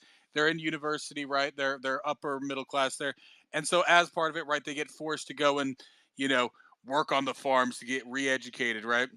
And they both fall in love with this little chick there, and eventually she runs off to the city, and they meet up years later, and they're just kind of talking about her and all that stuff, right? And of course they're all kind of like upper. So what essentially happened, and this is what you see, is that the people who survived the Cultural Revolution, right, they eventually resettle, right? You still have a degree, you still have a purpose, right? Whereas kind of to the point he made there, like those little Chinese girls who were like the Red Guards, right, they were losers for the rest of their lives, right? They never amounted to anything, right? Whereas the people who kind of withstood it, right, eventually back in the late 70s and into the 80s, they were kind of allowed to return back to it, right, and, get their jobs again and everything. So even though they went through some shit and a lot of people didn't survive, in the end, the upper class was still the upper class, the lower class. Now, what's weird about it, and this is the problem with China, right? China is a very gross country. And essentially, it's because they wiped out the nobility, and then they wiped out the capital class, and then they pretty much wiped out the intellectual class. And even then, right, they took these upper middle class people and they forced them to go piss and shit in buckets in, rural China for a year. So like China is a very dirty, right? They pretty much everybody is only 1 degree removed from peasantry at this point, right? No matter how much money, and you see it, right? You see these Chinese billionaires buying, $5,000 bottles of wine and dumping orange juice in it, right? Because they have the money, but they don't have the class, right?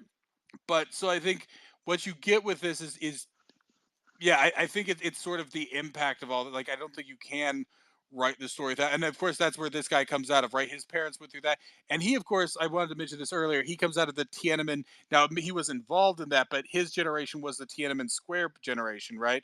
That kind of generation that had come back out of that and were kind of angling for more access and stuff like that, right? So I think in a lot of ways, right, like you can't take it out of the context of China, right? Yeah, because there really hasn't been a yeah. 'Cause that's my take was there hasn't been any other thing or revolution or period in time that has changed the culture and the social status of a nation quite like that did, and that's what my thought is. I don't think without the Cultural Revolution, you couldn't transpose this and put it into, like they do with so many stories, and put it into the States or put it into Europe or somewhere. You couldn't transpose this one over because there hasn't been anything that could remotely create the conditions with which the story moves forward.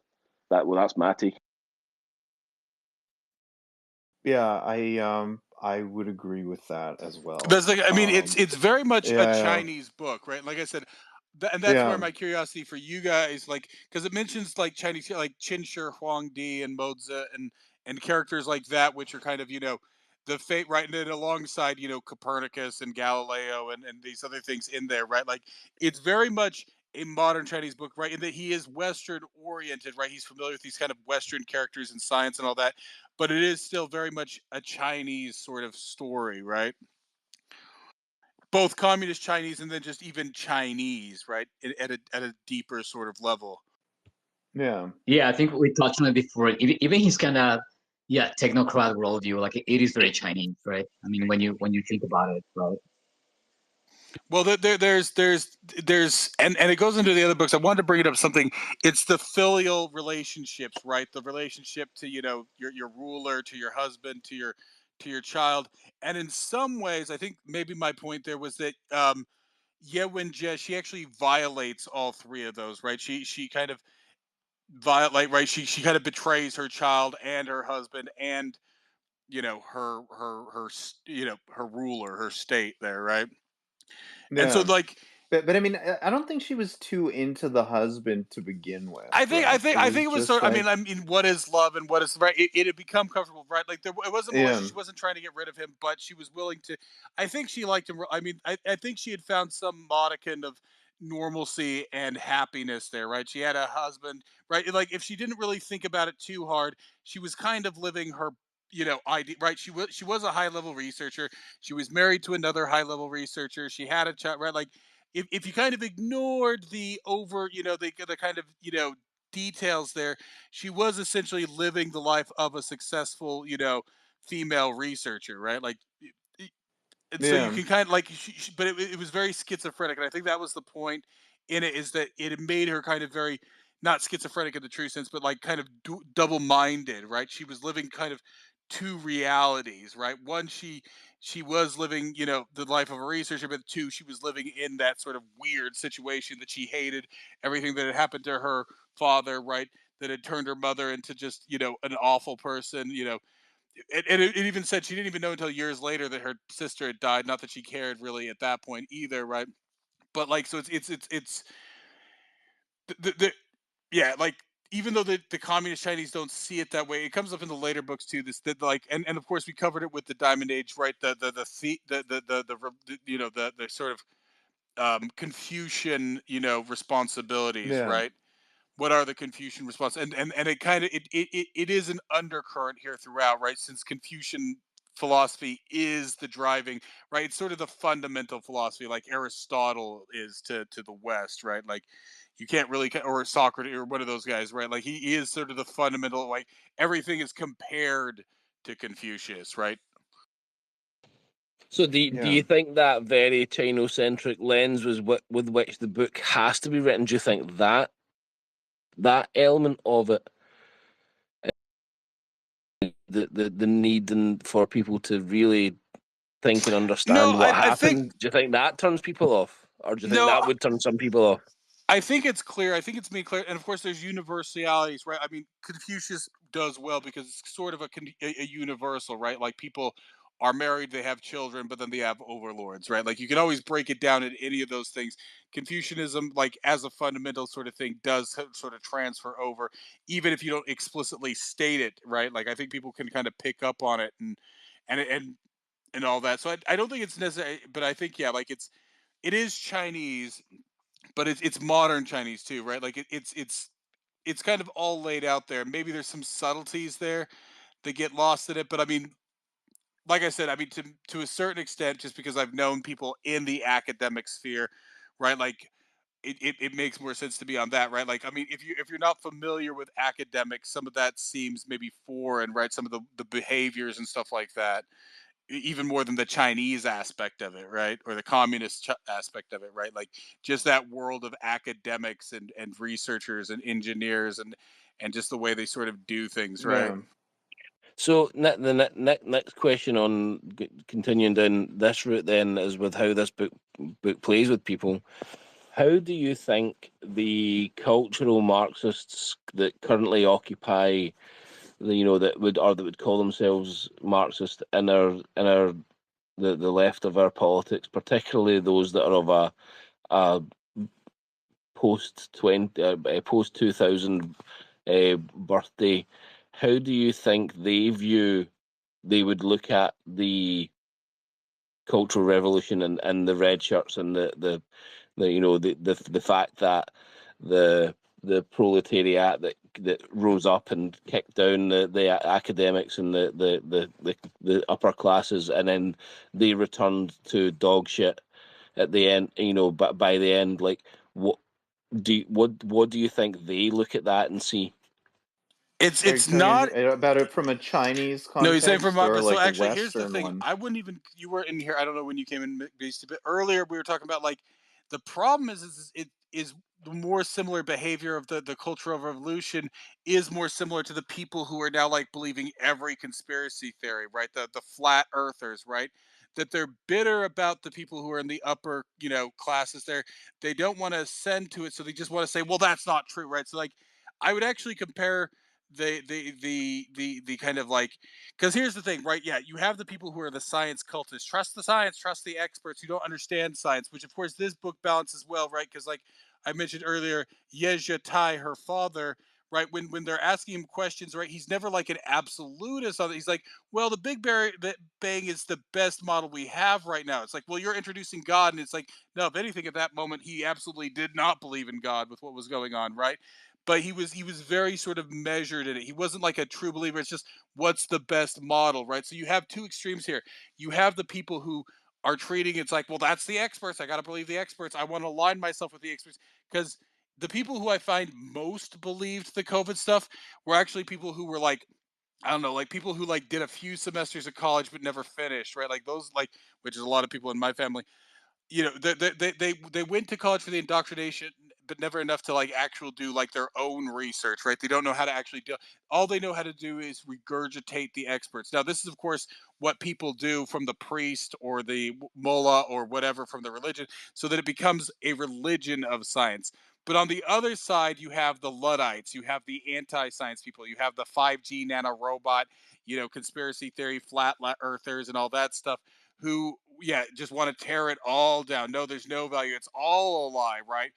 The people who come in and they'll tell you it's like, well, obviously there's some weirdness going around with the moon landing, which maybe there is some weirdness, but now they don't believe not only that we didn't go to the moon, but that we don't even have satellites, that space is an illusion, and that the world is flat. Like they've gone all the way. It's not just questioning. It's like, oh, are they hiding? Because there's some people it's like, oh, are they hiding that they met aliens up there, right? Like there's lots of things like it's like, okay, why are they, you know, it is all, and of course they're always focusing on the first moon landing, not the other six or seven that happened, right? It's always just that first one, right? Like, and so like, well, if one part of it's a lie, then all of it's a lie. We live on a flat Earth, right? Like, if anything, I'd actually say it's convex, right? Concave. We're actually, floating around like it's an inverted sphere, right? So I mean, it's just that level of retardation. So I mean, it's all of it, and this is the problem. Like recently, I put out a tweet that pissed off a lot of people about like how like all the people who are still talking Really? about. Yeah, well, no, it was the one in particular. The people who are still talking about the vaccines Yeah. and COVID are part of the psyop, right? Because there's other things going on, but they're still circling the drain on that. and it comes down to that they're being manipulated. And I've said it before, like I said it years ago, um, on Spaces, that what they're going to do is they're going to make it the corporation's fault. It's not just that Pfizer created a vaccine, right? The only problem with the vaccine, once again, if somebody wants to create poison, right? I'm all for the dealer. Like if somebody wants to take that, that's fine, right? Just like if somebody could take drugs or whatever else. Yes, the mandates were the problem. The government pushing it was the problem, and all that stuff, and corporate. But if somebody Exactly. wants to take that shit, I don't give a shit. It's like stop the shots. No, no, no. I mean, yes, you probably shouldn't be giving it to babies who can't consent or blah blah blah, whatever there. But the idea, if some dumbass out there who's a hypochondriac who feels slightly more confident getting their weird COVID vaccine, then so be it, right? There's a market there. Pfizer fulfilled that market. But what these people are doing is they're becoming anti-corporate. It's the corporation's fault. We need the government to step in more. So they're 100% Yeah. the legal system. We need the government and the legal system to solve all this for us, right? Not personal responsibility and own right? It's like, Exactly. well, but guy, Exactly. and they've Exactly. been repeating, well, we were lied to, guys. I got the same information everybody else did, and I chose not to take the shots. What was that information? That there was no information. So it was their own whatever. And I'm not trying to grill anybody who didn't take the shots. Usually, if they regret it, that's fine. We all make mistakes. I make bad investments. Some people made bad health choices, whatever, right? But you learn from them, you move on, right? But there was enough information and there was no information. So this whole idea that, well, we were lied to. Well, no, I mean, you didn't see past the lie. You didn't see how like they pushed it so hard. That should have made people a little hesitant. But that's the But point, right? yeah, Like yeah. the point But here. But but I to, mean, the whole thing about the government, you hit it right on the nail right on the head there. I mean, it's the government. It's not Pfizer. Like, I mean, Well, and it was even it's our own like friends and family. Like, well, you're not vaccinated. I won't hang out with you. Well, you're a piece of shit. I hope you die in a gutter, right? Like, fuck you. This fuck 30 years of relationship. I don't give a shit anymore, right? That's the point, right? But like the fact that a company, there was a demand for a product, they created that product, people chose to take that product. That's up to them, right? There's all sorts of product right now. If I was forced to use a product, it doesn't even matter. If the government forced me to buy pencils, I would be pissed off, right? Because I don't fucking need pencils. It's like, well, it's not bad for you. I don't fucking care. I don't need a house full of fucking pencils, right? It's the same principle, but these people have been caught up on it. So the problem is that yeah, that people get caught up in bullshit in different ways. yeah, but so what? Going back to my original question, do you think that, and so whether it's the people, the flat earthers on the, if we'll say they're on the right or whatever, side of the political spectrum that they sit, like the flat earthers, the perennial conspiracy theorists that don't believe, they believe, it's not that they don't believe anything the government tells them, they actually believe the opposite of what the government tells them on every single fucking issue. Or those guys, and the same, the current, the brown shirts that we currently see in our universities that absolutely shut down speech and shut It's down, a horse show. They're the same and piece of shit, that's the right? thing. Like, But do you think that those two separate groups of people look at the useful idiots, and from this, what the glimpse of the cultural revolution we got, do they look at those, the red shirts, and do they think, oh, that's that, do the people on the left, the woke people on the left that shut down speech in universities, do they say, oh, that's just like those flat earth people and all these conspiracy theorists? And do you think all these conspiracy theorists look at and they go, oh, that's the same as those kids that shut down speech and discussion and absolutely. science on No. university Here's here's campuses? here here here's the thing. I always tell you, the best information. The people who are most critical of cults are other cults, right? So Scientologists will tell you all about all the other cults, and Mormons are very deep on like pointing out other cults, right? But of course they're cults, right? Cults are very good about pointing out the flaws of other cults. Just they just never get that second level of self awareness. so. I mean, but McBeastie. So I mean, just coming back, like, I mean, does the current Chinese government even really care about the Cultural Revolution, right? Like, I mean, I don't think Well, so, they because I mean, always eat Carlo themselves, right? covered the famine, but like, I mean, Carlo covered the famine, that happened in China, and I mean, from that, they're developed those special economic zones where, I mean, they carry on Western style capitalism right in China, right? So, like, I mean, it's almost like a facade that they're keeping up. Yeah, but It's it's like, it's not you it's know, not quite. I mean, I don't think our version of capitalism is particularly good either. But it's more state why sponsored not? capitalism, because I think there's too much government intervention even in our capitalism. Well, I'll agree with you And there. I think on the Chinese yeah, like we've got the freest of markets, but we still don't have free markets. That's the way I would put it. Well, I mean, it's pretty free, Yeah, right? Well, I mean, no, still not. I mean, not you can really. especially not. sell whenever you Well, want. but I mean, can you really? I mean, that's the point, right? All this government, like I said, all these people who Yes. want to regulate vaccines, right? Because I even got in an argument with some guy in my DMs. They were on this. I vaguely know him, but he was like defending some blah blah. But right, like it's the same, right? Like the people who want to now be able to sue the vaccine makers, right? For something the government gave them free reign, right? The government's the one who pitched it out there, right? The vaccine makers didn't whatever, right? They got the whatever. Those are the same. It's the same mentality that the left is trying to use to make it so they can sue gun manufacturers, right?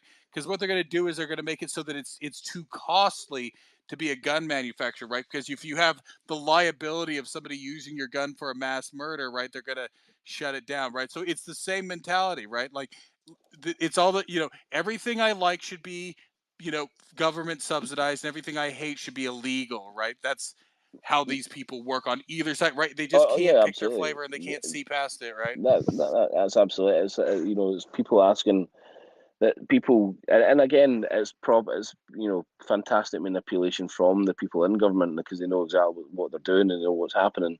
Is that we create a problem, and we force or make the people believing in the way out of this problem is more government regulation and more another layer of government added into their life, another layer of government added into their into their home, into their school life. But I mean, is there really some grand design to that, or is it just like the side effect of bureaucracy, Yeah, no, right? well, I mean, like it's it's just like I rules would on rules It's on the I would same rules. say I result. mean, does anybody really no, know what I the wouldn't say fuck they're doing? I Like, wouldn't call it a side effect. I would say it's an intended consequence because but I mean, I think you might be giving them too much no, credit, right? yeah, Like, I no, mean, but it's not really because what do bureaucrats fear most?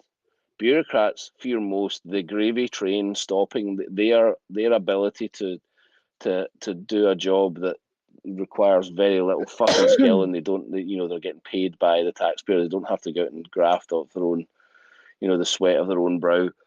The thing that they fear most is that the day the gravy train stops. And so the way that they perpetuate their train is to always make it longer, is to always search for more and more control and more bureaucracy, more and more regulation.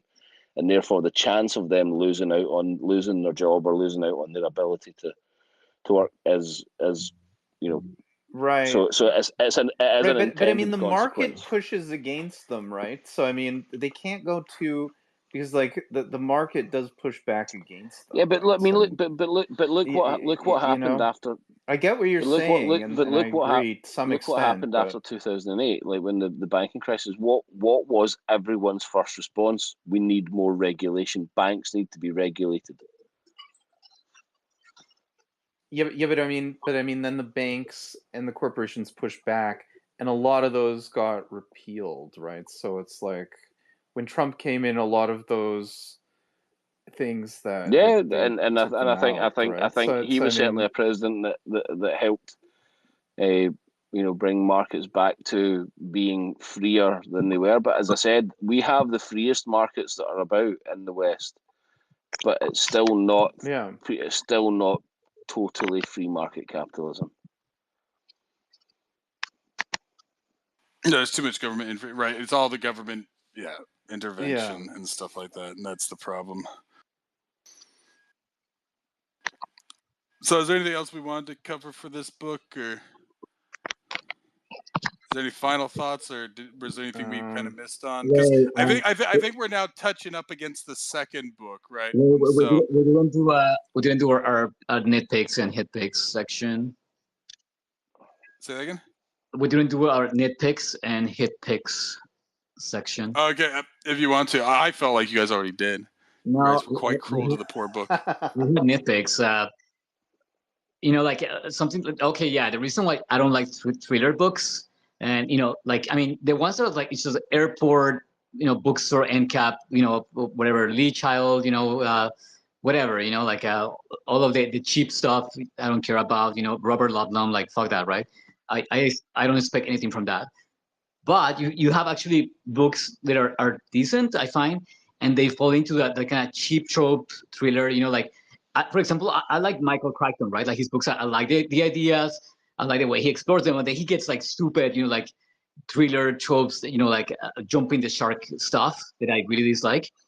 And in this book, a couple of times, one is uh, one of the bodyguards from the Frontiers of Science, like the army goes in there to bust them, whatever. And like she does these ninja moves where like she breaks this guy's neck and like he turns his head like an 180 degrees. Oh yeah. I was like, what? This is like, you see, so a story is so grounded like this, and like like, and it's going so like hard in the middle, right? Like we get like grounded in history, right? We get like hard science, and then we get like that ninja, like Dragon Ball Z move, and then I think some of the bodyguards too, they have like nukes attached, like bombs. I didn't understand that. Like they have like mini nukes attached to them, like, and they're like, oh yeah, we're gonna detonate them. I'm like, what? Like that's out of like a Bourne conspiracy movie. And I was like, this sucks. Oh yeah, I Remember remember that? that. It was like they shoot the bomb, and it's like, but don't worry, the nuke part of it won't go off. I Just like know. the outer explosion, and it like blows everyone away in the room, and like somehow Yi I survives it. Like, know, I mean, what? I don't know So how. ridiculous. And what I'm saying though, Yeah. this is like the Lee Child, like Robert Ludlum crap, right? Like I mean, they super, like like over intricate, like tech, or what I said, like they kind of you have like characters who like have like ninjutsu, like God mode skills. Like, wait, Yeah. well, does that exist in this world? Like, it just makes it just clashes with like the rest of especially this book, like the atmosphere, the mood, like what I said, the grounding in history that I think we all agree it's great. And then you have Yeah. characters doing ninja flips and ninja like execution type moves and with like like mini like Pip Boy Fallout style nukes. I'm like, wait, what? Like insane. And then later to the whole microfilament thing, how they slice this ship too. I just find it that Yeah. belongs in in like a some. So funny you mentioned that. So that is actually a part on the Netflix TV series that I went back to rewatch, just because it actually is done quite well, right? So yeah, that was I actually, can see that on a TV show, like it's very cinematic, right? But what I said, like to me, it's just Well, and that might be the motivation. He might very well put something like that in to try and well, yeah. I mean, that's my get it reason made. to like, yeah, to kind of make it more palatable for a thriller reader. But I mean, I think still like it's way too much to me. Like, and what I said, like it's my beef with thrillers and the good ones, right? Like you have really good thrillers and like amazing ideas. They were exploring, like it can be either tech or like exploring, like culture, like anthropology, whatever. You have cool thrillers, but then you have this things that are, like the shark jumps, right? Like you have the shark jump, and it's like, oh my god, like you have a complete serious novel, right, with like cool stuff, and then you just make it cheap like that. So I understand that, and like I mean, this novel is like super, like dense enough, but too much for me, like too cheesy. That could have been done like Bodyguard, knowing martial arts, right? Or like using bombs in a way that's like threatening, but not just like but borderline, like Austin Powers movie, like and the thing I'll with behave. the thing with the ship, like to me, it was like too graphic. Like, oh yeah, like it's sliced into meat cubes, and then like a guy, like it's super cinematic, but in like a cheesy way, like a guy standing like like on I think it's on a Prouder, and like the filament goes to him, and like like he's still standing, but eventually like slowly like an anime cut, like slowly the top of his body like slides down, like whoa, too much. Yeah, it just doesn't fit with the rest of the story. yeah, this is a part that's actually quite good in the TV Well, series. I understand that though. I mean, that is Yeah. cinematic, but what I said in the book is too it's what I said. It just feels like a complete different genre. Just weird. It just, to me, like, stuck out like a sore thumb. Again, nitpicks. I do find that second act like weird. Like, we don't know what the fuck Wang is doing. He's going up, and I understand what Sink is saying, that it is a rabbit hole, like Alice in Wonderland type of story. But like, just Wang doesn't feel like, to me, it would make it stronger if you have like if Wang has like a strong sense of a real person, and then you have these fantastical things happening to him. It's like, okay, yeah, this person is like, like his reality is being shook, right? But this guy is like not even a catcher. Like, he talks to his wife once, and then like he never goes back. He everything that happens like all night. This guy never sleeps, and then it's like, what? And he seems to like teleport. He's at one place, and then like like there is no sense of like like. And I'm not saying. But I mean, and what about his wife, I right? Like, I know. mean, you know, I mean, he's just like darting around from here to there, and like, I mean, they do mention his wife, It's and like, very cyberpunk though, right? Cyberpunk has that, right? The character's underdeveloped. It's sort of an everyman that we can all project ourselves through, right? They kind of start doing weird stuff like that, right? They're like living double yeah, lives and stuff. So it's Think I get it, and like that's it. I mean, no, I'm just saying, like, for me, like, that's what it was, right? Like, I wasn't expecting much more than that, right? It was a way of us to proxy into that little no, but game, right? that's the Matrix. That's Snow Crash, right? Like, it's very dreamy. But to me, this book has like the Cultural Revolution. It has like really a lot of gravitas, and like things that are super grounded in history. That, to me, just it should be aligned. Like, like you can have those extremes. I have like, yeah, like Yeshita, like being, like lynched to death for like being like standing his ground on like actual science from the real world. And then you have weird stuff like the things happening to Wang, and like that he doesn't seem like an actual person. It should be in between. Like, I don't know. It just felt to me like disconnected. And what is going to say? Oh fuck. There was something else about Wang that I found really weird. Hang on. Anyways, yeah, I just like he should have picked like a mood. If it was more cyberpunk, okay, cool. But I feel like with the grounded historical parts, just clashes to me big time. And I was definitely confused the first time because of that, though. And what I said, like, let's say if I were to get into editor mode, like I would actually have them have your character who's going through the Alice in Wonderland rabbit hole, like, be very grounded, that seem like a person. Then once the breakthrough goes into the hole, like, then it's like, okay, like my reality has been like pulled under myself, right, like under the character. And I feel like that But would do we need? You're saying you need more extra, like that? That's actually my issue. I actually don't like. I don't need to know the guy's backstory. He's not interesting enough, right? He's no, just there. not He's a guy who just backstory. got caught up in stuff, right? Yeah, but not backstory, but just like what I said, like he never sleeps, like oh yeah, when he goes to the eye doctor, the eye doctor is like, bro, have you been sleeping well? An actual doctor would have like called the cops or something, like. I feel like just it feels like it's like the whole dreamlike aspect from the game is like bleeding into real life, and that's okay. Like, Murakami books are like this, by the way. Murakami books are exactly this. You have a character, it's very dreamy, like you're like, wait, what's happening? Like, what is real? What is in the character's head? What's like, like their subconscious kind of, like oozing out of their brain. And I'm cool with that because that's the whole mood of the book. But this has, like what I said, like the super like really hard science. You have like people, a lot of like connections to real life, concrete, like people, facts, events, right? And then you have this kind of like in between there that it just clashes to me. Because I mean, when I read cyberpunk, like there's this element of like, yeah, like this world is like our world, but like a bit different, right? Like things are almost like, but a bit different. And then it kind of eases you into the whole rabbit hole.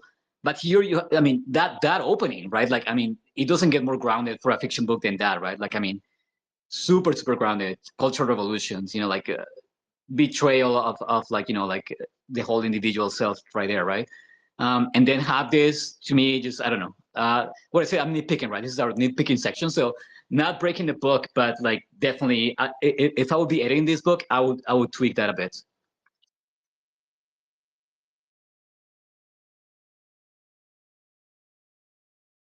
I mean, for the most part, I don't like thrillers either. So yeah, to me, the sort of ending there,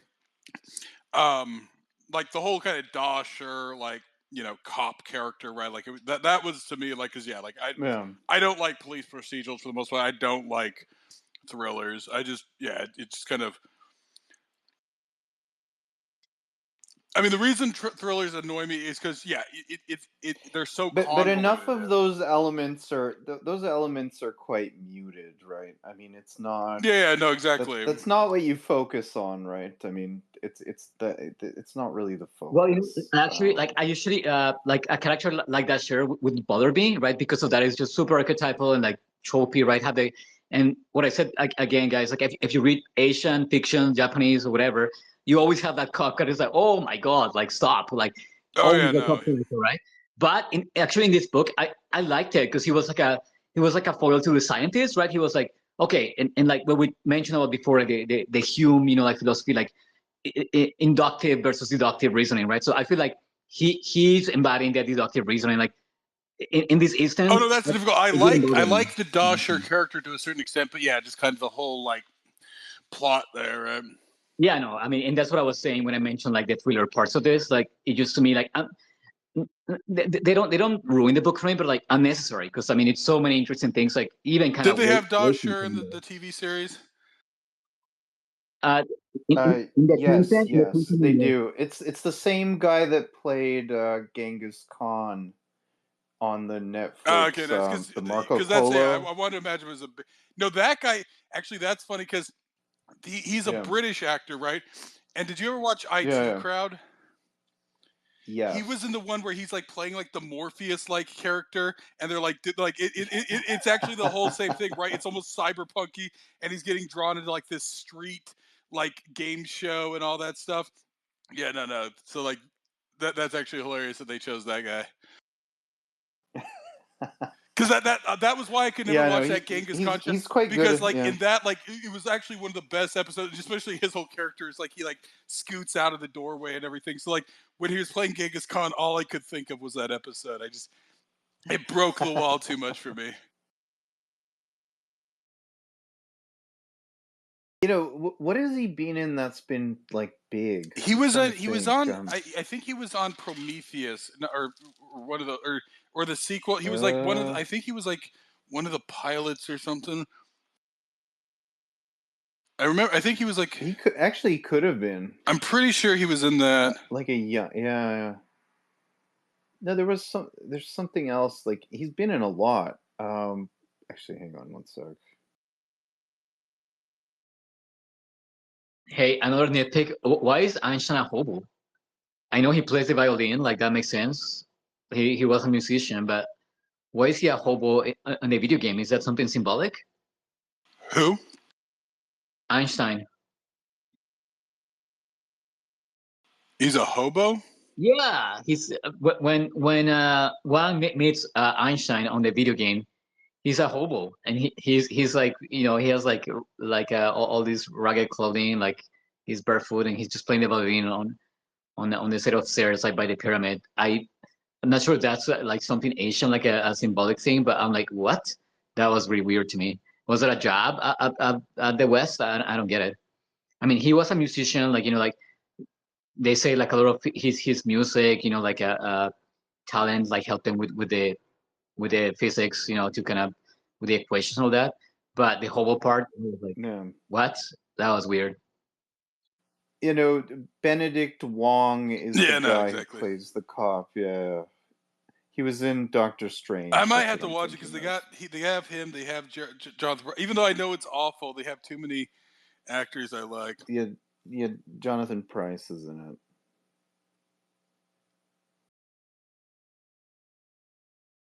I know it's going to be awful, but I might still watch it just for that.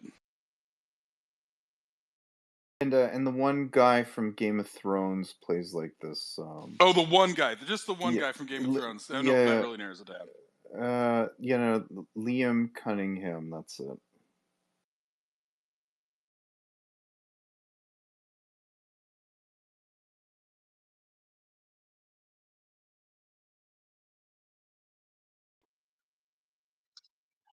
Yeah, another nitpick is we talk about the end though, but I feel like he makes the Tristalorians too human at the end. Like they just kind of, you know, like even if they're talking through the precepts and inside exception, I feel like that makes no sense.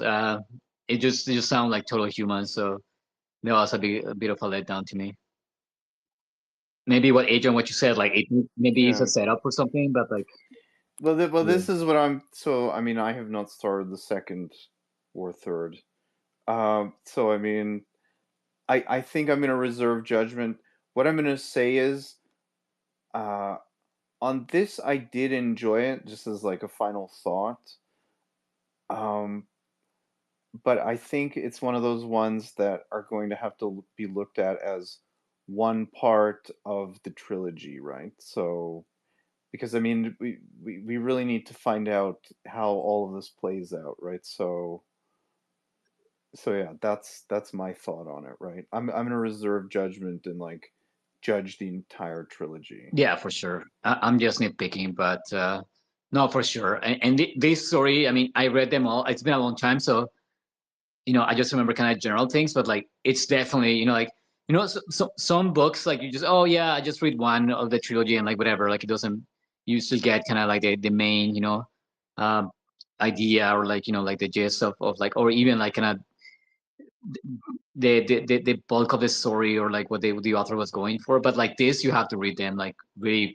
It just is really setting up stuff for going to like escalating somewhere else. So 100% has to be finished.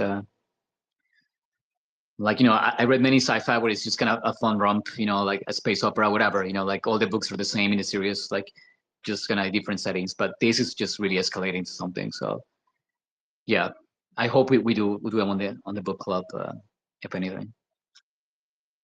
Oh no, we probably will just finish out the two other ones, right? I've got no other idea, and I hate leaving something unfinished, because if you leave it unfinished, it's never going to be finished. So we probably will just Yeah, do the next exactly. two. So Well, I mean, like, saying that, we never did Rialto. We never finished the Diner series. oh yeah, true enough. That one's going to be more Oh yeah, because Rialto, bringing yeah. people into that's going to be a bit more difficult, right? That's fair. Oh, we can do it like an aside or something. Like maybe pair it with something else, or even do it before. Like if you still do. I feel like, yeah, I feel like Rialto we could do. Like everybody might enjoy that. I mean, I I enjoyed it, agree too. so. It's super easy, and like you don't even have to like. I don't think you have to have read the rest. You can just pick it up like that. I mean, I don't know. No, we'll reread the rest. I mean, I reread them on my own, so. Well, I do though.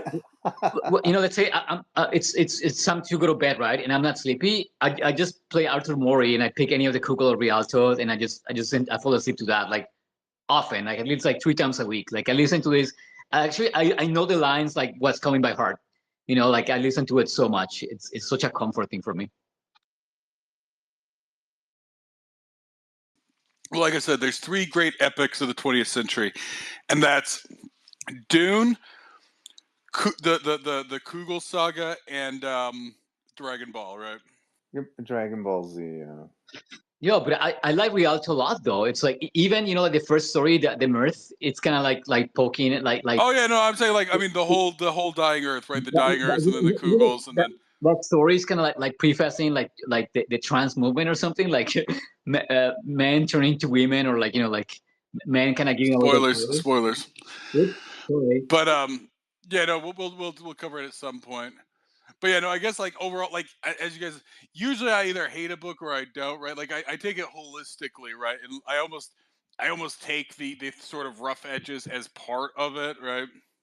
And so as a whole, yeah, no, I liked it. Like I said, yeah, like some of the actiony part, because yeah, I'm not big on thriller, right? Like, but I have a hot. It was easy enough to ignore But those like I said, parts it though. moved Yeah. rather quickly there at the end, right? It's very it bangs through very quickly there at the end, right? So it wasn't like a ton of that crap.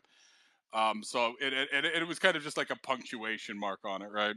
To bring it to kind of a cliffhanger and a close to continue on to another book, right? So I mean, it's cinematic in that way. It kind of helps to probably sell it and stuff like that. So it is what it is, right? But overall, right, like it, I obviously like a lot of ambiguity in these things, and so it kept me going through it at various points there.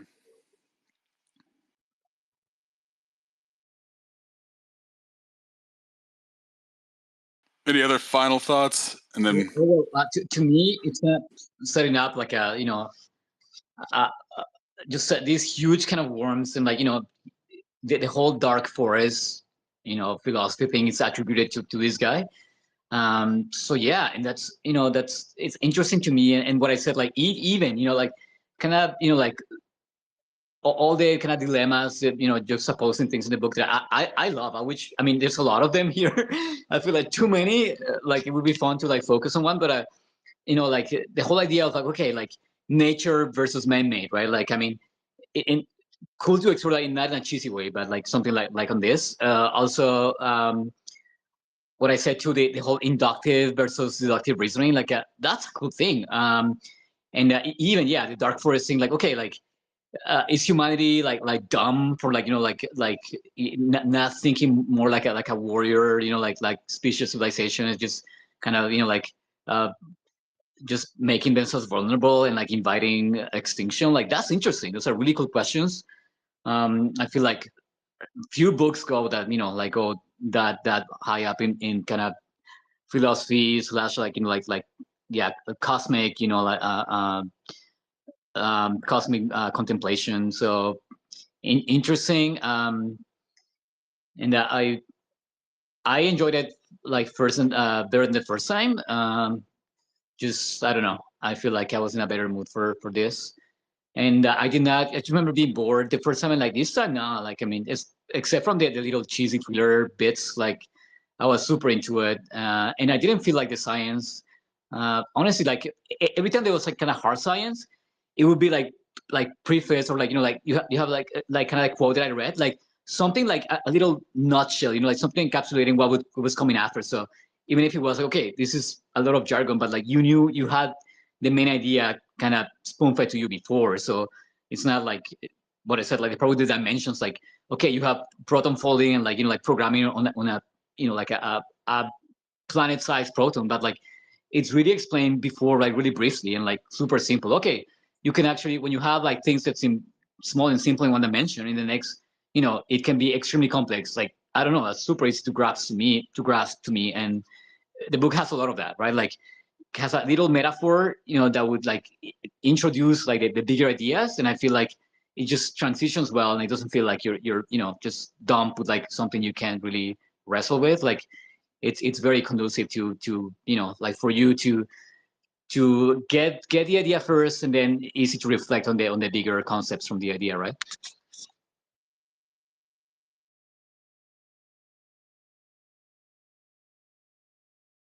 OG, do you have final thoughts on the three body problem? Yeah, no, I think it's just gonna be interesting to see because now that and Wong are still alive after that little explosion there, to see where their relationship's gonna head into the next part of the series. So, because I mean, originally they were friends, and now I don't know if they're going to be friends now that they, well, now that has figured out who Wong actually is. So I guess it'll just be interesting to see what's gonna happen.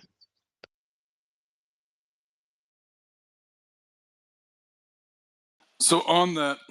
So I think originally I was doing Mondays, but I think you're off right now, Speedy. So I think if everybody's fine with it, I actually want to switch it to Friday. Friday works better for me. It always has. So you guys good with Fridays? I'm going back to work. I think somewhere next week or the week after. Like I can go to work. I can still drive this Synchronous shuttle. Like I don't have to do lift anything, but I can still drive because I mean my foot is almost healed. So, but I'll be free on Fridays, maybe up around 5 or 6. Most probably, I'll let you guys know. But yeah, just heads up. I'm going back to work next week. Okay, yeah, because I think I don't know. I could do Monday or Fridays, but Fridays are just always easier for me. It seems so. So the question is how long everybody Right. needs to do this next book. What do you mean? How How long? long does to read it? But I mean, since we're adding more people to the group, maybe like 2 weeks, I guess. I was thinking 2 like- weeks minimum. Yeah, a week might be too short, so I was Yeah, thinking 2 no, weeks. it's too short. Even for me, and like, eventually I'm gonna like start working again, like full time, full tilt. I won't be able to do a week. Like my job got really hard this year, so I'll do 2 weeks minimum at least. Even I would do longer, like 3 weeks or something. Like I would be so busy once I get back to work, but 2 weeks is doable. Like I can manage that. Yeah, that's what I'm batting around right now. I just have to figure out my own schedule and some other things, but I think I'm leaning more toward the Friday. It works out a bit better for me than doing it on Monday. Is the next book longer? It's about the same, I think. I can't remember. It might be longer, actually. It could be a little longer. Here, let's see. It is. I'm just going to tell you by, of course, the Spotify. The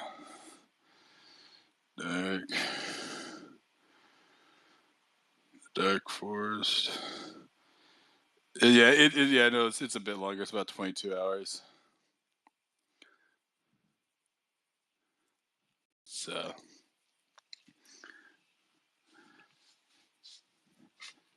if you just do a couple chapters every night, you'll get through it in no time. or listen at 1.5x. Yeah, or like we didn't talk about the. We didn't 1.75. talk. I actually read this one. We didn't talk like, about it. just the ebook. I always like to ask. You know what's funny? For this, I wanted to do the audiobook, and I ended up just reading it. Like, I did the audiobook for like 10 same. minutes. Same. I got so invested that I'm like, I just kept reading. I mean, you guys know I usually do both, especially when it's something maybe on the audiobook, like I keep getting distracted, like I go back to the text. But this time I just kept reading. I'm like, well, just kept reading, and I didn't even thinking about it. Because I normally do read a bit, then I go back to the audiobook while I'm doing my cleaning, whatever, when I'm busy, and then I come back. But this time I really got absorbed into the story, so I read it. 95% just read the text, and I finished it. Like after the second act, I just read the whole thing. What about you, Zink, as usual? Always. And who do you end up? What's the audio guy you end up like the narrator you end up picking? I did Rubicek. I think just because he read all three. Now he's middling. He's a bit posh, and I have a hard time with posh British voices.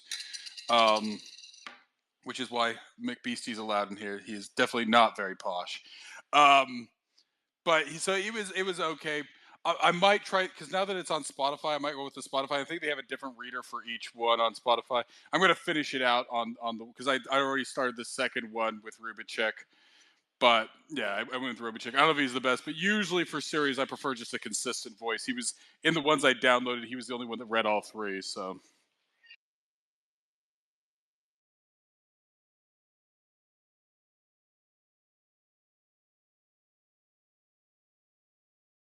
Yeah, I don't know. I'll see how I feel on the next one. I'll probably just read the ebook. It really is faster for me.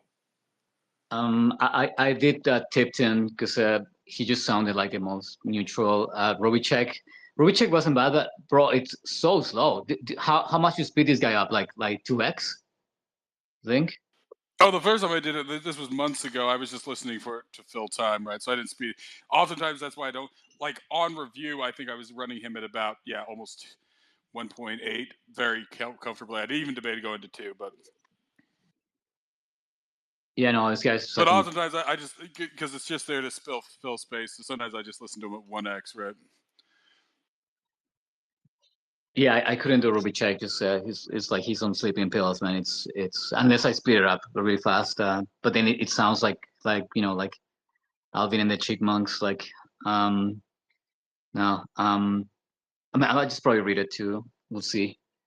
And these two, like I was taking a lot of notes too, so that's why I read as well. I mean, I had so many quotes that I didn't read for the space, but yeah, I mean, it's just so much to unpack on this book. I feel like I could have gone more into granular, but usually you guys think in Adrian, like I have an idea that I make it super long in my head, and you guys kind of like summarize it in like 3 sentences. I'm like, oh, okay. Like I had 2 pages of notes and like a whole analysis for this thing, and you guys kind of like, so yeah. that's usually the case, by the way, when we do these book clubs. Oh, and even what was it once? Oh yeah, I think for one space I was talking about like um Bitcoin, like kind of being used against, like the newer generation, for them like for them to kind of dump on their money, based on their desire to like be successful. Anyways, I had formulated like a whole thing to explain it, and Zing just said it in like 2 sentences. I'm like, yeah, that's exactly what I meant.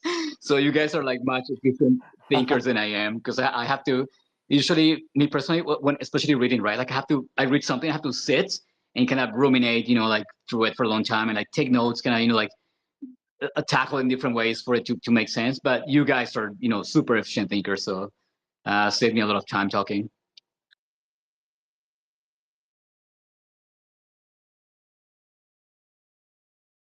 Right. Yeah.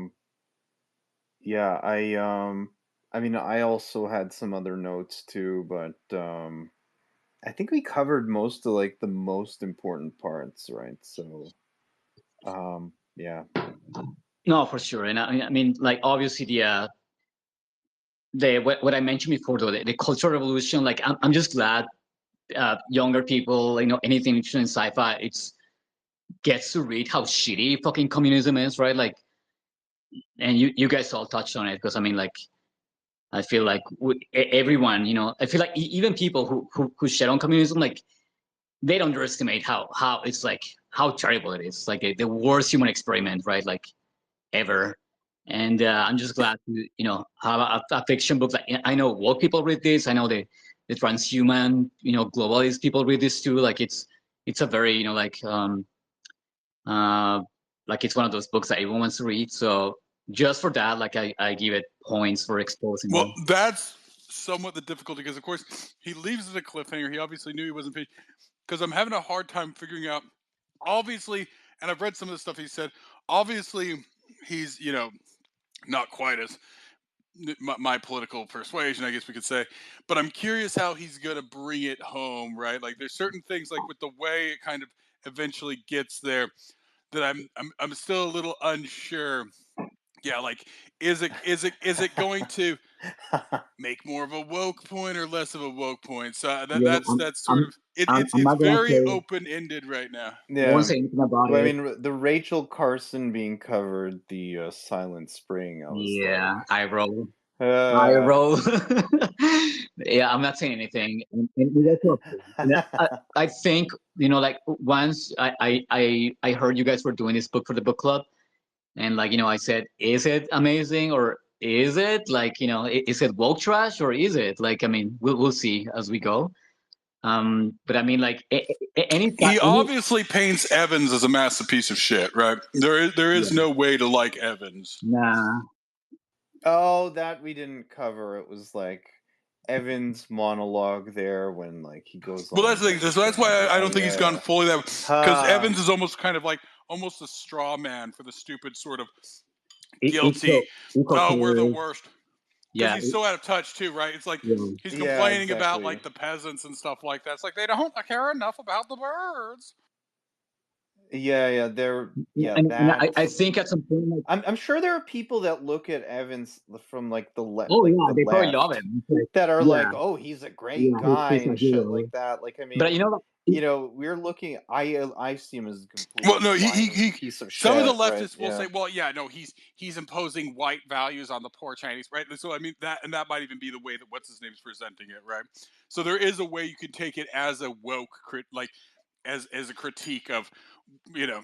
But he's helping those Yeah, well, so I mean, birds. nobody sees themselves as the Evans, right? They see it's like, oh, so it could go both ways on that. So that's why he's obviously like a satire of the one, but the Chinese hide behind that, right, too, by like criticizing, even the wokeists and stuff like that as they continue to do their stupid. So it's hard to say exactly. Yeah. Yeah, we'll see. But I do like this too. That it is actually poking at less politics, and like that like stereotype of like the eco like eco terrorist extreme person. I love that. That's most books are actually all the sci-fi. they have characters like this being the hero, right? Like the murderizing like characters like this was like, no, fuck you, you're stupid. Like Evans at some point, right? Like in this story, like all these lost, like, you know, everything's raised to the ground. He's like, oh no, I want to keep planting books just to make a point. Like, fuck you, you're a moron. Like, and these are leftists, like, you know, like the embodiment of their mentality, right? So it's cool to have this. And I was surprised too. I forgot about this, but like, I'm like, oh yeah, no. Like it's, and what I mentioned before, right? People who like completely anti-tech.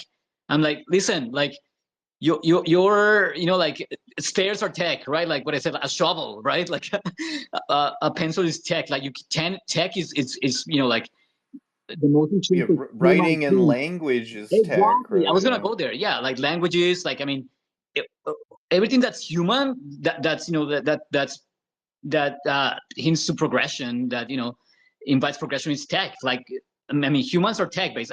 Humans are animals who you know, like learn how to use tech. That's it. It's so entwined into what And we are. make and use it, right? Exactly. Yeah.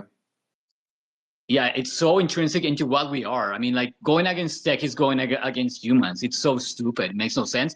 And you guys know me. I'm all against the transhuman shit. Like, I mean, I hated that technocratic, you know, like mentality too. Like, I'm like, that's stupid. But like, you just can't deny, you know, like it's like, okay, I'm not gonna go live in, you know, like in a cave or something, or like just rule out, you know, every room for progress just because it involves tech. Like that makes absolutely no sense. Like, and it's you know, it's super hypocritical. They probably typing that from their you know, their $1,000 phone or whatever, right? Like, I mean, it's like, oh, I hate tech, but you know, I carry my iPhone and like I rant all day, right? Or like whatever. Like, it's that super hypocritical bullshit.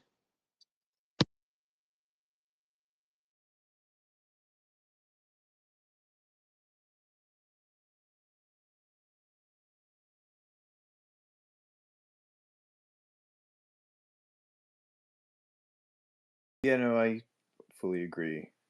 So is that it, guys? Are we gonna wrap this up, or is there any final thoughts or anything?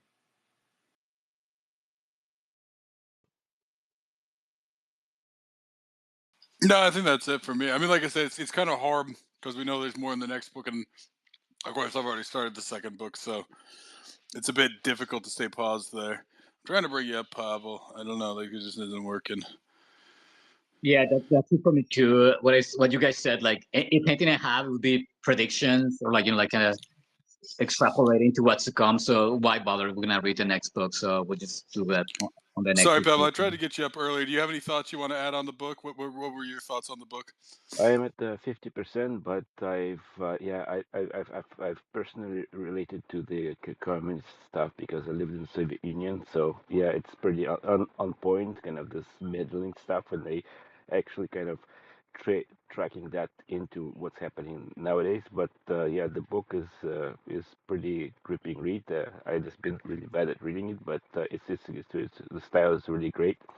So I have to hurry up and get onto the second book because I have 50%, but I'm reading it on the Kindle. So If it helps you, it's for free on Spotify. Like if you have Spotify Premium, you can also audio. I know some people like to read, but yeah, we'll probably put the second. And you can always bring up stuff from the first book when we do the second book. So feel free to bring that up once you finish both, or even if you don't get all the way through the second book. But like, yeah, and we'll probably do the second book in 2 to 3 weeks, so it should give you enough time.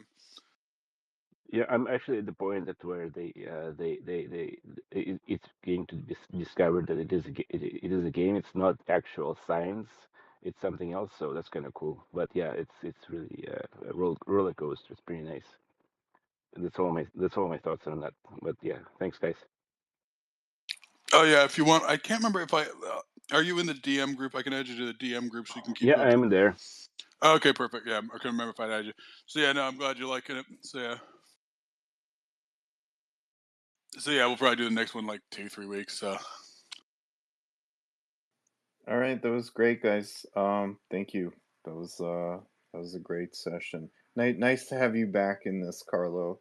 And yeah, I'm glad you've joined up, OG, and well, Pavel's Oh been yeah, around no, thank before, you. but My kids have been home since like 3:45 my time here, so I'm kind of following along here, but no, yeah, it's you guys have you know, the book was a little bit complicated and confusing, but I did get it. But you guys have totally made it like make total sense and whatnot. So thank you for that. And I guess I'm gonna have to love sci-fi. With a heavy heart, right? Yeah. Well, I remember Adrian, when we started the book club, you had kind of similar attitude, right? It's like, oh, I don't know about sci-fi. Like you were on the fence, and like I feel like you have more and more kind of embrace more speculative books. Remember, like you wanted to read even nonfiction. Yeah. I mean, I still do read some nonfiction, right? I But mean, for the book club, like you wanted us to read nonfiction. But I just felt at the beginning though, like your hesitation with the sci-fi, yeah. and I feel like you turn around. Like even some books, like that I feel like you kind of assimilate better than I do, and I read so much, like speculative genre books.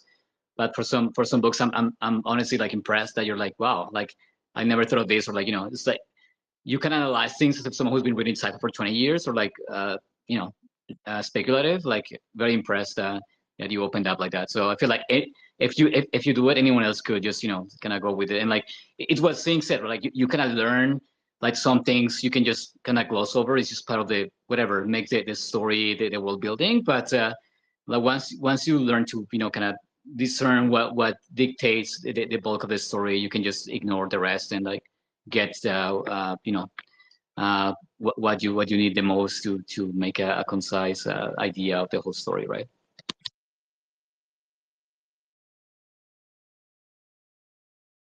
Yeah, exactly. Thanks, Carlo. Perfect. Well, thanks again, everybody, for coming, and all right, have a good Thank weekend. you guys. See you next time. Absolutely. Always Take care.